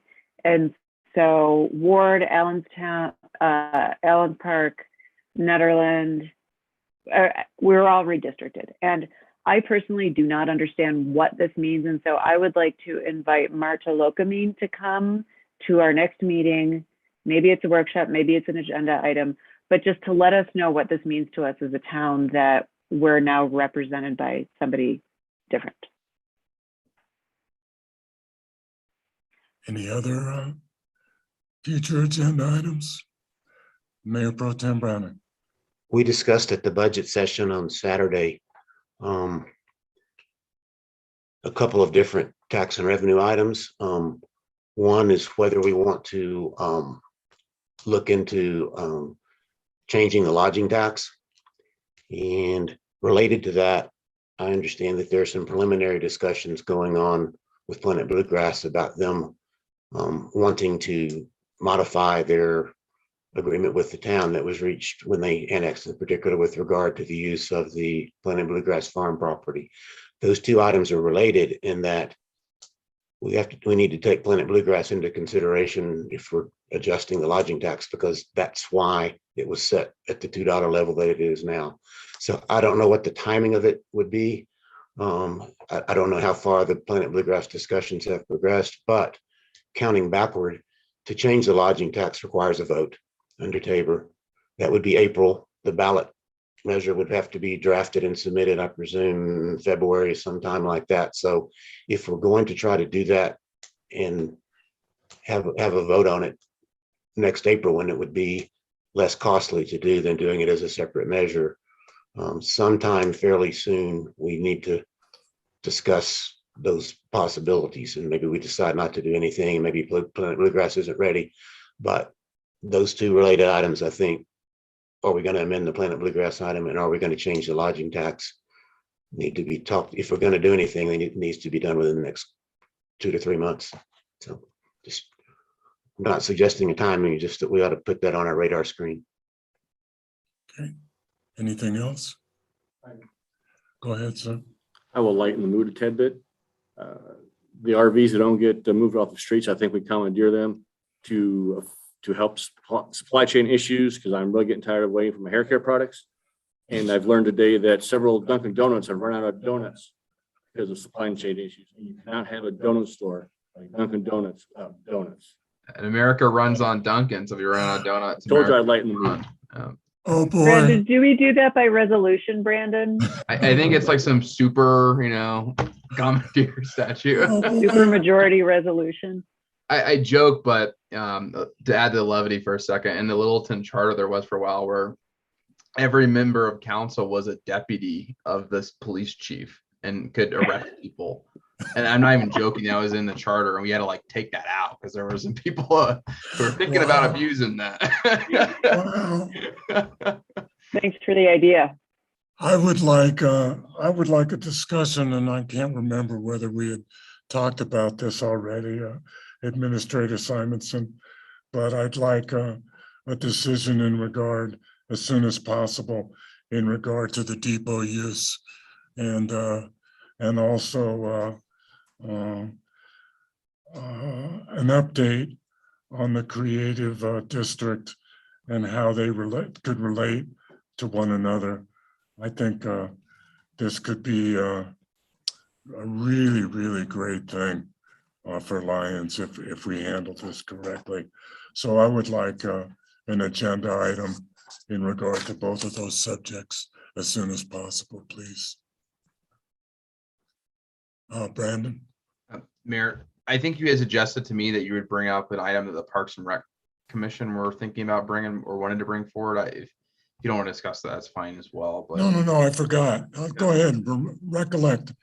My recollection of what you told me is that the Parks and Rec Commission would like to have a discussion on implementing stop signs at Second Avenue, I believe. Yes. That you wanted to pull the board during this time about whether the board should entertain that or not. What is the feeling of the board in regard to placing 2 stop signs on Second Avenue? Or maybe the appropriate way to say is whether we should have a discussion. Yes. On that. Should we have a discussion when a multi-million-dollar project was completed without the placement of stop signs on Second Avenue, that we should have a discussion about placing 2 stop signs on Second Avenue on the entrances and exits of Bone Park and the recycling center. Mark? So they're already at those 2 locations? It'd be on Second Avenue. No, that's what I said.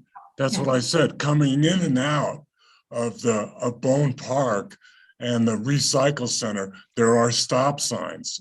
But the Park and Recs Commission wants to put additional stop signs on Second Avenue. Is that correct, Mayor Pro Tem? Yeah, I'm the liaison, and I'm bringing this forward in my capacity as liaison to the PRC, and it's part of my duty to do that, to present to the board what they've requested. They've actually adopted a statement, and they feel very strongly about this. I don't necessarily share their views, but I'm the liaison, and I think it's part of my duty to inform the board. They would like a short period of time under the boards and commissions section of our agenda, which is on every agenda, to explain to the board why they think this is a problem. We don't have to agree with them. I'm not necessarily supportive of it, but I told them I would forward their agenda request to the board. And it was my understanding that it was targeted for the November 1st meeting. I've told them they need to keep the presentation short, but they've got a statement. They basically like to explain what they consider to be a problem to the board. And if the board doesn't think action is needed, we don't need to take any. But I think that's appropriate for any town commission that feels strongly about something, adopts a statement, and wants to tell the board about it. I think we should give them a small amount of time in the boards and commissions section of the agenda. That's what it's for. So it's just, I don't want to address the merits, but let's give them a spot on the agenda. Okay, it's on the agenda. Okay, that's all we agenda. But I wanted to poll the board to see whether they felt it was necessary. Trustee Rogan. I'm going to procedural objection to that. I don't think we should poll the board before we hear from the Parks Commission, and I don't think it's appropriate under the agenda. We're on the agenda of future agenda items, not to discuss the merits of them. Yeah, I think that the question be framed is whether it should be on the agenda or not. I say yes, it should be on the agenda. Trustee Rogan. I say fine, but none of us are traffic engineers and we shouldn't be making a decision about where a stop sign goes. Yeah, just solely whether it should be on the agenda or not. Yeah. Trustee Lowell, well, how do you Yes. feel? Yes or no? Yes. Trustee Carabas. I'd like some more clarification. They're wanting to put stop signs stopping Second Avenue traffic after it comes off the bridge. Yep. Where there's already stop signs, where it's already a law to stop at private driveways, i.e. our property with sewer plant in the park. No, I find it a waste of time. No. Yeah. Mayor Pro Tem Browning. Yes, we should give them a place on the agenda. I don't think we should deny a town board and commission of volunteers who feel strongly about something the chance to address the board. That's all we're talking about. Well, the reason I brought it up this afternoon was, you know, kind of like what Trustee Carabas says. I think that, yeah, we could give them the time, but I think it's going to be a waste of time. And I think the Board of Trustees, as Trustee Rogan stated, are not traffic engineers. And a multi-million-dollar project did not include stop signs on Second Avenue. And that'll be the argument I would make if they came before the board. That's so, fine. I mean, we're only talking about putting them on the agenda. We're not talking about the merits. Do you want to talk, do you want to talk about the merits of the other things that we just brought up? Yeah. Question is, put them on the agenda or not? And I think that the votes, and I think, I don't know, let me get clarification from Trustee Rogan. Yes or no? Yes. Yes. Okay, then they're on the agenda by a vote of 3-2. We'll keep them on the agenda, and hopefully the discussion will be short and sweet. Okay. Summary of action items. Madam All Clerk. right, I've got a potential public meeting on the cell tower at the request of Trustee Rogan. I've got that the Yoder show cause is to be issued this week. I've also got an e-blast that should go out promoting resolution 2021-111, the pro-con statement. I've got a follow-up with Mr. Tamburello on RV parking. Also to educate the public about the upcoming RV parking ordinance. And the last thing was the Parks and Rec Commission Second Avenue stop sign request to be on the next agenda. Town Administrator Simonson, anything to add? Inviting Commissioner Locoming. And Trustee Rogan, will you be doing that, or do you want staff to do that? I'm happy to do it if we agree that it's going to be on the agenda. I just don't want to do it and then it have it fall off. Okay, I'm sorry. And then the other 4 items that were requested, 2 by Trustee Browning and 2 by the mayor, need to be scheduled in upcoming meetings. What was that last one? The 2 items by Trustee or Mayor Pro Tem Browning regarding the lodging tax and Planet Bluegrass. Okay. Getting those scheduled onto an upcoming agenda, as well as the depot building and the creative district. Okay. Counselor? I think that's covered. I don't know if there's anything else that I had. Trustee Rogan, once you've made contact with Commissioner Loach, I mean, she will be on the agenda. Absolutely. Okay, I just, if there's a packed agenda next time, I don't want to invite her for next time and then have to uninvite her. So maybe Victoria and I could connect about that. There'll be no uninviting her. Oh, you don't uninvite commissioners. That's not a very good idea. Let's see. Anything else by anybody else? I'll entertain a motion to adjourn. So moved. Second? I'll second. We'll take the vote. I'm sure there's no comments. Madam Clerk? Mayor Angelo, Aye. Mayor Pro Tem Browning, aye. Trustee Rogan, Aye. Trustee Carabas, Aye. and Trustee Lowell. Aye. Meeting is adjourned. Thank you, everybody. Stay healthy. Thank you. Good night. Night, Good everybody. night.